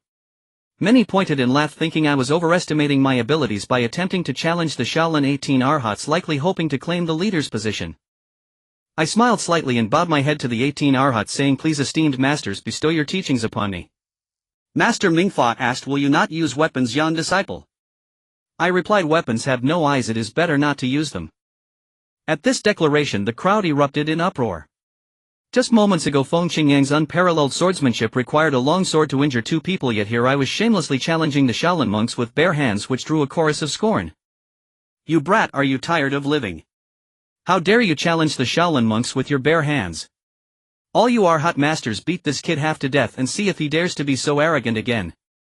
I've roamed the martial world for decades and have seen arrogance, but never such blatant arrogance." Master Mingfa proclaimed loudly, "Everyone quiet down." With a surge of internal power his voice silenced the crowd and he said, "Let us first witness the martial prowess of young disciple." As his words fell, two monks stepped forward and clasped their fists, saying, "Please, young disciple, teach us." Since I wouldn't use weapons, the Shaolin monks also discarded their staffs. I chuckled inwardly as a mere rookie. Two monks stepping forward to battle me showed they regarded me as a typical sect leader. I smiled and said, "Masters, please make your move." The two monks exchanged glances and one on the left and one on the right struck towards my side simultaneously. I stepped back, dodging their punches. The two monks changed their fists into palms, striking at my chest from both sides. I raised my palms, meeting their strikes with only half my strength, unwilling to harm them. However, the monks could not withstand even that feeling. A powerful force surged through them, causing them to retreat 5 steps, and just as they were about to stabilize they felt the force still pressing, so they leaped back a large step, finally managing to stand firm, their faces showing immense surprise. This display brought silence to the previously clamorous crowd, each person gaping in disbelief, and since they were in shock they naturally could not utter a sound. Standing against the wind in the sweltering August heat, the spectators were sweating profusely. Yet as I unleashed my palm strike it seemed to strike every person present and the noise vanished completely. I smiled at the two monks, saying, "Thank you for your guidance." Among the monks 3 jumped out, one of whom said, "Young disciple, your martial prowess is extraordinary, please teach us again." I waved my right hand and 5 monks charged forward. This time they attacked with a different formation, their formation meticulously arranged. However, how could they compare to my Joyoung divine skill? My palms danced in the air, channeling pure yang energy. Waves of heat surged towards them, preventing the monks from even getting close. The reach of my palm strike kept all 5 monks at least 3 feet away from me. Suddenly a figure flashed and 3 more monks joined the fray, expanding the circle of their attack. My palm power could no longer encompass all of them, so I narrowed the circle and integrated the shifting technique of Qian Kuan de Nuai into my palm technique. Each time 8 monks attempted to strike me I would deftly redirect them, causing their strikes to narrowly miss me and almost injure their own men. Amidst the 8 monks' assault I moved freely, my sleeves fluttering while they exhausted themselves, yet couldn't even touch the hem of my garment. After a few more exchanges the onlooking monks sensed the situation was dire and 3 of them shouted, "Excuse us." They launched their palms to assist, thus 11 Shaolin monks entered the fray. Forming a large circle around me, the internal power surged from every direction, creating a powerful pressure akin to forming a wall of energy around me. I intended to test my internal strength, and with a sudden burst of energy I charged at the 3 monks, who felt a fierce wind rush towards them, making them unwilling to face my onslaught. They dodged, creating an opening in front of me. I burst through the gap, turning suddenly to face the 11 monks and shouted, "Come at me all at once." I activated my Joyoung divine skill, thrusting my palms forward fiercely, stirring up a whirlwind that howled towards the 11 monks. The first 2 monks, feeling my overwhelming presence, suddenly shouted, "Relay." The 2 of them struck together with 4 palms towards my double palms. I was astonished. How could my palms be resisted by just these 2 Shaolin monks? If they were to take it heeding, wouldn't they risk breaking bones? Not wishing to harm them, I retracted 8/10 of my internal power. Yet the moment our palms connected I felt their combined strength surging forth, a power that was certainly beyond what just the 2 monks could generate. Upon a closer look I realized the key behind the two monks stood another monk who had both palms resting on their backs, and behind him the other monks formed a chain, each connecting to the next. Suddenly I remembered a traditional Shaolin internal technique that allows for the passing of internal energy between several people, enabling them to channel their strength into one individual. If all had practiced this technique, they could combine their internal energies into one person's body, greatly amplifying that person's power. Understanding this, I felt a surge of ambition rise within me, eager to test the limits of my Joyoung divine skill and the balance of yin and yang. With a thrust of my arms I channeled all my internal power into my palms. The 11 monks, now connected in their internal energy, felt the same. I sensed a tremor in my hands as an immense force surged to clash against my palm power. In an instant the battlefield shifted from chaos to stillness, and the onlookers realized that testing internal power was far more perilous than exchanging blows. A moment's inattention could lead to fatal consequences. Master Mingfa seemed to understand the dangers of this transmission technique, and with compassion declared loudly, "All arhats stand down immediately. Do not harm young disciple." Yet at that moment, under the pressure of my internal power, how could the 11 monks simply cease, let alone speak? I smiled and said, "Master, do not worry. I will release my strength when I can no longer hold on." At this statement everyone present was astonished. Not only was I managing effortlessly against the combined internal power of 11 Shaolin monks, but I could also speak. Such prowess was unheard of. After enduring for a short period, the 11 monks' foreheads were covered in sweat. The heat was already intense, and in no time they were all soaked. Among the nearby 7 monks, aside from 2 who were injured and could not fight, the other 5 leaped forward, resting their hands on the backs of their fighting comrades. With the addition of their internal power, I felt the pressure on my palms suddenly increase, and if I had been careless I would have faced a great loss. I quickly summoned my internal power, pushing my Joyoung divine skill to its limits. In the square a fierce battle unfolded, the setting sun casting a bloody hue, its afterglow illuminating over 4,000 spectators, making it particularly grand. However, the gaze of the thousands of heroes was fixated on the 17 individuals in the arena, forming an exceptionally unique scene. My palms met the palms of 2 Shaolin monks, while the other 14 monks lined up behind them, each passing their internal energy into my palms, creating a unique sight. As I circulated the Joyoung true energy within me, I felt my vitality surging. Under the pressure of the 16 monks' combined strength, I barely managed to hold my ground. I wondered how long this would go on. With a sudden flash of inspiration I changed my technique, transforming from one yin to one yang. Then I invoked the 7th layer of Qian Kuan de Nuai, causing the monks to feel something was amiss with their internal power. Just as they were about to adjust their defense, they suddenly found the direction of their energy was entirely incorrect, causing their internal power to stall. This was precisely the moment I had been waiting for. I shouted loudly, unleashing all my Joyoung divine skill. This was an internal force I had never used before, and I didn't even know its true might.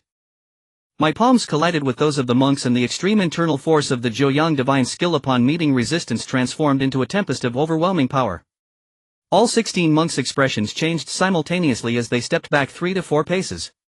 Yet their strength had not dissipated. As they attempted to resist, their legs buckled simultaneously and all 16 monks collapsed to the ground.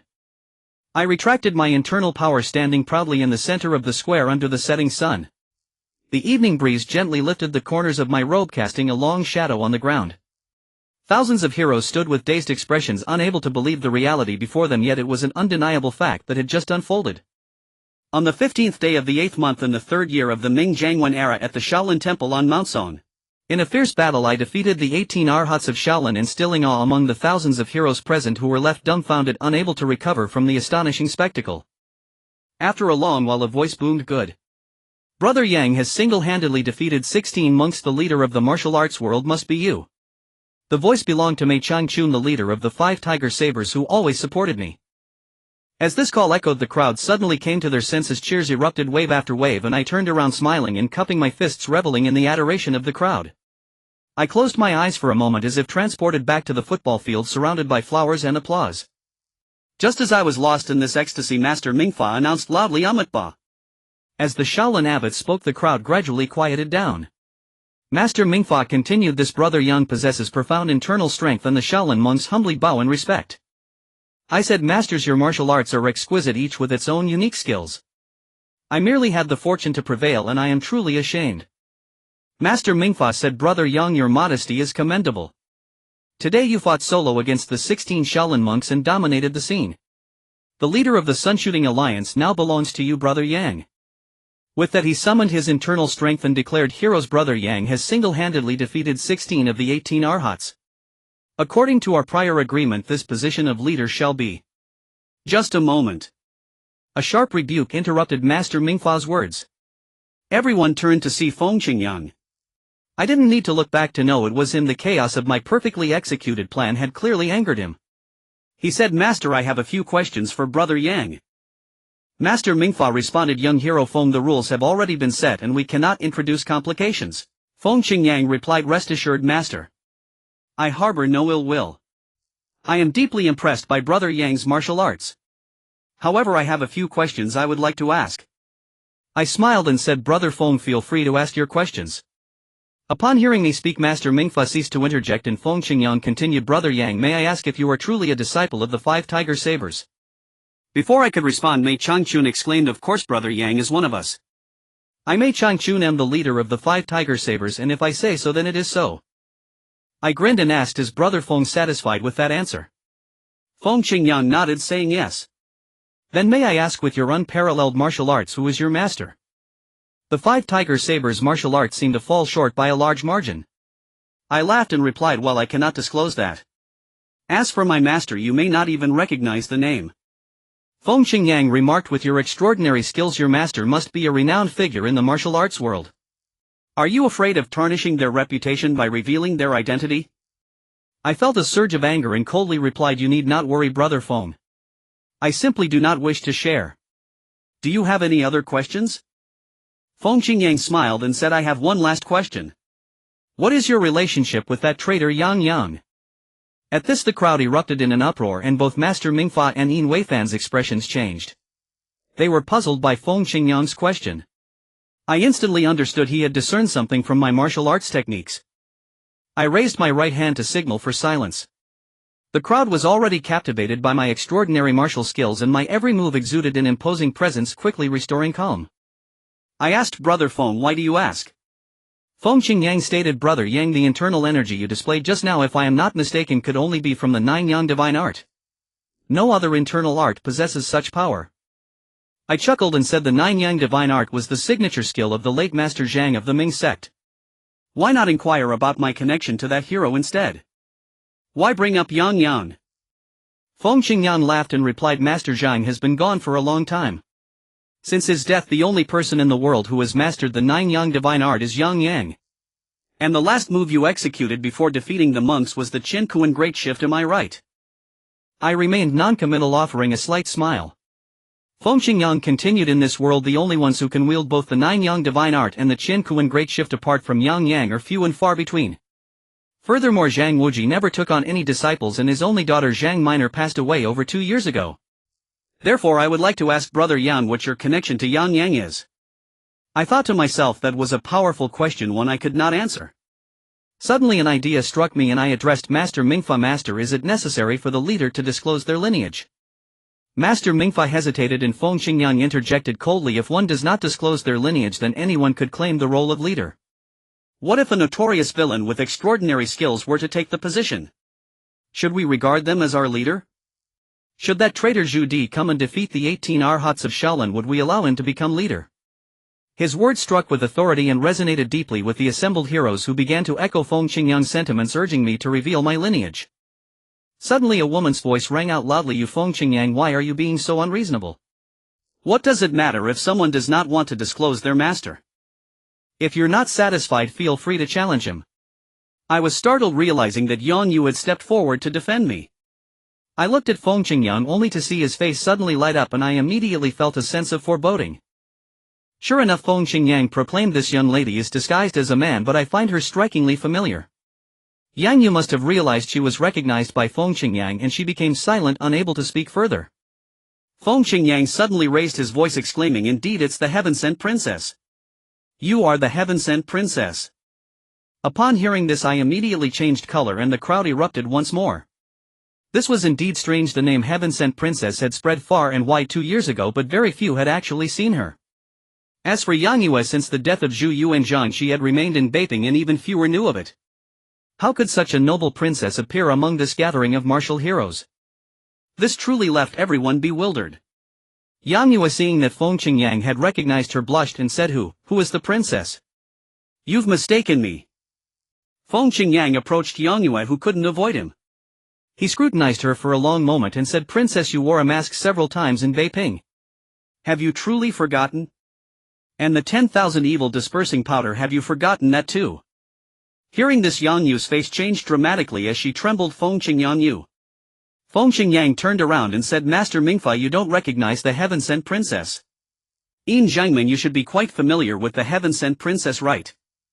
Yin Weifan exclaimed, Princess, it really is you. If not for a close look, I wouldn't have recognized you. Why have you come here alone? Feng Qingyang added, since the heaven-sent princess is here, her fiancé must also be present. Suddenly turning to glare at me, he said, Yang Yang, how long will you keep pretending? I thought to myself, since you have seen through me, it would be meaningless to continue pretending. I smiled and said, Brother Feng, you truly have sharp eyes.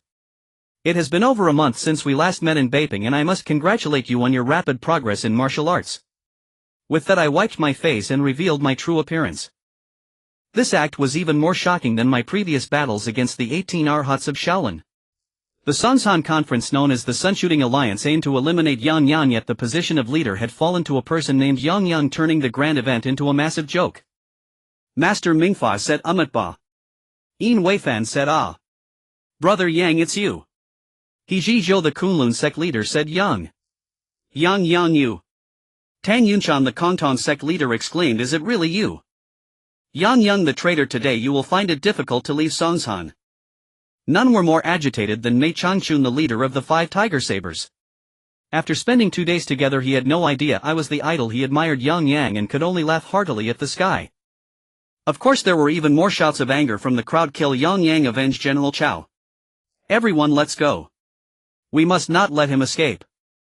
Brothers, everyone charge.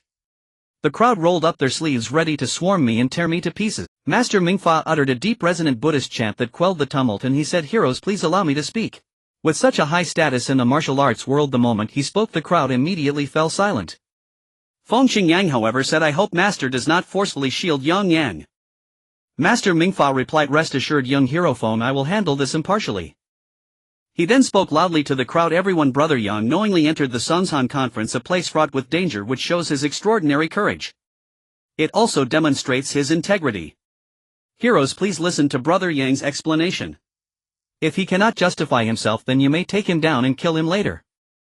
As the abbot of Shaolin, revered as a leader in the martial arts world, everyone had to give him some respect, and thus they fell silent. Yin Weifan added, Master's words are correct. Since Yang Yang has the courage to come, he surely knows he is innocent. I am also willing to let him explain. Had the Shaolin abbot's words not been sufficient, with the support of the Wudong and Shaolin sect leaders, who are 2 of the foremost figures in the martial arts world, the crowd might have expressed their discontent more openly. Even Feng Qingyang found it difficult to interject at this moment. I felt grateful amidst the suspicion surrounding me. Having the support of the 2 sect leaders was heartening. I sincerely said, I am deeply grateful for Master and Zhangmin's goodwill, and I will not disappoint you. Yin Weifan replied, Brother Yang, all the heroes are here, and this is an excellent opportunity for you to clarify yourself. Be sure to seize it. I said, Zhangmin, rest assured, let me show you how I clarify. By now night had fallen, and each faction sent people to light torches, illuminating the square as bright as day. I turned, gathering my energy, and leaped onto the high platform at the edge of the square. With thousands of heroes gathered below, I stood on the platform looking down upon them. The area that was vacated for the martial arts competition gradually filled with people again, with thousands of heroes looking up at me. I couldn't help but feel a surge of pride, thinking that even if the greatest burdens were to fall upon me, I could bear them. I raised my hands and proclaimed loudly, Heroes of the world, please listen. I am Yang Yang, found in a suspicious situation, and I thank you all for giving me a chance to clarify. I hope everyone listens carefully, and I will provide a satisfactory answer to you all. Perhaps pressured by my imposing presence, the heroes fell unusually silent. No one dared to speak. After my opening statement, I took a deep breath and said, Firstly, I Yang Yang swear that Brother Cha Yong was absolutely not killed by me. If I speak even half a lie, may heaven punish me and I die by a rain of arrows. As I spoke these words using the 9 Yang divine art, my voice resonated in the quiet of the night, making my declaration sound even more powerful. As soon as I finished, I heard Feng Qingyang say, Anyone can make a poisonous oath. Does Brother Yang think that with just these words he can wash away his guilt for murder? Ignoring him, I continued, esteemed heroes present, perhaps you are not too unfamiliar with me. Over 2 years ago in this very place at Shaolin Temple, the 4 factions and 13 sects joined forces against Dongfang Xiao. How was I Yang regarded back then? Haven't you all forgotten? Mei Changchun shouted. I haven't forgotten. At that time Hero Yang fought desperately against Dongfang Xiao, sustaining severe injuries and nearly losing his life. Such kindness I Mei Changchun will never forget in my lifetime. With Mei Changchun leading the charge, the heroes immediately began to discuss among themselves, and many of the factions had already shed much of their hostility. But then Feng Qingyang spoke again. Brother Yang, this is a different time. To bestow kindness without expecting anything in return is the true act of a hero. You repeatedly speak of the kindness granted to you, but does what happened back then prove your innocence today? I replied, I bring up the past merely to clarify what kind of person I Yang am, not to seek repayment for kindness. Feng Qingyang said, Brother Yang, you should present some substantial arguments to clear your name. I proclaimed loudly, esteemed heroes, I Yang have a deep-rooted enmity with Zhu Di. I have a beautiful confidant, the daughter of Zhang Wuji, Miss Zhang Minor, who fell under the sword of Dongfang Xiao, the Grand Marshal of Pingnan. What kind of person is Dongfang Xiao? I believe there is no need for me to elaborate further. How about Miss Zhang Minor? Surely everyone has seen her. I ask you all, how could I, who has a vendetta against Zhu Di for the death of my wife, serve him? As I spoke of the vendetta for my wife's murder, I couldn't help but glance towards Yang Yuan, only to find her listening intently, seemingly unaffected. This argument was quite persuasive. My relationship with Zhang Minor was already well known, and the fact that she died at the hands of Dongfang Xiao had spread over the past 2 years. Thus it was clear that I had no reason to assist Zhu Di. The crowd murmured among themselves, nodding in agreement. Suddenly I heard Feng Qingyang ask, I would like to ask Brother Yang a question. You have been in seclusion in Butterfly Valley for 2 years and suddenly re-emerged. What is the reason for this? My heart jumped and I replied, this is a personal matter for Yang and not convenient to disclose. Feng Qingyang laughed. Before all the heroes of the world, what personal matters could there be? I had no choice but to say, all right. It is for the Princess Tianci. Upon hearing this, the crowd collectively gasped. Feng Qingyang continued, but where was the Princess Tianci at that time? And who was her mother? I had to answer at that time, the princess was in Beiping City and her mother is the Princess of Yan. As soon as I finished speaking, the crowd gasped again. Feng Qingyang said, that settles it. You are the husband of Princess Tianci, well known to all. At that time Beiping was under siege and you infiltrated Chao Yong's camp to save the princess, resulting in his death. Is that correct? I solemnly said I did not. At that time Zhu Di had already placed the princess under house arrest and asked me. At this point I couldn't help but stop. Wasn't I trapping myself? Feng Qingyang laughed. What did he ask you to do? Let me answer for the heroes of the world. He asked you to take Chao Yong's life and then release the princess to reunite with you. Am I right, Brother Yang? I remained silent, as that was indeed the case. How could I defend myself? Seeing that I was left speechless, Feng Qingyang smiled and stood quietly, no longer speaking. This exchange had a significant impact on the heroes' resolve. Their thoughts had shifted to, although I had a deep vendetta against Zhu Di, he held Princess Tianci hostage, leaving me no choice but to act, thus killing the leader to save the beauty. At this moment I felt anxious and said, esteemed heroes, please listen to me one more time. I was indeed coerced by Zhu Di and infiltrated the southern camp. The crowd responded with an "oh" once again. I added, however, after I arrived at the southern camp, a conversation with Brother Chao enlightened me, helping me understand the greater righteousness. Therefore I did not act but left after a deep discussion. Brother Chao Yong was not killed by me. Feng Qingyang coldly laughed. You infiltrated the camp at midnight and by dawn Chao Yong was dead. When day broke, Zhu Di led his army to attack, causing a great collapse of our southern forces. If you say it wasn't you, then who could it be? I was left speechless and Feng Qingyang turned to the crowd saying, heroes of the world, we are all noble figures, please do not let Yang's false facade blind our eyes.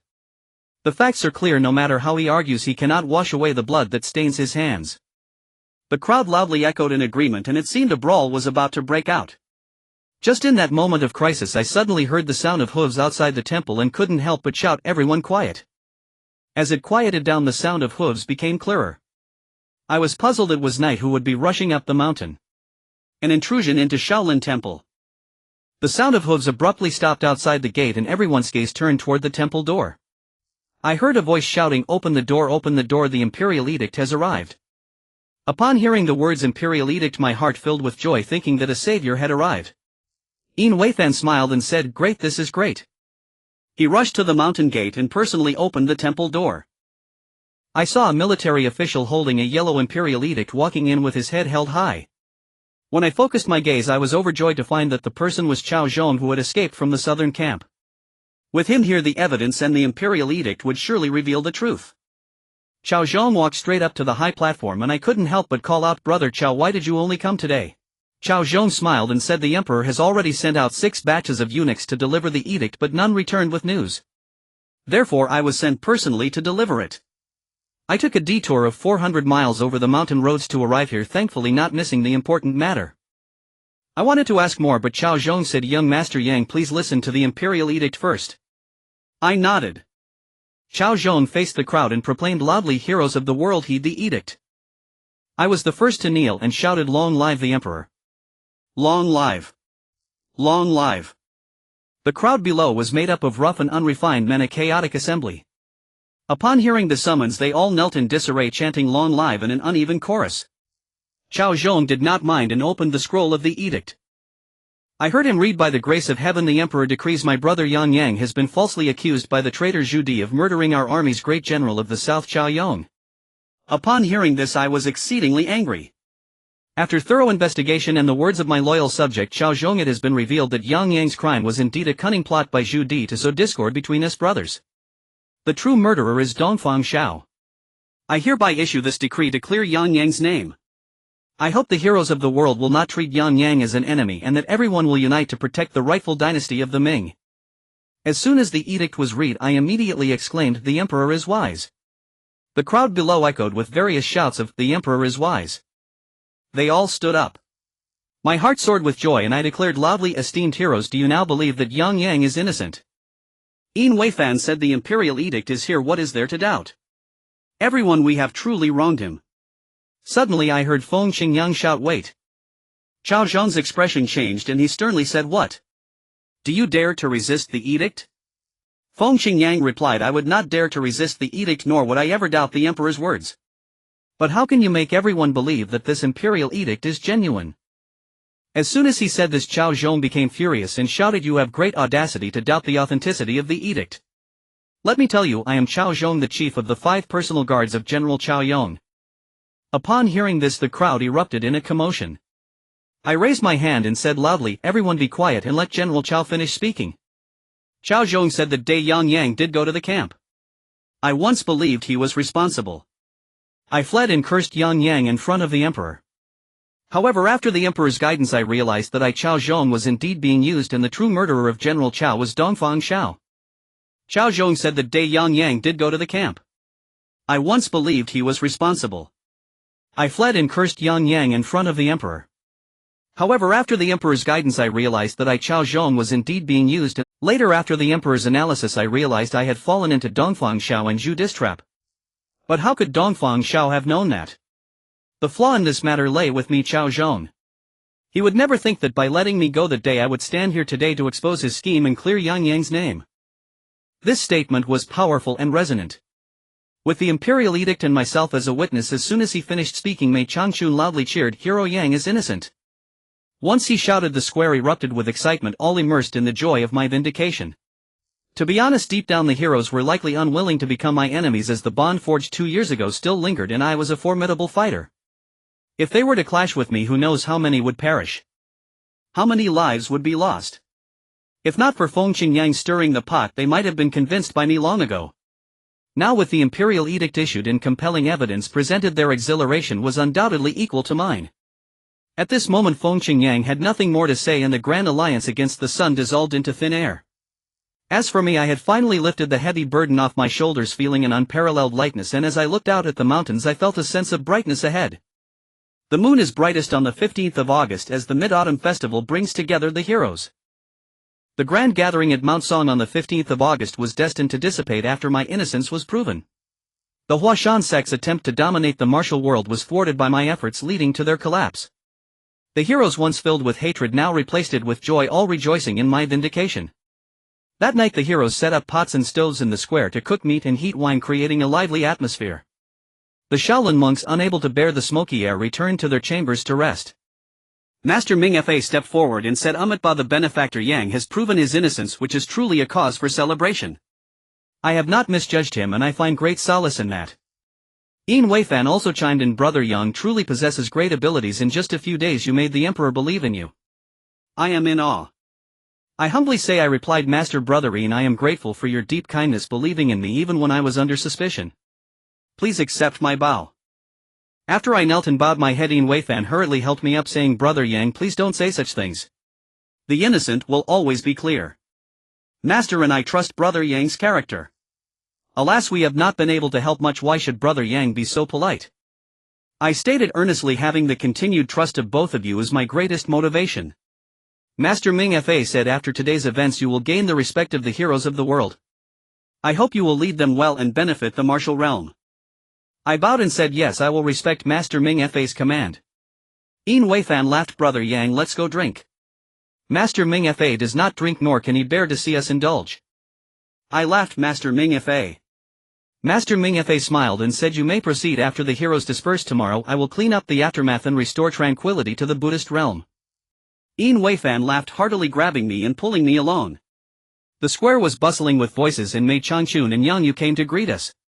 Mei Changchun called out, Brother Yang, you've kept me in the dark. I laughed. Big brother Mei, that day I was under suspicion and could not expose my identity. Today I sincerely apologize. Mei Changchun laughed heartily, saying, well, if you're apologizing you must finish 3 bowls first.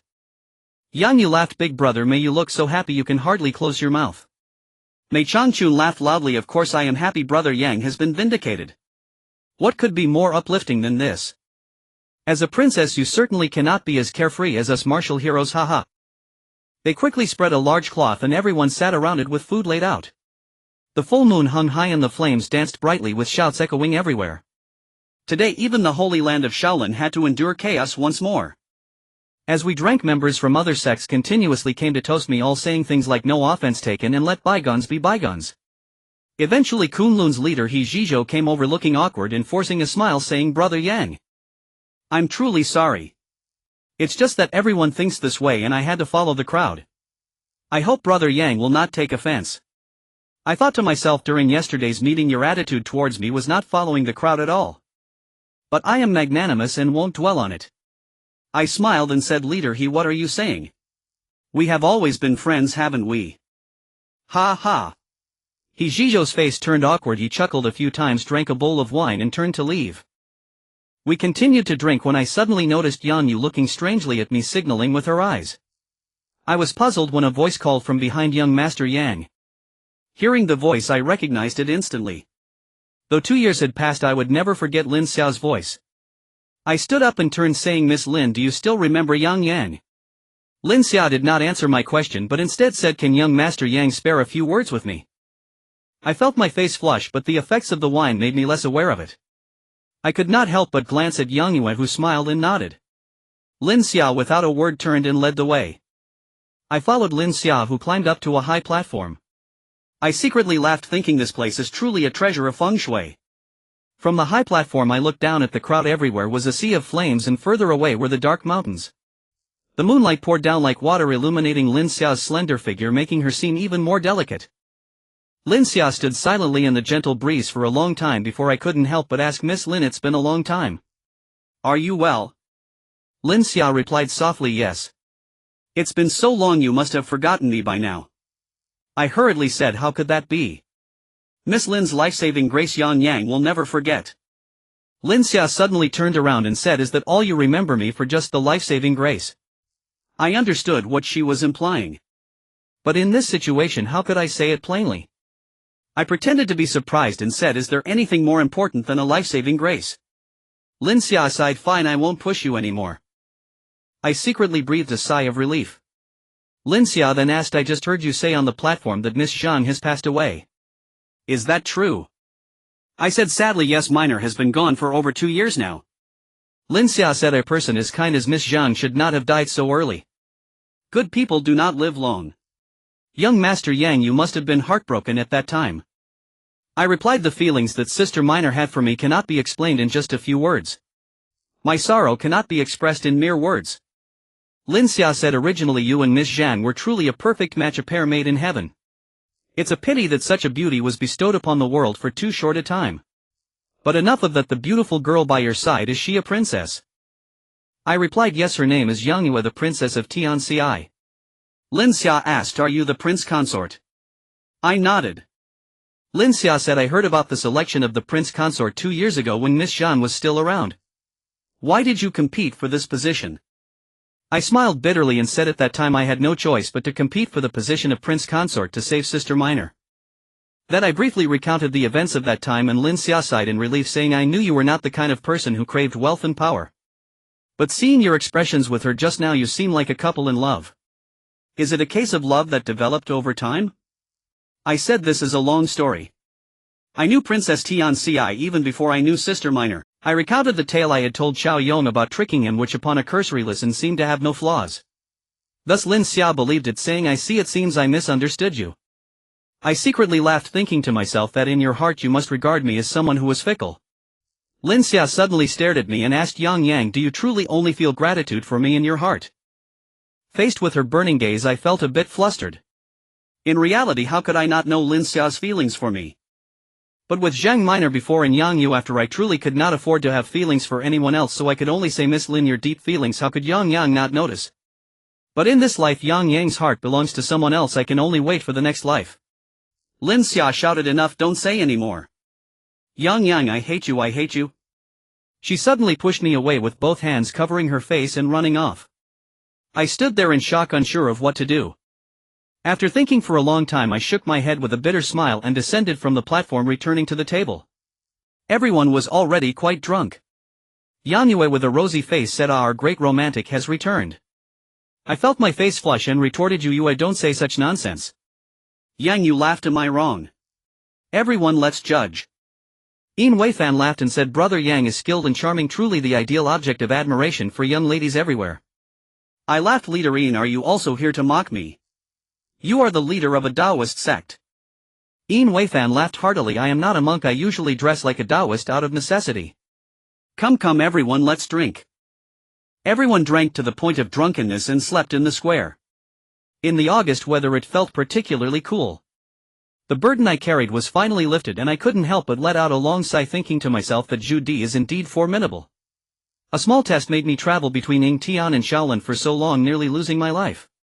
But he underestimated Zhu Yunwen's wisdom and the bond between my brothers. Everyone drank to the point of drunkenness and slept in the square. In the August weather it felt particularly cool. The burden I carried was finally lifted and I couldn't help but let out a long sigh, thinking to myself that Zhu Di is indeed formidable. A small test made me travel between Yingtian and Shaolin for so long, nearly losing my life. But he underestimated Zhu Yunwen. After dawn the heroes gradually bid farewell and descended the mountain. Mei Changchun reluctantly said, brother Yang, after today's farewell I do not know when we will meet again.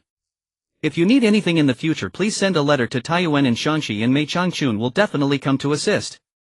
I clasped my fists and said, big brother, my righteousness Yang Yang will never forget. Please take care. Mei Changchun replied, take care. After saying this he turned and left without looking back. I watched his departing figure, feeling deeply moved when I heard Yin Weifan's voice behind me saying, such a man of blood and bravery is rare in the world. Finally He Zhizhou and the leaders of the 13 sects also said their farewells and descended the mountain. I turned to Yin Weifan and asked, leader Yin, are you also returning to Wudong? Yin Weifan replied, I still have some matters to discuss with master and brother Yang, so I won't leave just yet. I wondered, discuss something with me. What is it? Yin Weifan laughed, it's definitely good news. You'll find out soon. I became increasingly curious and turned to Yang Yue, saying, leader Yin is playing riddles with me. Yue, don't you think this is strange? Yang Yu laughed, since leader Yin says it's good news, just wait for the joy. Yin Weifan said, all right, everyone has descended the mountain. Let's go to master's meditation hall. He then turned and led the way. In the square all the sects had dispersed and dozens of Shaolin monks were cleaning up. I suddenly thought of Feng Qingyang, who had left at some point. This person, having failed in his schemes, surely would not be willing to give up and would likely cause further trouble. Thinking of Dongfang Xiao's sword techniques and Zhu Di's cunning schemes, I felt a chill in my heart. But upon turning and seeing Yang Yu's smiling face, my courage surged and I thought to myself that no matter what I must ensure Yang Yu's safety. Yin Weifan led us to a quiet meditation hall. The hall had no sign and it was deep and serene, truly a wonderful place. Upon entering we found Master Ming Fa seated on a mat smiling. Upon seeing us three enter he clasped his hands and said, "Umatba, the benefactor Yang has arrived. I have been waiting for a long time." I replied, "Master, you are too kind." Master Ming Fa gestured for us to sit down. Once we were seated, Master Ming Fa said, "The benefactor Yang has proven his innocence. This is indeed a great joy. From the very beginning I and Leader Reem did not believe that Yang was a villain. Today's proof brings me great comfort."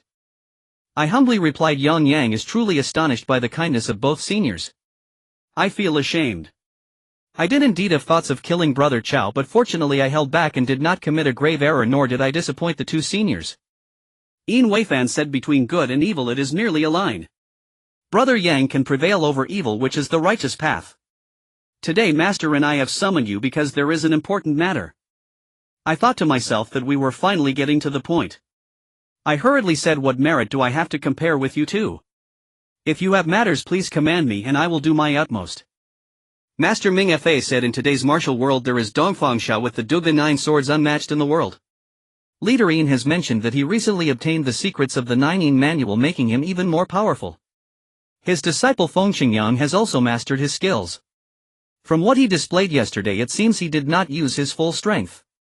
If these two become evil in the martial world, I fear that in the blink of an eye it will be a bloodbath in the martial realm." I slammed my hand on the side of the mat saying, "Dongfang Xiao is extremely ruthless. The fourth son of the king of Zhongshan, Su Xingshou, was exterminated overnight by him and his disciple. Su Huizu, heir to the king of Zhongshan, was also bloodily wiped out by Dongfang Xiao in one night. If I had not arrived in time, perhaps Lord Su would have also fallen victim to his cruel hands. Such a brutal person, how long will he continue to run rampant?" Upon hearing of these two massacre cases, Master Ming Fa and Yin Weifan were greatly shocked. Master Ming Fa said, "Dongfang Xiao is so cruel and vicious. Although I am a monk, I must eliminate this great harm for the world." Yin Weifan said, "But his Dugan 9 swords is unparalleled in the martial world. Although Feng Xingyang has some shortcomings, they are not far apart. Brother Yang, it's not that I want to undermine your prestige, but although your martial arts are high, you may not necessarily be able to defeat him." I smiled bitterly and said, "Not only can I not defeat him, but I am not even his opponent. During the battle in Beiping I nearly lost my life at the hands of him and his disciple." Yang Yu interjected, "Yes. That time was extremely dangerous. I cared for him for a whole month before he recovered." Yin Weifan nodded, saying, "Indeed. Looking at the current martial world, the only person who can confront Dongfang Xiao is Brother Yang. The matter that Master and I wish to discuss today is precisely this." I looked at Master Ming Fa with questions in my eyes. Master Ming Fa said, "Although the benefactor Yang is slightly inferior to Dongfang Xiao, it is not far off. To be honest, our temple has passed down a manual of internal power called the I Jin Jing since the time of Bodhidharma." I exclaimed, "The I Jin Jing?" Master Ming Fa was taken aback and asked, "What? Have you heard of the I Jin Jing?" I showed an awkward expression and said I have heard of it by chance. In reality I had seen the I Jin Jing mentioned in a novel rumored to be the treasure of Shaolin Temple. But at this moment I could not say that I read about it in a novel. Master Ming Fa did not pursue the matter further and continued, "This I Jin Jing has never been practiced successfully by anyone since our temple was established. Because to master this manual and internal power one must possess incredibly profound inner strength to move and transform the muscles and bones. However, if the inner strength is insufficient, it can be perilous, leading to paralysis or even death. Although our temple has been established for 1,000 years, no one has ever achieved such internal power. The day that Zhu Yuan master coincidentally practiced the 9 Yang divine skill, he soon betrayed the temple and fled, thus never practicing the I Jin Jing. Today, Benefactor Yang, with your extraordinary talent and the unparalleled 9 Yang divine skill, you are the best candidate to practice this I Jin Jing." At this point he paused. Yin Weifan added, "Originally the treasure of this I Jin Jing was not to be shared with outsiders from Shaolin Temple. However, first, no one has such profound inner strength, and second, Dongfang Xiao is running rampant without anyone able to contain him. Therefore, after discussing with Master, we have decided to pass this I Jin Jing to Brother Yang." The more I listened, the more astonished I became. The I Jin Jing was something I had long heard of. I never expected to have the opportunity to practice this ancient and extraordinary skill. What a delightful event this is. I hurriedly stood up and said, "I am deeply honored by the kindness of both seniors. If I do not accept it, I would be ungrateful for your deep affection. Therefore I shall humbly accept it." But I assure you after I defeat Dongfang Xiao I will never use this divine skill again to uphold the 1,000-year rules of Shaolin. Master Ming Fa said good. The benefactor Yang has such a noble heart. This is indeed a blessing for our temple and a blessing for the world. With it he took out an ancient book from behind him, the cover of which was yellowed and very old. Master Ming Fa reverently handed the scripture to me. I accepted it, solemnly noticing that the cover had 3 ancient characters written on it. Although I could not read them, I could guess they were Jin Yong. My heart raced, fearing that the book was full of ancient scripts that I could not decipher. Master Ming Fa seemed to see through my worries and took out another book, saying the previous one was the original text in Sanskrit, which is entirely in Sanskrit. This one is a translated version I have prepared. However, the illustrations still need to be referenced against the original.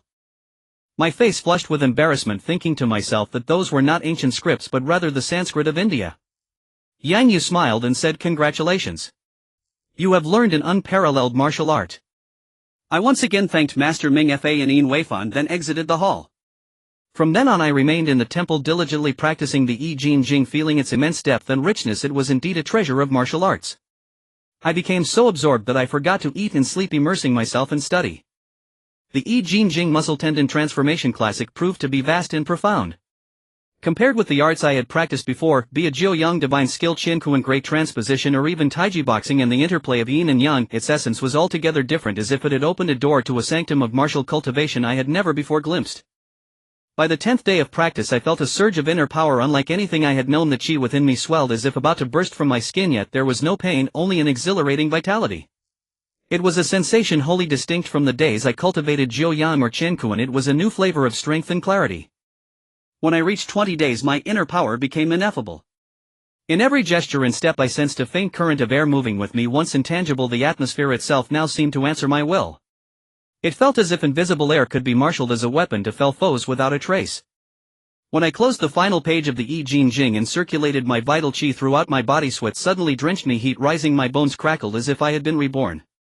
After that torrent of sweat I felt refreshed and clear-headed, a swelled heroic ardor welling in my chest. All tasks seemed possible. The I Jin Jing had lived up to its renown. My former martial cultivation and inner power seemed to have doubled overnight. I could not help but shout, then raced to the training ground and performed every technique I knew. My mind was blank of distraction. I only wished to vent this newfound strength. No matter how I urged my inner power or how I exerted myself, fatigue never came. I seemed endowed with inexhaustible energy. I lost track of how long I practiced until a sudden burst of laughter from the side made me stop. There at the edge of the square stood Abbot Mingfa, Yin Weifan and Yang Yu. Yin Weifan laughed and said, "Congratulations, Brother Yang, on mastering the I Jin Jing. The martial world is saved from this day." Abbot Mingfa smiled and added, "If Brother Yang continues in this vein I may have to rebuild the monastery." I stared at him in astonishment. Yang Yu chuckled, "Look at the wall around you." I turned and was startled. The high wall beside the training ground was riddled with jagged holes and stone dust lay scattered below. I rejoiced inwardly. 3 zhang away from me the granite barrier had been pocked as if by a storm. In my intoxication I had driven my inner power to shatter such distant granite. My force could no longer be measured in simple pedestrian terms.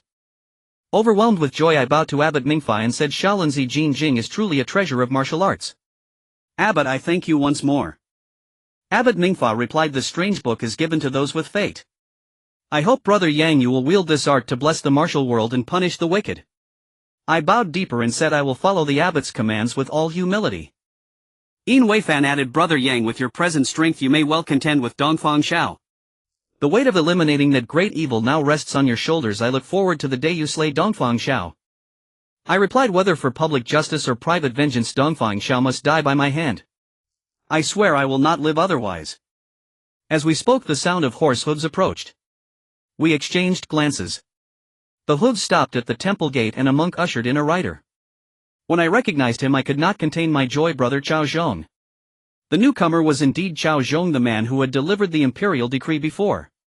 His face shone with excitement. Before he drew near he shouted, "Young Master Yang, great news! Great news!" I was filled with delight and hurried forward. "Brother Chao, what is this great news?" Chao Zhong first made a salute, then said, "Prince Su has routed Zhu Di at Shuzhou and driven him back to Jinan in Shandong. Zhu Di's army is exhausted and out of supplies. Jinan can fall any day. Capturing Zhu Di alive is not impossible. I rejoiced and cried wonderful, this should please Prince Su greatly. Qiao Zhong nodded indeed. The emperor received the dispatch and was overjoyed, couldn't sleep a wink. He told me to bring this victory report to Shaolin at once and inform you. Abbot Mingfei and Yin Weifan were likewise elated by the news.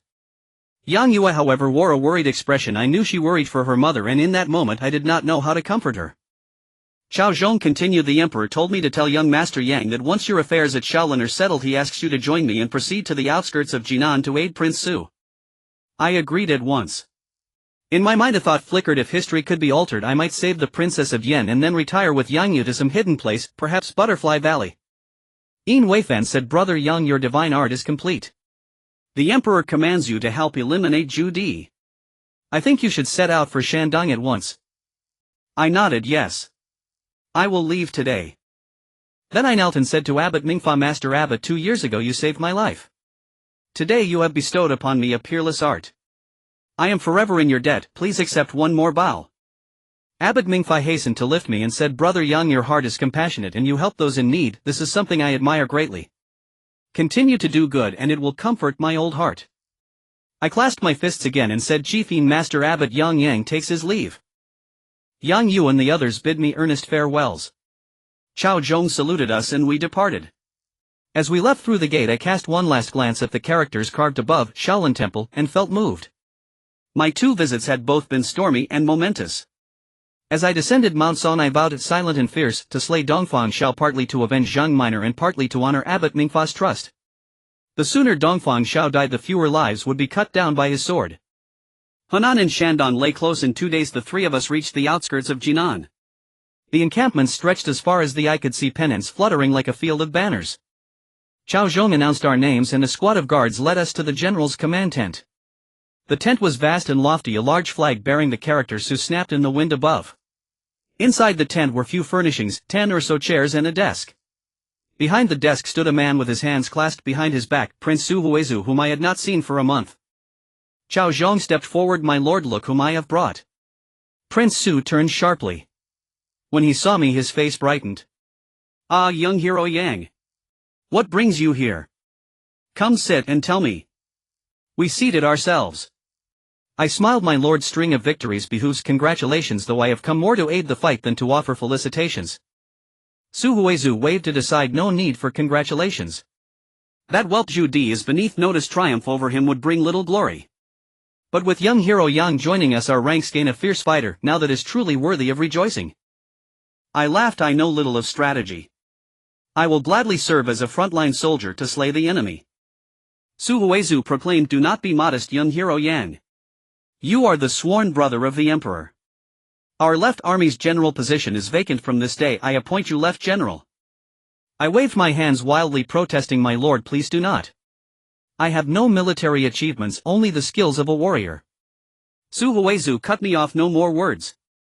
He shouted toward the tent mouth, Someone announce to the army all deputy officers and above report at once to the command tent. Those who fail to appear within half an incense stick will be executed. A man at the entrance responded loudly. Qiao Zhong chuckled, Young Master Yang, your prowess justifies the left general title. Yang Yu laughed too. Before long you will be general, ha. I smiled bitterly inwardly. What kind of general could a rough commoner like me possibly be? Within half an incense stick's time dozens of officers gathered in the command tent. They were coarse burly men, their faces sullen and silent, yet they stood in disciplined order. The solemn gravity of the camp infected even Yang Yu and me. We dared not utter a sound. Su Huizu's face was unreadable. When all had assembled he spoke loudly, Generals, our army stands at Jinan's gates. Zhu Di will be captured in days. I urge you to redouble your efforts and bring down Jinan in one decisive blow. The officers answered in unison, We will heed Marshal Su's orders. Su Huizu continued, Since the left general fell at Shuzhou the position has been vacant. Left military affairs have been managed by the vanguard Cheng Zhilong. Here I represent the entire army in thanking Vanguard Cheng for his service. At his words a commander at the left stood and said, Since General Zhang fell I have temporarily handled left army affairs. Marshal Su's praise is undeserved, I am unworthy. Another general stepped forward and loudly declared, Marshal Cheng Zhilong has acted as left general for nearly a month. I urge you to formalize Cheng Zhilong's appointment and restore his proper title. Upon this utterance several others voiced their agreement. I thought they would now fight for the position when Su Huizhu said Cheng's merits are plain to see, but I have someone even more suitable for the post. Chang Jilong's countenance shifted and he shouted, who? Shan Yong. Xiang Feng. Who could be more qualified than I? Those two names seem to be great generals of the army. I inwardly smiled. Soldiers were so blunt and forthright, saying whatever was on their minds with no pretense of modesty. Those two names seem to be great generals of the army. I inwardly smiled. Soldiers were so blunt and forthright, saying, Cheng scoffed, speak then. If your proclamation is as great as you say, I will be the first to yield. Su Huizhu pointed at me and declared, it is this man, young hero Yang. Yang Yang's name was known far and wide. At those words the tent erupted. Men whispered, pointed and exchanged looks. Chang Jilong approached and regarded me from every angle in silence. I was puzzled by his gaze and offered, Vanguard Cheng, good day to you. Suddenly Cheng blurted, are you the young Yang who slew former Commander Chao? My face went pale. Su Huizhu thundered, Chang Jilong, the emperor has already issued an edict clearing Yang young master, why say such things? Cheng immediately bent and said, yes, my fault, my apologies young master Yang. I forced a smile. Vanguard Cheng meant no harm, take no offense. Su Huizhu continued, this young hero Yang is the emperor's sworn brother, a man of formidable skill and public renown. He is the most fitting candidate for left general. A man on the right stood and objected, Marshal young master Yang has no battle record and has never commanded troops. Though his martial skill is famed, his lack of command makes me fear the ranks will resist him. Cheng Jilong retorted, I am the first to object. Marshal, I do not disdain you, but can a boy claim this position simply because he is the emperor's sworn brother? Do my years of risking life and limb count for nothing? I bristled inwardly. No one had ever spoken to me so brazenly. Even my enemies had not dared to call me a mere boy in such a tone. Yet I understood Cheng's sentiment. He had labored hard for this post and now it might be handed to me with no effort on my part. How could he reconcile that loss of face? Su Huizhu admonished, Vanguard Cheng, do not be discourteous. Young hero Yang is a gentleman, do not provoke him with your military swagger. Cheng snapped, this is a battlefield, not a hall of gentility. Can empty words alone make you surrender? His remark drew a roar of laughter. I could not restrain myself any longer. Then what will it take for you to accept me as left general? I asked. Cheng glared, a match of skill, bows, spears and marksmanship. I smiled, if I prevail will you then be silent, brother Cheng? Cheng retorted, if I win you shall not lean on your ties to the emperor to snatch this post from me. I grinned, agreed. Su Huizhu watched with an amused smile and said, young hero Yang Si. I cut him off, my lord, no more words. Chao Zhong murmured to Yang Yu at my side, if Chang Jilong chooses to spar with young master Yang he is courting misery. Chao Zhong knew well from our clash in the southern camp at Beiping how formidable I was. Yang Yu only listened without reply. Cheng said, it is just past noon, let us settle this at once. I smiled, very well.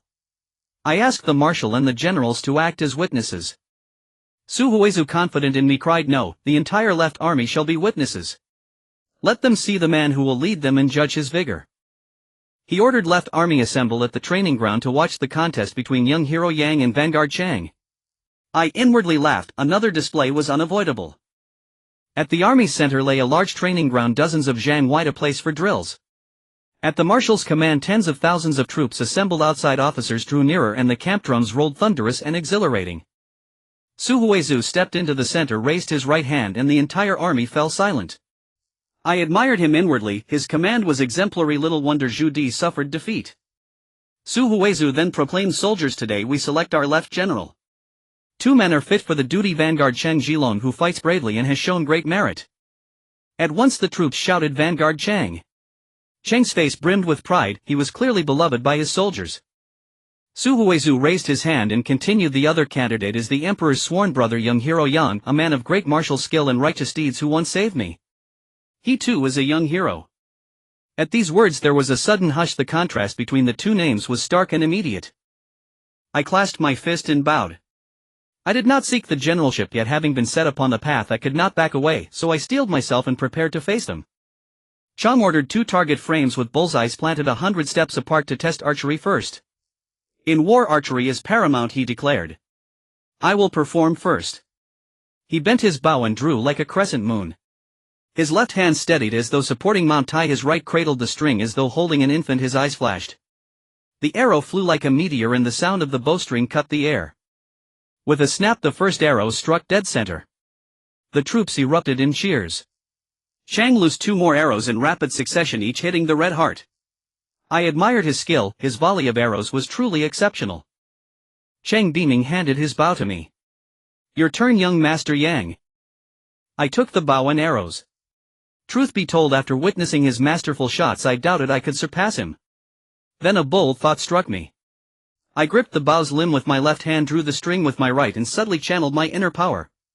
With a crisp snap, the iron-rimmed bow shattered in my hands. The camp emitted a single astonished sound.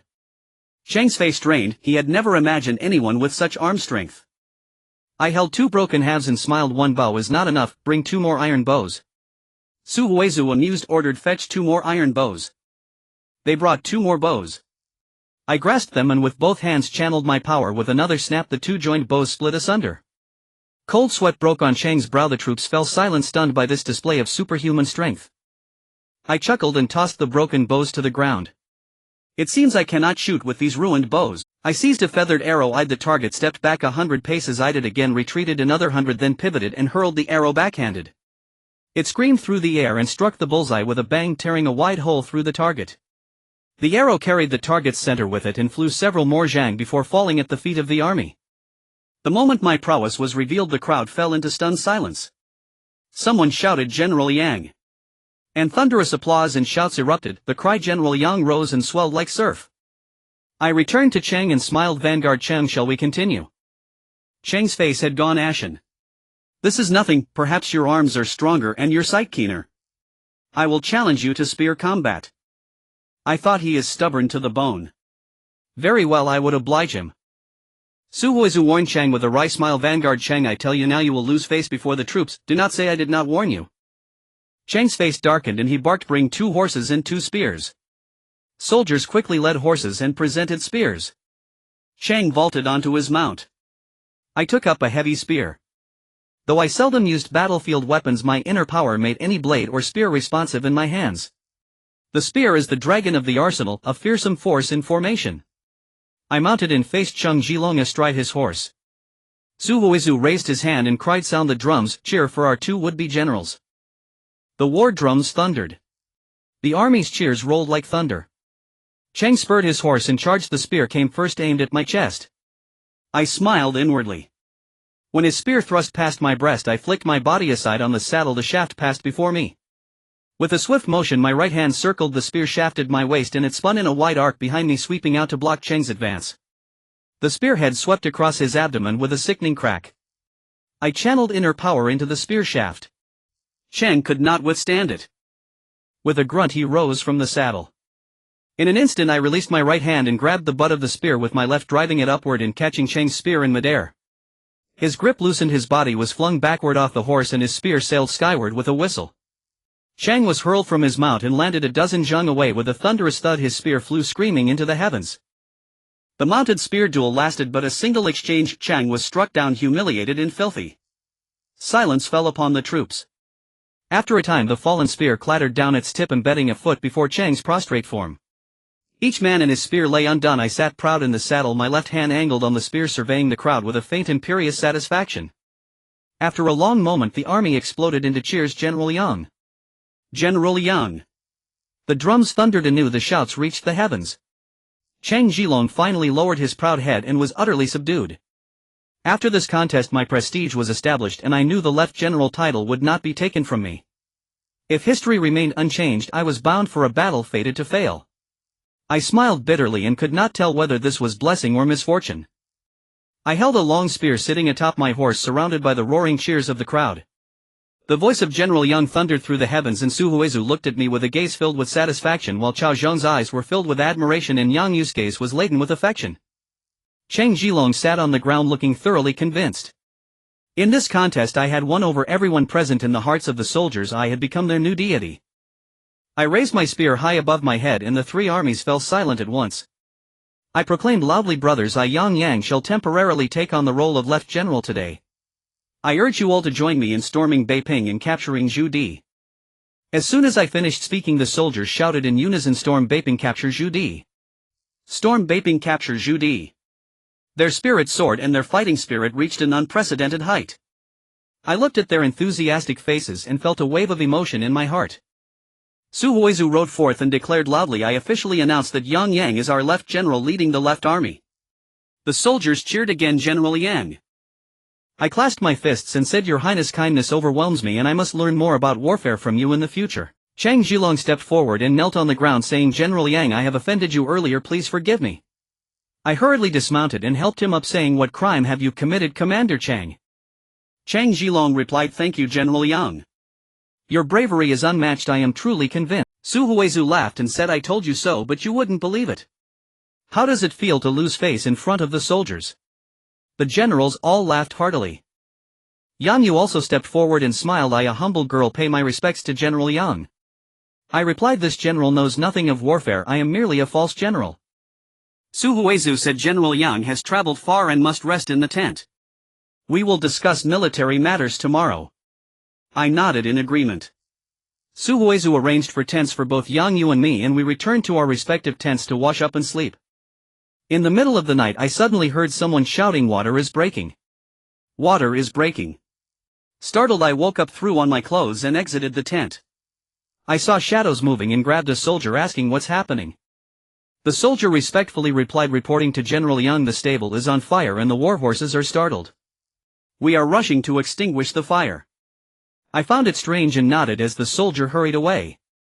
I looked towards the direction of the fire and saw flickering lights that didn't seem too big. Suddenly I caught a glimpse of a shadow darting atop a tent. My heart raced and I quickly turned to run towards Su Huizu's command tent. As I neared, I indeed saw a figure rushing towards the tent. I shouted, "Your Highness, there's an assassin, be careful." With a push of my feet I arrived at the entrance of the command tent in an instant. The shadow was about to lift the tent flap. Anxiously I struck from a distance with an open palm, sending a powerful surge of air towards the figure behind. Feeling the force, they reacted swiftly, dodging aside. With a loud crack, the tent's entrance was split wide open by my strike. The person seemed shocked by the power of my strike. "Ha!" A jolt ran through my heart. I recognized that voice. Although it was just one word, I was certain it was Dongfang Xiao. As I approached the entrance, the figure turned to face me, clad in black with a black cloth covering his face. I had no doubt left and shouted, "Dongfang Xiao, are you trying to use the same trick again?" I declared, "As long as I am here you will not succeed today." Dongfang Xiao laughed heartily and pulled down the black cloth, saying, "Young hero Yang has sharp eyes, you recognized me at a glance." I gritted my teeth and said, "Even if you were turned to ashes I would still recognize you." Then I turned to call into the tent, "Your Highness, are you alright?" Su Huizu emerged from the tent and said, "I am fine, General Yang. We cannot let this person escape today." I nodded and turned to Dongfang Xiao saying, "Dongfang Xiao, you are surrounded today. Do you think you can escape unscathed?" Dongfang Xiao replied, "There is nowhere in this world that I, Dongfang Xiao, cannot go, nor is there a place I cannot retreat from." "Young hero Yang, do you truly believe you can defeat me and my Tianjin?" I felt my face harden, refusing to answer. I executed a technique called by Hongjing Tian, drawing a graceful arc as I struck towards Dongfang Xiao's left shoulder. Before my palm arrived, the pressure of my chi surged forth, transforming the air into a tangible blade racing towards him. Dongfang Xiao's expression changed and he hurriedly drew his Tianjin to block. With a clang, the sound of metal clashing filled the air. Dongfang Xiao could not withstand the force and stumbled back, his face revealing astonishment, unable to believe what was happening. Seeing my advantage, I pressed the attack, unleashing a series of strikes with my palms. Left palm, right chop. Dongfang Xiao defended with his Tianjin. The clashing sounds rang out continuously. My hands felt like they wielded blades, and although the Tianjin was formidable under the pressure of my invisible attack, Dongfang Xiao was reduced to mere defense, lacking any counterattack. After exchanging dozens of moves, Dongfang Xiao retreated, sweat beading on his forehead.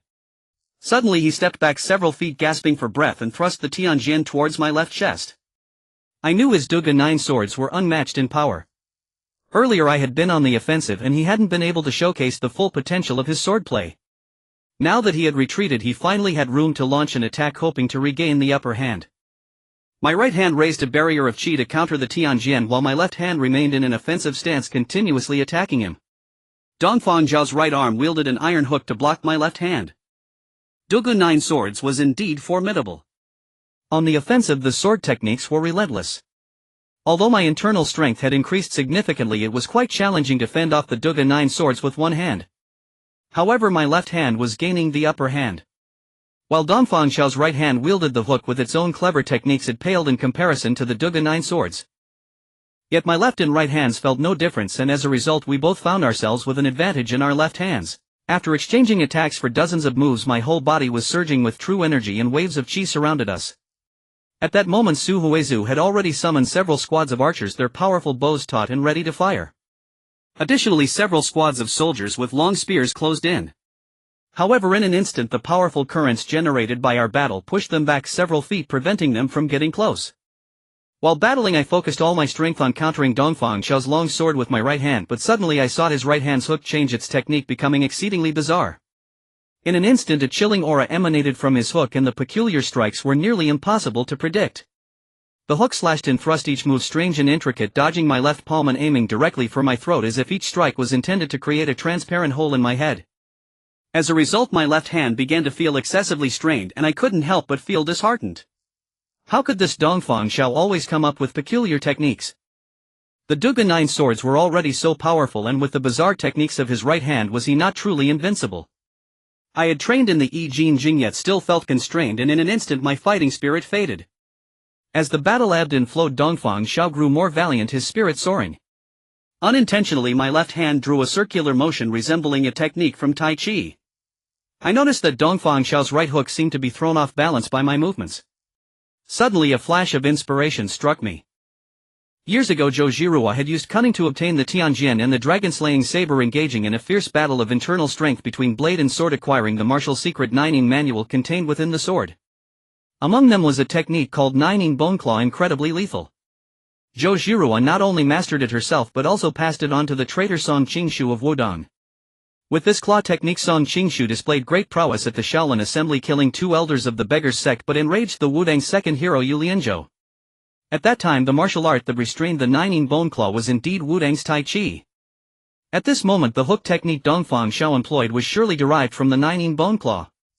I recalled that Yin Weifan had once mentioned that Dongfang Xiao had acquired the Nining manual from the hilt of the Tianjin, which explained his surge in internal strength. The bizarre and vicious hook technique he employed now was undoubtedly the result of hastily learning the venomous martial art from the manual.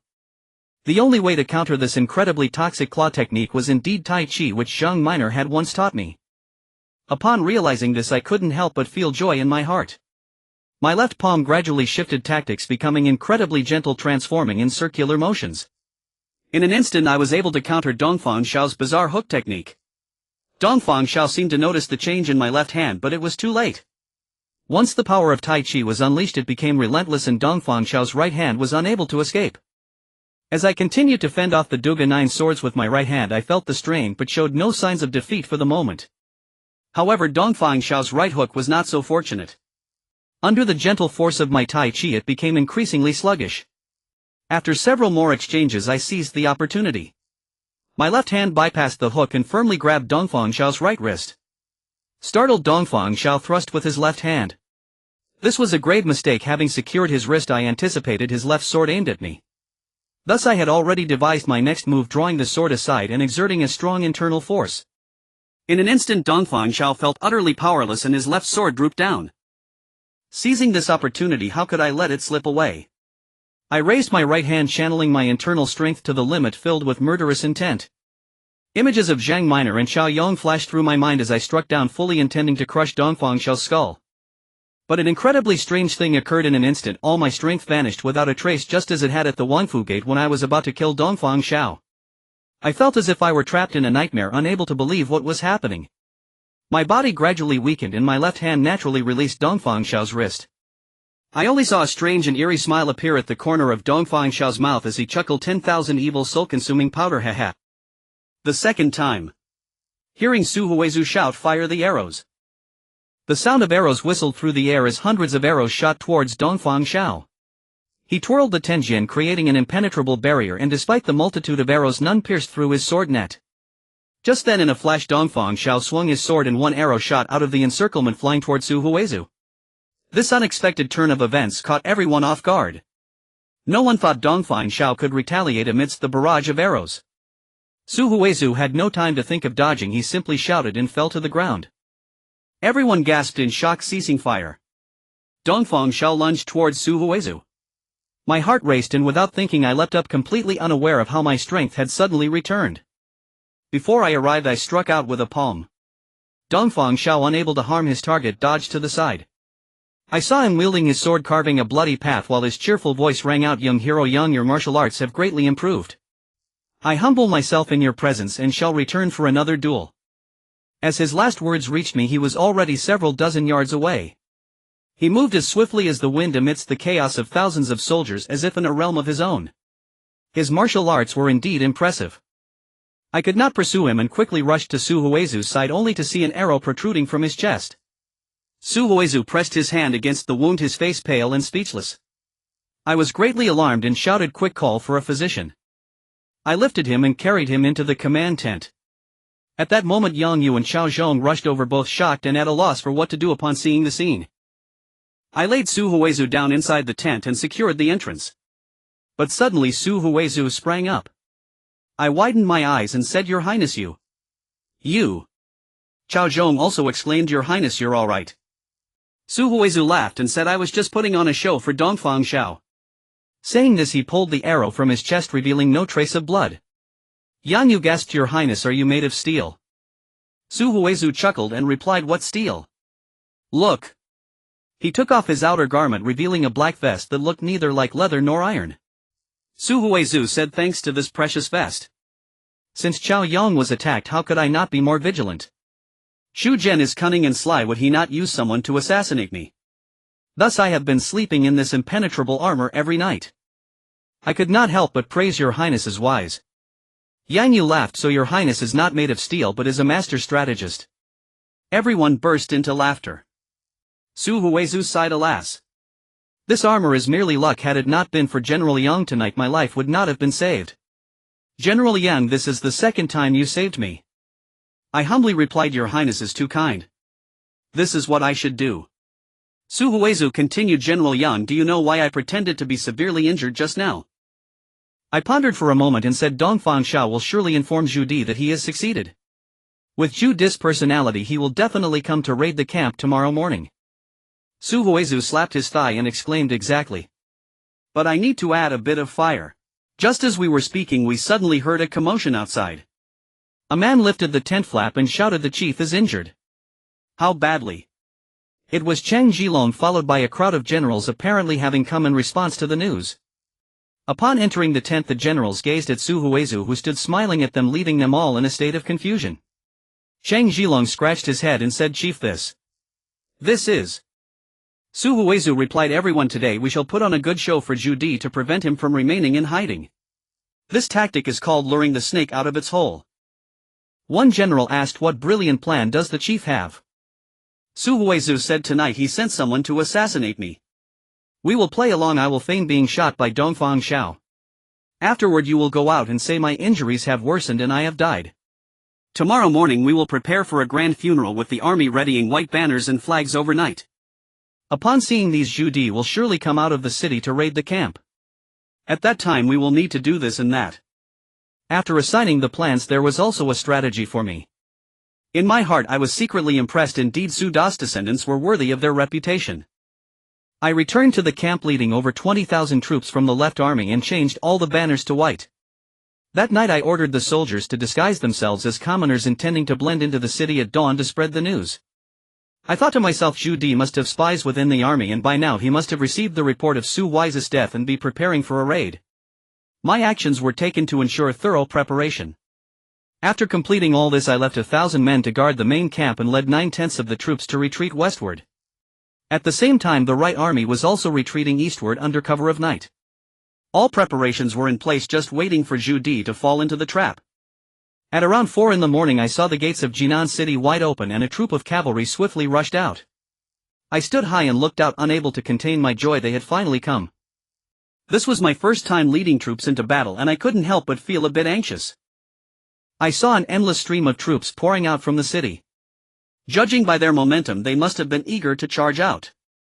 Zhu Di had been surrounded for a long time and was desperate for a victory to boost morale. Upon hearing of Su Huizu's death he likely intended to use similar tactics as in the Battle of Beiping, launching a night raid.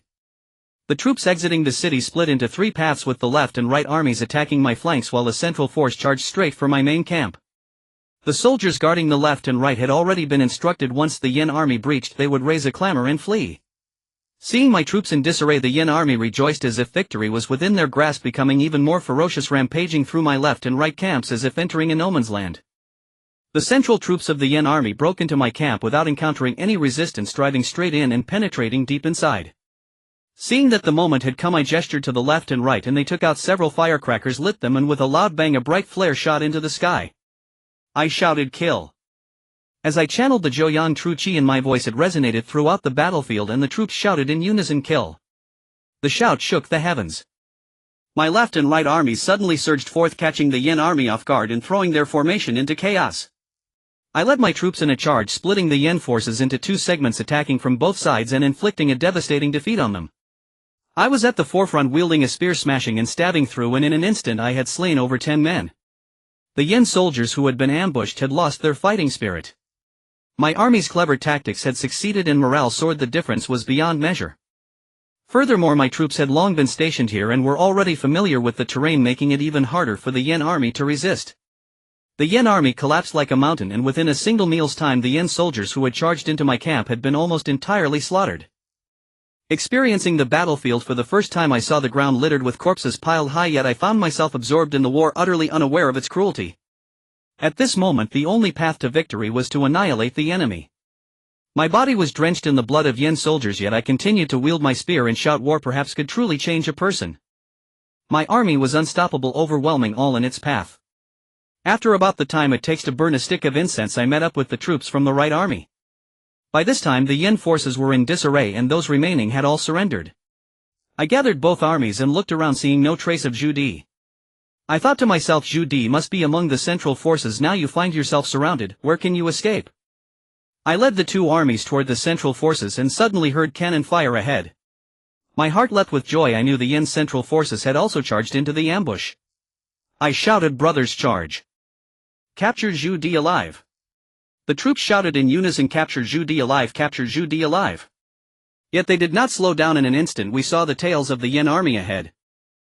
I raised my spear and the troops charged forward, attacking the Yin soldiers. Caught between front and back, the Yin soldiers were thrown into chaos. I couldn't see the situation ahead, only focusing on the fight behind. My spear was invincible. Where it struck, gods fell and Buddhas died. Countless Yin soldiers fell beneath my spear. My vision turned blood red and I saw no one but the color of their uniforms. As soon as I spotted a Yin soldier's attire, I would thrust my spear, leaving a trail of corpses in my wake. I don't know how long it passed when I suddenly heard someone shout ahead, "We've captured the Yin army's commander! We've captured the Yin army's commander!" Hearing this I was overjoyed and the soldiers paused their fighting. The Yin soldiers fell silent, only the clanging of weapons resounded as they dropped their arms. I charged through the encirclement, realizing our two flanks were not far apart. A bit longer and we would reunite. After breaking through I saw Su Huizu on a tall horse, his face dark and devoid of excitement. I was puzzled and called out, "Prince, have we captured Zhu Di?" Su Huizu pointed with his hand and said, "See for yourself." I looked in astonishment and saw a general holding a person whose head hung low, dressed in exquisite steel armor and a golden helmet. The attire clearly belonged to the Yin army's commander. I stepped forward to lift the person's head and upon recognition I was shocked. This person was definitely not Zhu Di. It was someone I did not recognize. Su Huizu coldly remarked from behind, "Zhu Di is truly cunning, he had someone impersonate him." Just now a small troop broke through and since I saw the commander had not moved I did not pursue them. Now I realized Zhu Di must have disguised himself among that group of soldiers and escaped when the situation turned dire. Chang Zhilong stepped forward and said, "Great General, I am willing to lead a troop to pursue him." Su Huizu replied, "Good. Take the lead and ensure Zhu Di is captured alive. We must see him in person or his corpse." Chang Zhilong accepted the command and left. I seized the man in the commander's armor and shouted, "Tell me, why did you impersonate Zhu Di?" The man was quite defiant, raising his head and saying, "Our army fell into an ambush. The Yin king is extraordinarily clever and has long since escaped. If you wish to capture the king, it is a pipe dream, haha." My face darkened and I shouted, "Take him away." Someone promptly took him down. I turned to Su Huizu and in our exchanged glances we both saw frustration. Su Huizu said, "I didn't expect Zhu Di to be so treacherous. I calculated meticulously, yet in the end all my efforts were in vain, allowing him to escape. I advised, although Zhu Di escaped, Jinan City has indeed fallen. Prince, this battle is a significant achievement. Su Huizu was suddenly startled and said, "Ah. I almost forgot send orders to the three armies to immediately enter the city and remember to avoid disturbing the common people." The commanders took their orders and departed. I led the left army into the city and found that every household had tightly shut their doors. At this point the sky was brightening and outside the city corpses were piled high, yet the city was unusually quiet, seemingly unaware of the gruesome battle that had unfolded outside. Su Huizu was strict in command, forbidding soldiers from disturbing the common folk. Therefore in the fog of dawn only the sounds of hooves and footsteps were heard, and the citizens of Jinan, seeing the city breached, were filled with dread, not daring to step outside. The entire city was shrouded in a mysterious atmosphere. This battle had severely weakened Zhu Di. The previous gains had all vanished, and with Jinan breached, Shandong was regained. All that remained for Zhu Di were the territories of Beiping and several counties in northern Shandong. As long as we proceeded steadily and did not repeat Chao Yong's mistakes, Beiping would fall before long. Once stationed in the city and tallying the battle results, we had annihilated over 15,000 Yen soldiers and captured 12,000, while my army suffered only over 3,000 casualties, marking a resounding victory. The battle's significance lay in the recovery of Shandong, shattering Zhu Di's hard-won momentum for expansion. Around noon Chang Zhilong returned and reported that Zhu Di was nowhere to be found and could not be pursued, so they had to turn back. Su Huizu was glum and I comforted him, saying, "Prince, this battle is a great triumph, you should be happy. Although Zhu Di escaped, he is greatly weakened and his elimination is just a matter of time. The current strategy is to discuss how to follow up on this victory and not allow Zhu Di to escape back to Beiping and regroup." Su Huizu sighed. Such a cleverly devised plan still allowed him to escape. I truly cannot accept it. Well, I will eventually catch Zhu Di. General Yang, I want you to lead the left army as the vanguard, pursuing Zhu Di with all your might, while I will follow with the central army to provide support. I did not hesitate to accept the command and bowed in agreement. Su Huizu said, "There's no time to lose, General Yang. Go back to rest for a bit. Tomorrow morning we will set out north and directly strike Beiping." I accepted the command and returned to my tent to rest. Upon entering and preparing to change and sleep, I suddenly saw the tent flap lifted and a person entered. I focused my gaze and saw it was Yang Yu. I was taken aback and then smiled. "Yeah, is that you? What's wrong? Have you lost sleep from the great victory?" Yang Yu said nothing, walking over to sit down without showing any expression. I asked curiously, Yeah, what's the matter?" Yang Yu sighed and said, "This great victory for you all is a triumph, but for me perhaps it should be a defeat." I advised, Yeah, how can you say that? Zhu Di, driven by his own desires, has caused great calamity, leading to suffering for the people. Our imperial army is just and rightfully restoring order. Yeah, though you had a 2-year father-daughter relationship with Zhu Di, that is not real, is it? Yang Yu replied, "But what about my mother? She is still in Beiping. Also, Brother Yang, although I don't know much about history, I know Zhu Di ultimately wins. What you are doing today, are you trying to change history? Are we still fighting a battle that is destined to fail?" Upon hearing this I fell silent for a while and finally said, "Regarding the first question, Yeah, I can assure you of your mother's safety. I would give my life to ensure her protection. As for the second question, I cannot say whether history has been changed because of us. In fact, our presence has already altered it.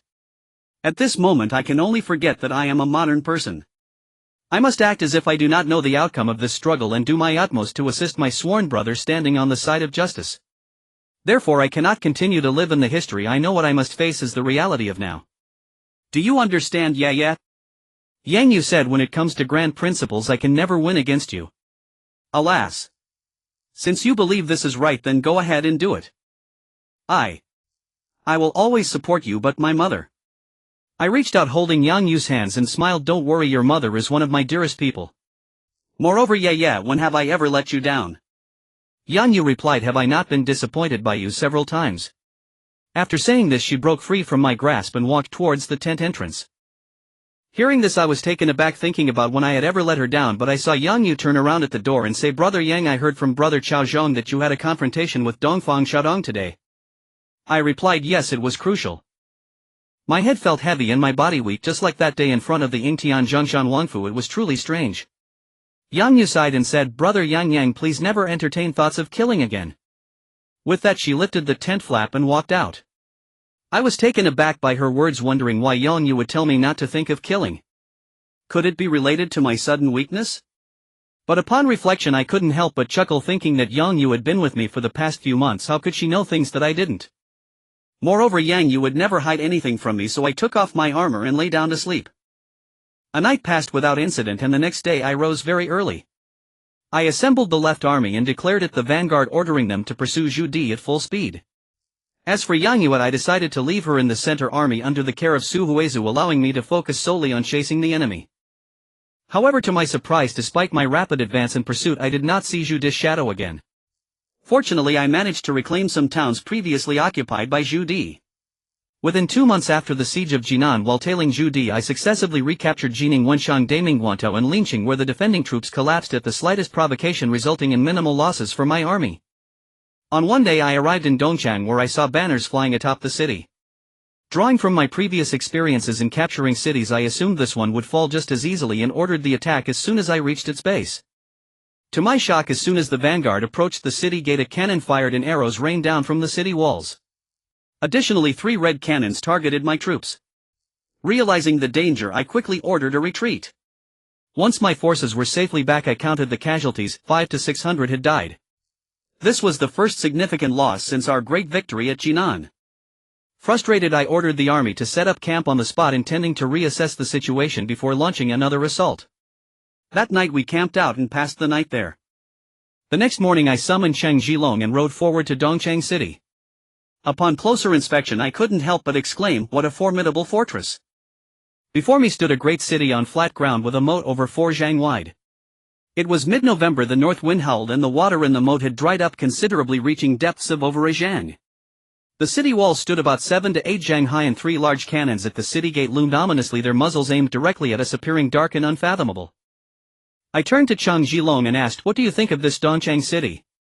Cheng Zhilong replied, "General Yang, I cannot accept your calling me brother, I am unworthy." I laughed and said, "Since it's just the two of us, I consider you a friend." "Do you look down on me, Cheng Zhilong?" Cheng Zhilong quickly clasped his fists and replied, "I would never." I smiled again and asked, "Then isn't that settled? Can this Dongchang city be breached?" Cheng Zhilong said, "In my view there is only one word for breaching this city: difficult." "What makes it so difficult? Could you elaborate, Cheng Zhilong?" Cheng Zhilong explained, "First of all, the moat is extremely wide and deep. Crossing it to attack the city is the greatest difficulty. Secondly, the 3 cannons on the city walls are incredibly powerful. If we attack under their bombardment, our casualties will be heavy." "But don't we have cannons too?" I interjected. Cheng Zhilong shook his head and said, "The range of attacking cannons and defending cannons is the same, but their effectiveness differs greatly. If we use our cannons to attack, as soon as we enter their firing range they will already be firing. Moreover, what I mentioned about range only applies when both armies' cannons are on flat ground. Defending cannons have the advantage of height, allowing them to fire further than attacking cannons." I nodded and said, "I see now, I have learned something today." Cheng Zhilong continued, "And thirdly?" I asked, "Is there a third point?" Cheng Zhilong nodded and said, "This is the most critical point. This city is so well defended that Zhu Di must be within it. Zhu Di is a seasoned warrior with great strategies. In the Battle of Jinan we only won through cunning, and after suffering a significant loss, Zhu Di will surely not dare to attack again. If he defends rigorously, we are nearing winter and the southern army is not accustomed to northern warfare. If he can just hold out for another month, we will retreat without fighting." I fell into deep thought upon hearing this. Cheng Zhilong's words made a lot of sense. The city was so solid that a direct assault would be futile. Moreover, a prolonged siege in the cold winter would be impractical. I possessed the Joyang divine art and was not afraid of the cold, but the soldiers could not withstand the biting winds blowing in from the north. I sighed and said, "Brother Cheng, your words are all true. The city is truly difficult to breach. Let's head back for now." We rode back to camp and had no further words that day. For 3 consecutive days we struggled with no good solutions. On the 4th day, while I was worrying in my tent, someone suddenly entered and reported, "General, there is a person outside seeking an audience, claiming to be Feng Xingyang." I was taken aback and thought, what could he want? But I quickly said, "Let him in." The soldier replied yes and went out to deliver the message. After a short while the soldier led in a young man without a sword in hand. It was Feng Xingyang, whom I had not seen for several months. I approached him and said, "Brother Feng, it's good to see you again." He did not answer and instead said, "After several months, Brother Yang has transformed into a great general of the court. Congratulations." I replied sternly, if you are still with your master then we are enemies not friends. It is quite inconvenient for us to be alone in a tent. Brother Feng should please return. Feng Xingyang smiled and said, Brother Yang, I came today precisely for the matter at hand. Are you troubled about Dongchang City? I replied, what do you mean by that, Brother Feng? Feng Xingyang declared, I have come to assist you in capturing Dongchang City. At his words I was taken aback and exclaimed, you want to help me capture Dongchang City? Feng Xingyang nodded with a smile. I pondered for a moment and could not help but chuckle coldly, saying, Brother Feng, your words are amusing. You and Dongfang Xiao have always been Judas henchmen, tools of death. How can I trust you if you suddenly turn on him? Feng Xingyang replied, I said I would help you capture Dongchang City, but I did not say I would turn against him. I was puzzled and said, please explain yourself, Brother Feng. Feng Xingyang said, Brother Yang, being so clever, do you not understand? Let me give you a hint. Zhu Di is not in Dongchang City, only Dongfang Xiao is. I still didn't understand and asked, what of it? Aren't you and Dongfang Xiao master and disciple? You have no reason to help me. Feng Xingyang said, to be honest, I discovered a year ago that although Dongfang Xiao is my master, he is also the enemy who killed my father. I was shocked and exclaimed, what? The enemy who killed your father? Feng Xingyang gritted his teeth and said, exactly. I share an irreconcilable vendetta with him, but I also know that my martial arts cannot surpass his. Thus I have been enduring silently, desperately seeking an opportunity, yet that scoundrel is extremely guarded and I have never found a chance. I was bewildered. It was already surprising that Feng Xingyang came to assist me, but to hear that his master Dongfang Xiao was his father's killer was even more unbelievable. Suddenly I recalled something and asked, that day in the Butterfly Valley of Anhui and the maple forest of the western hills of Beiping, you repeatedly said you wanted revenge for your master. What was that about? Feng Xingyang smiled and said, I know that you are the only one in the world who can match Dongfang Xiao. I needed to know if I had the ability to kill him, so I sought you for a spar. However, upon engaging I realized the gap was far greater than I had anticipated. I then asked, so why are you here today to help me take Dongchang? Feng Xingyang said that day when Zhu Di fled to Dongchang he intended to abandon the city and escape. Dongfang Xiao suggested that Dongchang with its high walls and thick fortifications was suitable for defense. He also said that if Zhu Di abandoned the city he would eventually be pursued and captured by you. So it was better for Zhu Di to leave first while he himself would hold the city with an army to delay you. Zhu Di was worried about the fast approaching pursuers, and upon hearing this he eagerly agreed. Thus he sent 2,000 troops to Dongfang Xiao to hold Dongchang City while he himself fled north for several days. I said, so Zhu Di is really not in Dongchang City? Feng Xingyang affirmed, exactly. Zhu Di, who has been clever all his life, has been deceived by Dongfang Xiao this time. If others do not know him, do I not? Dongfang Xiao is the son of Chen Youliang, and this should be clear to you, Brother Yang. He has followed Zhu Di for many years. Although Zhu Di bestowed upon him the title of General of Pingnan, he has always kept a watchful eye on him, unwilling to grant him actual command of the troops. If it were not for your great defeat of Zhu Di forcing him into a desperate situation like a dog without a master, he would not have handed 2,000 troops to Dongfang Xiao, essentially putting his troops into the hands of a tiger. Upon hearing this I finally understood a bit. There were issues within Zhu Di's forces, with Dongfang Xiao harboring hidden intentions. Seizing this opportunity he finally got his wish, but little did he know that a plot was brewing behind the scenes with his beloved disciple Feng Xingyang. If what Feng Xingyang said is true, the capture of Dongchang City could indeed depend on the person before me. Feng Xingyang noticed my silence and said, Brother Yang, your situation is difficult. You find yourself in a bind. Winter has turned cold, and if this drags on the southern army will collapse without a fight. The previous victories will be meaningless. It would be better to take a gamble and trust my words. I pondered, if I trust you, how can we breach the city? Feng Xingyang said, Dongfang Xiao trusts me greatly and has assigned me the crucial task of defending the east and west gates while he himself leads the troops to guard the south gate. If Brother Yang trusts me, you could quietly move a force to the east gate tonight while feigning an attack at the south gate. Once the east gate is breached, I need not say more about the remaining matters, right? I silently contemplated, if it truly unfolded this way, the city could be taken tonight. But was it worth risking the lives of tens of thousands of soldiers on the word of Feng Xingyang alone? Feng Xingyang continued, after the city falls, Dongfang Xiao will surely escape through the north gate.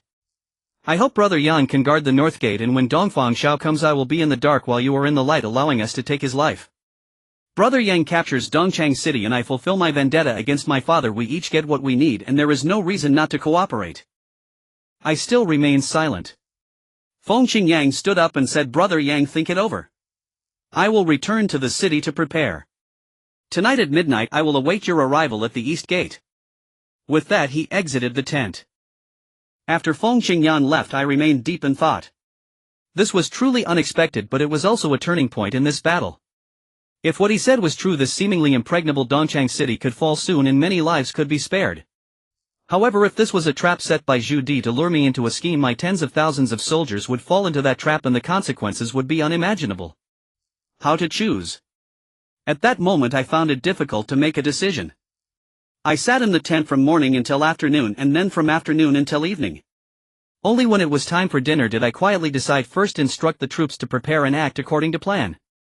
At night we would observe the movements within the city and devise further strategies. After dinner I summoned several generals including Cheng Jilong and said, "Tonight there will be a great change in the city. Success or failure hinges on this one move. Cheng Jilong, you will lead a force to feign an attack on the south gate at the hour of high.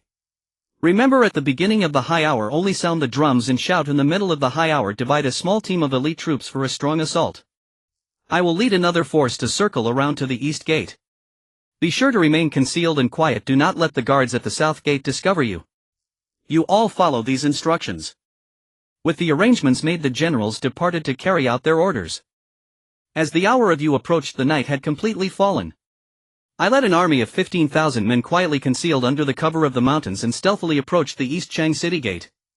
Under my strict orders the entire army was silent except for the sound of hooves and breathing, truly managing to sneak up to the East city gate without anyone knowing. Before us stood East Chang city, looming like a giant beast, and the watchtower above was eerily quiet, unaware that a momentous change was about to unfold on this tranquil night. Just after the hour of Su, sounds of drums began to echo from the south gate, indicating that Cheng Jilong was indeed shouting and beating the drums to feign an attack. I ordered the troops to remain calm and wait. After an hour passed, suddenly a shout came from the top of the east city gate, "The south gate cannot hold. Quickly go assist the defense at the south gate." Immediately shadows flickered and I heard the sounds of soldiers moving.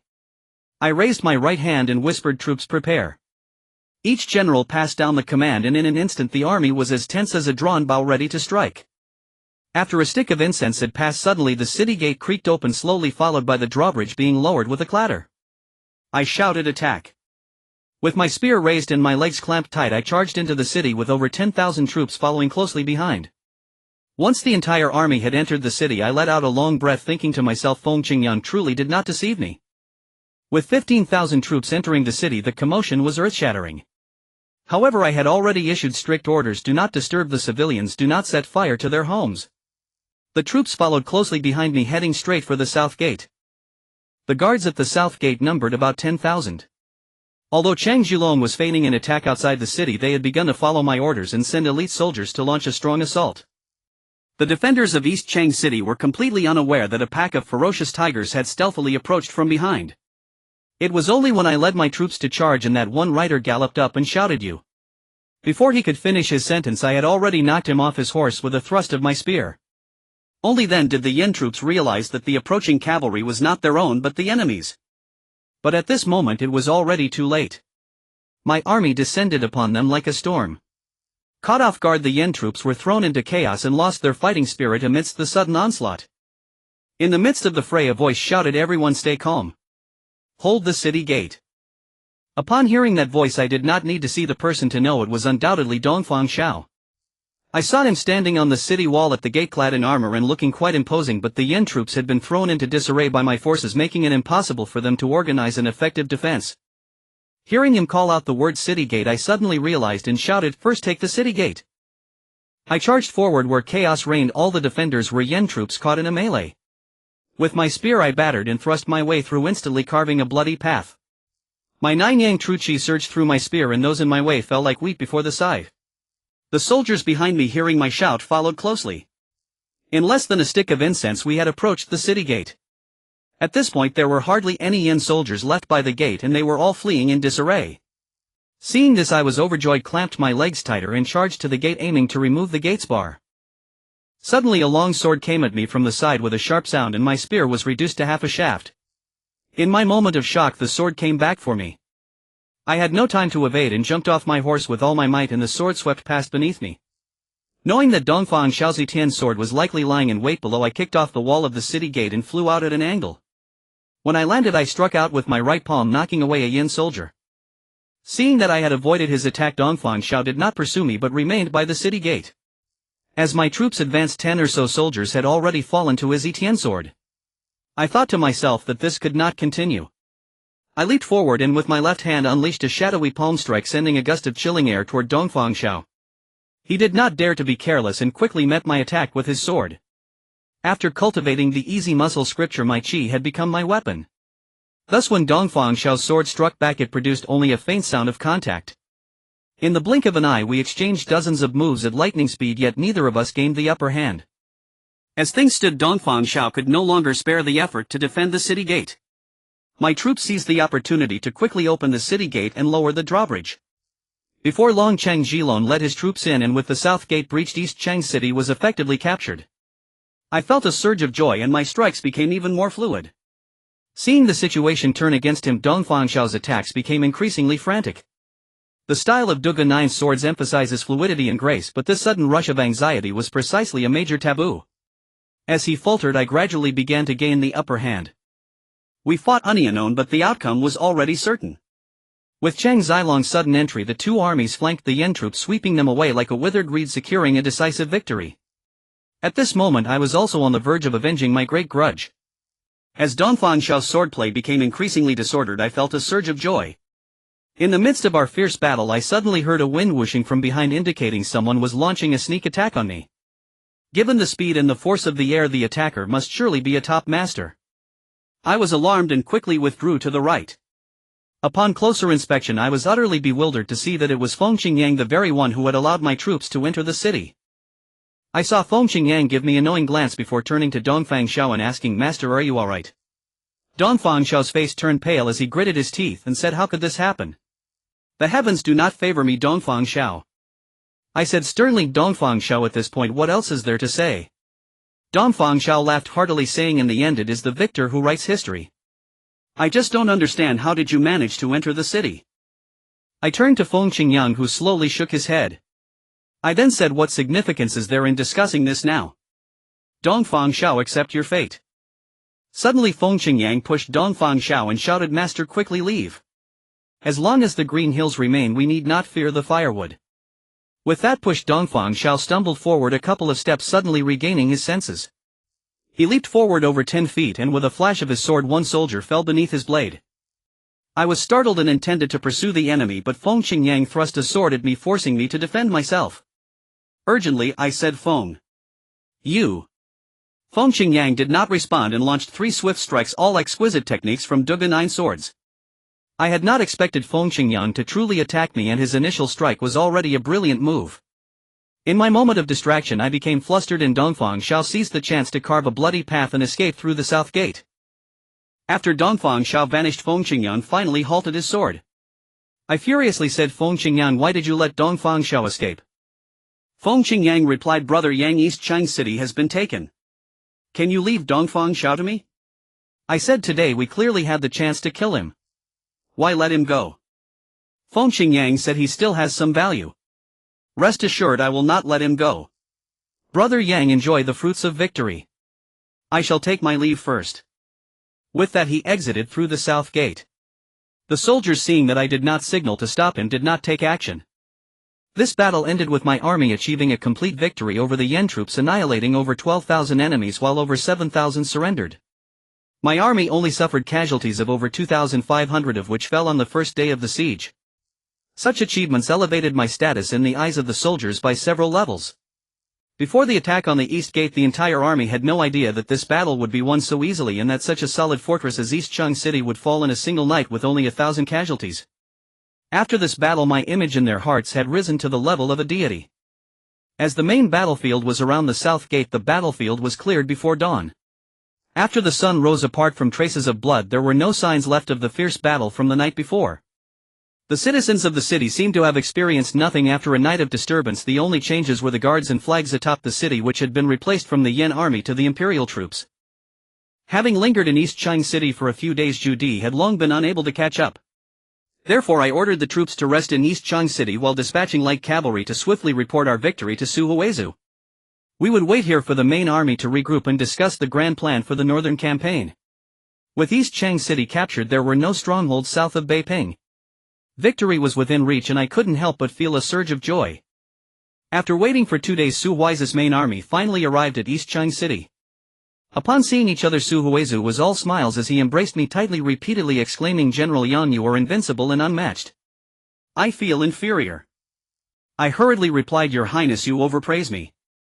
Taking East Chang City was merely a stroke of luck." Chang Zhilong chimed in, "General Yang is too modest. East Chang City is strong and wide. If not for General Yang's sudden attack on the East Gate, we would not know when we could have captured it. To be honest, I Chang Zhilong seldom admire anyone, but I am utterly impressed by General Yang." Su Huizu smiled and added, "This battle is a remarkable achievement and General Yang deserves the credit. Bring forth a grand feast. I shall personally celebrate with General Yang." I had no choice but to comply with his wishes. As I turned my head, I noticed Yang Yu quietly standing behind Su Huizu. I approached her and said, "Yeah, you've worked hard on the journey." Yang Yu replied, "With Prince Su looking after me along the way, how could it be considered hard?" Su Huizu smiled and remarked, "Although the princess is a delicate girl, she has not complained once during the march, which is truly commendable." Yang Yu said, "Your Highness, you flatter me." I smiled back and Yang Yu then said, "Brother Yang, come out for a moment. I have something to tell you." I was taken aback and glanced at Su Huizu. He smiled and said, "Young people always have things they wish to discuss. Go ahead. We can have a good talk during the feast later." With a fist salute, I followed Yang Yu out of the general's residence. The general's residence was originally the office of the prefect of East Chang. After I captured East Chang, it became the general's residence.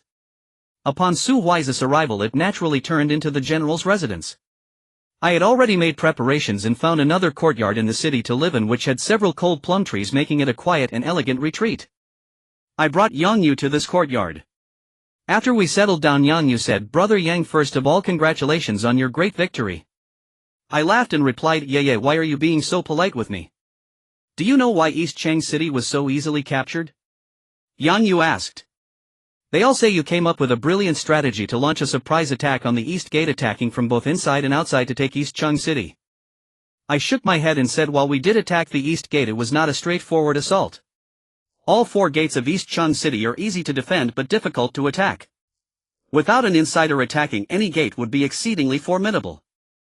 I shook my head and said, "While we did attack the East Gate, it was not a straightforward assault. All 4 gates of East Chang City are easy to defend but difficult to attack. Without an Yang Yu thought for a moment and shook her head, saying, "As far as I know, there are no friends of yours among the Yin army. I truly cannot think of anyone who could act as your insider." I said, "Feng Qingyang." Yang Yu gasped and stood up, saying, "Feng Qingyang? How could that be?" I replied, "At first, when Feng Qingyang came to find me, I found it very strange, but he brought the only method to break East Chang City." Yang Yu said, "But Feng Qingyang is Dong Fangshao's disciple, and you know the relationship between Dong Fangshao and my father, the Yin King. How could you trust him so easily?" I said, "Feng Qingyang declared that Dong Fangshao is his father's enemy." Yang Yu responded with an "Oh" and said, "I see. I never would have thought of that." I continued, "Originally I was unwilling to trust him easily, but with winter upon us, East Chang City has thick walls that are hard to breach. If Dong Fangshao held out, our army would surely retreat within a month, allowing Zhu Di to regain his strength. This battle would fall into a stalemate. Thus, after much thought, I decided to take a gamble on him. Now it seems Feng Qingyang did not deceive me. I made the right bet." Yang Yu asked, "What happened afterward? Did you fight Dong Fangshao?" I said, "What puzzles me is that I clearly had the chance to capture Dong Fangshao, but at a critical moment it was Feng Qingyang who saved him. I owe Feng Qingyang a favor, so I had no choice but to let Dong Fangshao escape. Since Feng Qingyang helped me breach the city, his purpose is undoubtedly to avenge his father, but why would he save Dong Fangshao? This reason is truly perplexing." Yang Yu made a sound of acknowledgement but did not speak. I suddenly remembered she had something to say to me and asked, Yeah, didn't you say there was something you wanted to tell me?" Yang Yu said, "Yes, Brother Yang, have you been feeling unwell lately?" I was taken aback and replied, "No, why do you suddenly ask that?" Yang Yu continued, "Last night when you fought Dong Fangshao, did you ever have the thought of killing him?" I replied I had just gained a slight upper hand when Feng Qingyang intervened to save him. The thought of killing him. I didn't even have the opportunity. Yang Yu sighed in relief and said, "That's good. Brother Yang, please do not entertain thoughts of killing easily in the future, especially when using strong internal energy. I was astonished and asked, yeah, why do you say such things? Why can't I entertain thoughts of killing? Ah. Right. I tried to kill Dongfang Xiao twice, but both times I was too weak at critical moments. Yeah, do you know something? Yang Yu said, Brother Yang, I beg you not to ask. Just remember, do not entertain thoughts of killing and nothing will happen. I stood up and stared at her, asking, yeah, are you hiding something from me? You won't even tell me the truth. Yang Yu's face showed a pained expression as she said, Brother Yang, I cannot say. Trust me, I will never harm you. I beg you, please do not ask anymore, alright? Seeing the anguish on her face, I truly could not bear to press her further, so I gave up on asking. However, this matter left a knot in my heart from that moment onward. Yang Yu composed herself and forced a smile, saying, Brother Yang, I didn't expect you to be so skilled in battle. Tell me honestly, did you secretly learn the military strategies from the Wumoishu? I let go of my troubles and laughed, saying, you didn't say anything and I almost forgot about that invaluable military text. I'm really foolish for not thinking of this book. Finishing my sentence, I took out the small roll of silk cloth from under my clothing. Even after several days, the Wumoishu still retained my body warmth. Yang Yu said, Brother Yang, since you have no use for it, could you lend it to me to have a look? I want to see what is so special about this military book. So many people wish to get their hands on it. I laughed and said, you want to read the military book? Are you planning to become Hua Mulan or Mu Guiying? Yang Yu glared at me and said, if you want, let me see it, then forget it. Is it really that precious? I handed her the book and said, turns out you want to be a general of the Yang family. Haha, from now on history will have another General Yang Yu. Yang Yu grabbed the book and said, after these few days of marching with the prince, I feel that women are truly useless. I will read this exceptional military book. Even if I don't lead an army into battle, it would still be good to help come up with ideas. I ceased to tease her and quietly watched her flipping through the military book. After a long time, I finally said, yeah, this military book is of great importance. You must keep it safe. Yang Yu smiled and said, I can just stay in the residence and not go out, right? I laughed and replied, that might not work. Zhu Di has just lost. My army should take advantage of this momentum to pursue relentlessly and strike at Beiping. I estimate that in just 2 days we will march forward. Yang Yu said, then I must hurry to read it. I replied, actually, whether we have this book or not is no longer a major issue. As long as this book does not fall into Zhu Di's hands, he will find it difficult to turn the tables. The fall of Beiping is just around the corner. Suddenly Yang Yu said, Brother Yang, are you not afraid that I will take this precious book and give it to the Yen King? I was taken aback. To be honest, I had not considered this issue before today. I had believed without a doubt, but Yang Yu's words just now made me seriously question my trust. I sensed that Yang Yu was hiding many things from me, things of great importance. Seeing that I had not responded for a long time, Yang Yu huffed and handed the silk book back to me, saying, alright, I won't look at it anymore. Just look at that worried expression of yours. I was startled and quickly laughed, saying, no, how could I not trust you, yeah. I was just thinking of some matters. Yang Yu then withdrew her hand and asked, what matters? I said, although our army's situation is excellent, if Zhu Di really obtains this exceptional military book, it is not impossible for him to turn the tide. Moreover, what I am most worried about is 1 point: history. Yang Yu said, you keep returning to the same point, you were still not at ease. I chuckled and replied, yeah, I will always believe in you. I do not believe you would have the heart to betray me, and you would absolutely not want to betray me. Yang Yu pouted and said, who would want to betray you? Stop being so conceited. I laughed heartily. Looking at the Wumoishu in Yang Yu's hands, I couldn't help but feel a heavy weight in my heart, a vague sense of unease. Could it be that deep down I really harbored doubts about Yang Yu? I shook my head, striving to calm myself down. After chatting casually with Yang Yu for a while, as the sky began to darken, I remembered Su Huai's words about the celebration banquet. I stood up and said, yeah, it's getting late. Let's head to the general's residence, we wouldn't want to keep the prince waiting. Yang Yu shook her head and said, I won't be going. What's the point of me joining a bunch of men drinking and dining? I thought this was reasonable and replied, alright, then the journey must have been tiring for you too. You don't need to wait for me, get some rest early. If you get hungry, just ask the servants to prepare something to eat. Yang Yu nodded in agreement. I turned to leave, but just as I reached the door I heard Yang Yu call out from behind, Brother Yang Yang. Surprised, I turned back and asked, is there something else? Yang Yu lowered her head and said, no. It's nothing. Just come back early and don't drink too much. I laughed and replied, it seems I can't avoid drinking at this banquet today. Yeah, see you tomorrow. Yang Yu said nothing further, and only then did I turn and walk out. The celebration banquet set by Su Huizu was even more grand than I had imagined, with over 100 tables set up. Officers from the rank of sergeant and above had their seats while the other soldiers were already in raucous celebration, the hall filled with laughter and joy. The main table was set in the great general's main hall, and Su Huizu along with the right general and several vanguard leaders were already waiting in the hall. Of course Su Huizu was seated at the head of the table, and the seat next to him was conspicuously left empty for me. As soon as I entered, Su Huizu led a group of people to greet me, laughing. General Yang has finally arrived. We've been waiting for you. You must drink 3 cups as punishment later. I laughed and said, it's still early, how could I be late? If the prince wishes to punish me with wine, what excuse could I possibly have? Su Huizu let out a hearty laugh and ushered me into the main hall. Chang Zhilong behind me joked, although General Yang is not late, spending so much time alone with a beautiful woman while leaving us brothers aside does indeed deserve a punishment. The crowd burst into laughter. Just as everyone settled down, a shout came from the entrance, the imperial decree has arrived. Upon hearing this, everyone in the hall suddenly fell silent. Su Huizu stood up abruptly and said it must be the imperial reward decree. What a joyous occasion! He immediately went to the entrance, with everyone following closely behind to greet the arrival.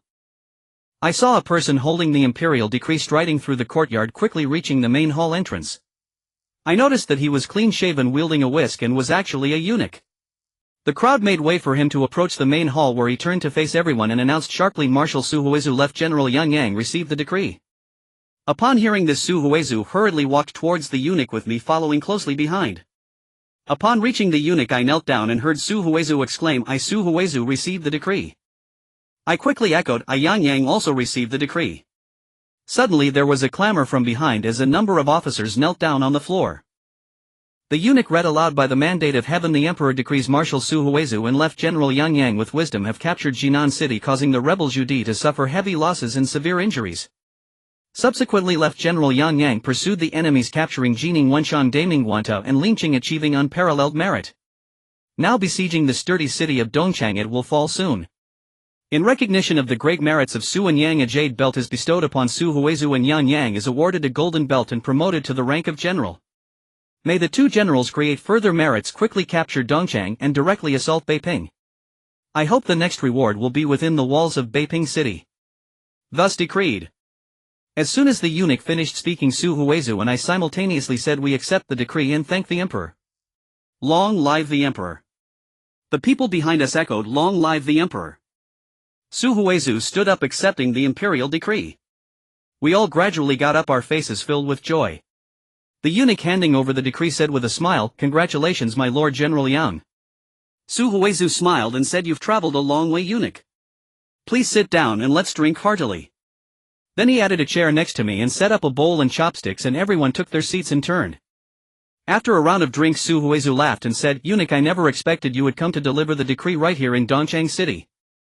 The eunuch chuckled. When I was about to leaving Tian, the emperor was still calculating the days, wondering if Dongchang city with its tall walls and thick defenses could be taken down given the cold climate in the north.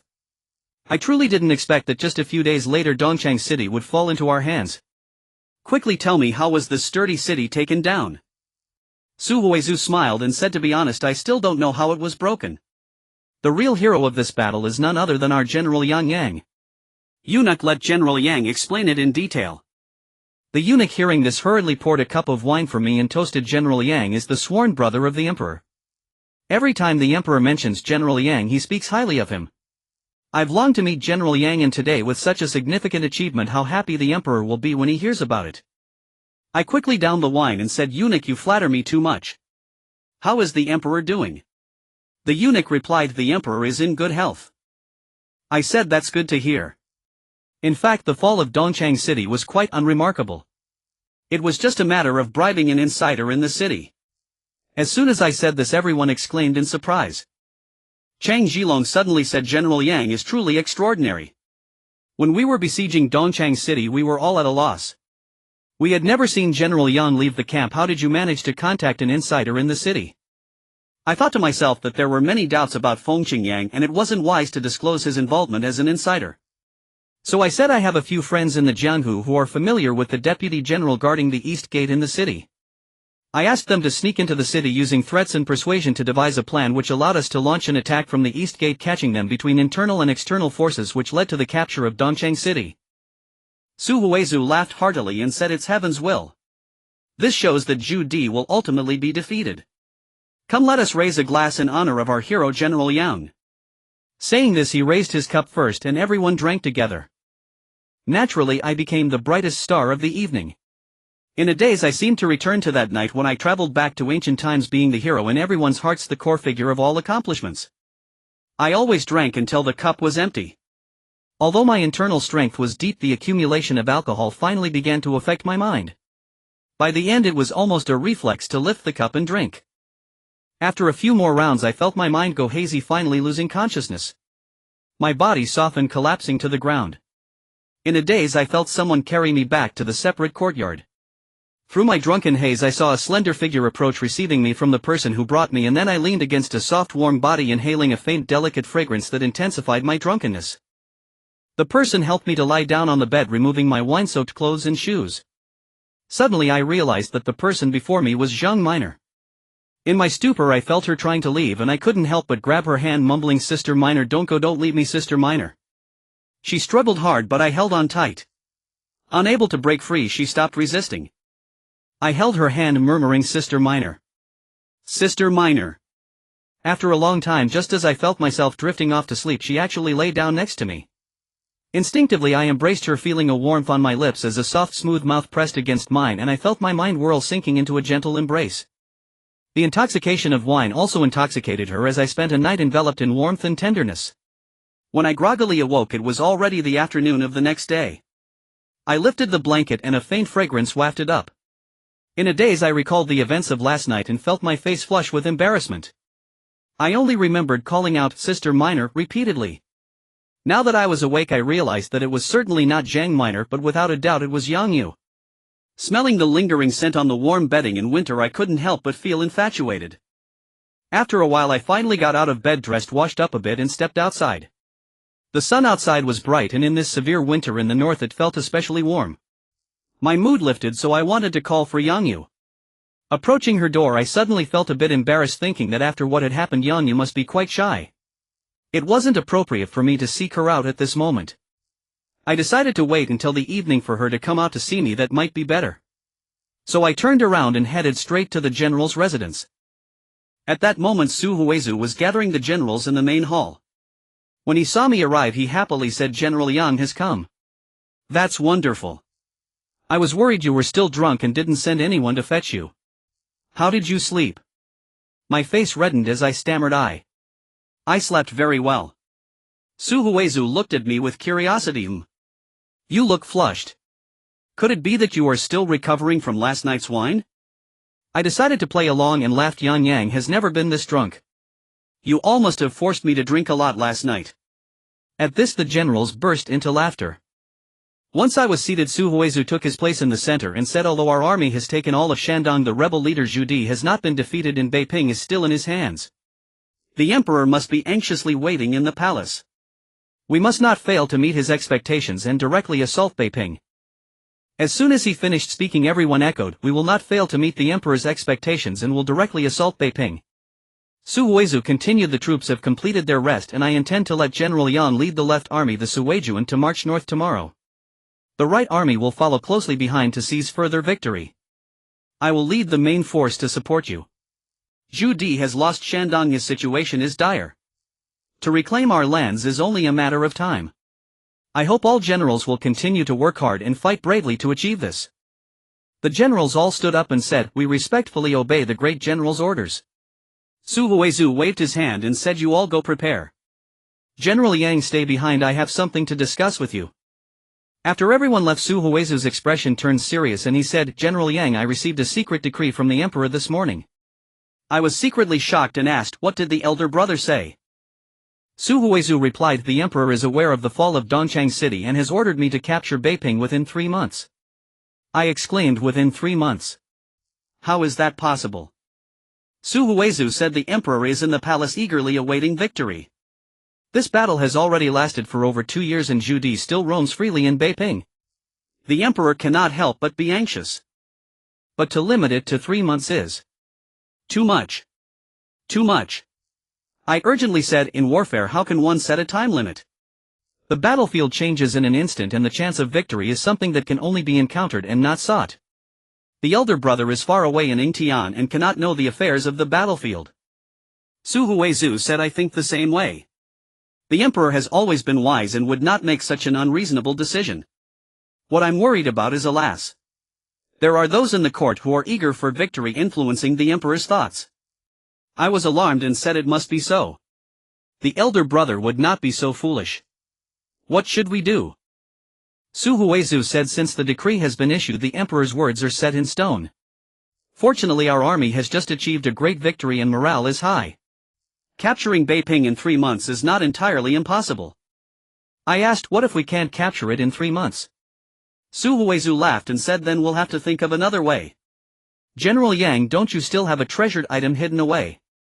Su Huizhu continued, once this treasure is revealed, not to mention 3 months, even 2 months would be quite possible. My mind flashed and I couldn't help but feel excited. The Wumu issue. Su Huizhu clapped his hands and said, exactly.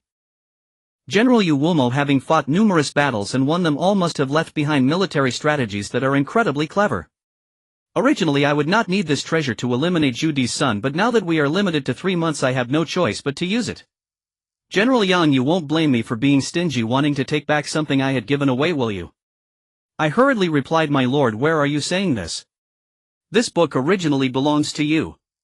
In your hands it can certainly unleash greater power. However, it is currently with Ye. I will go back to retrieve it. Su Huizhu looked surprised and asked the princess. She can read military books. I laughed and said it was just a whim out of curiosity.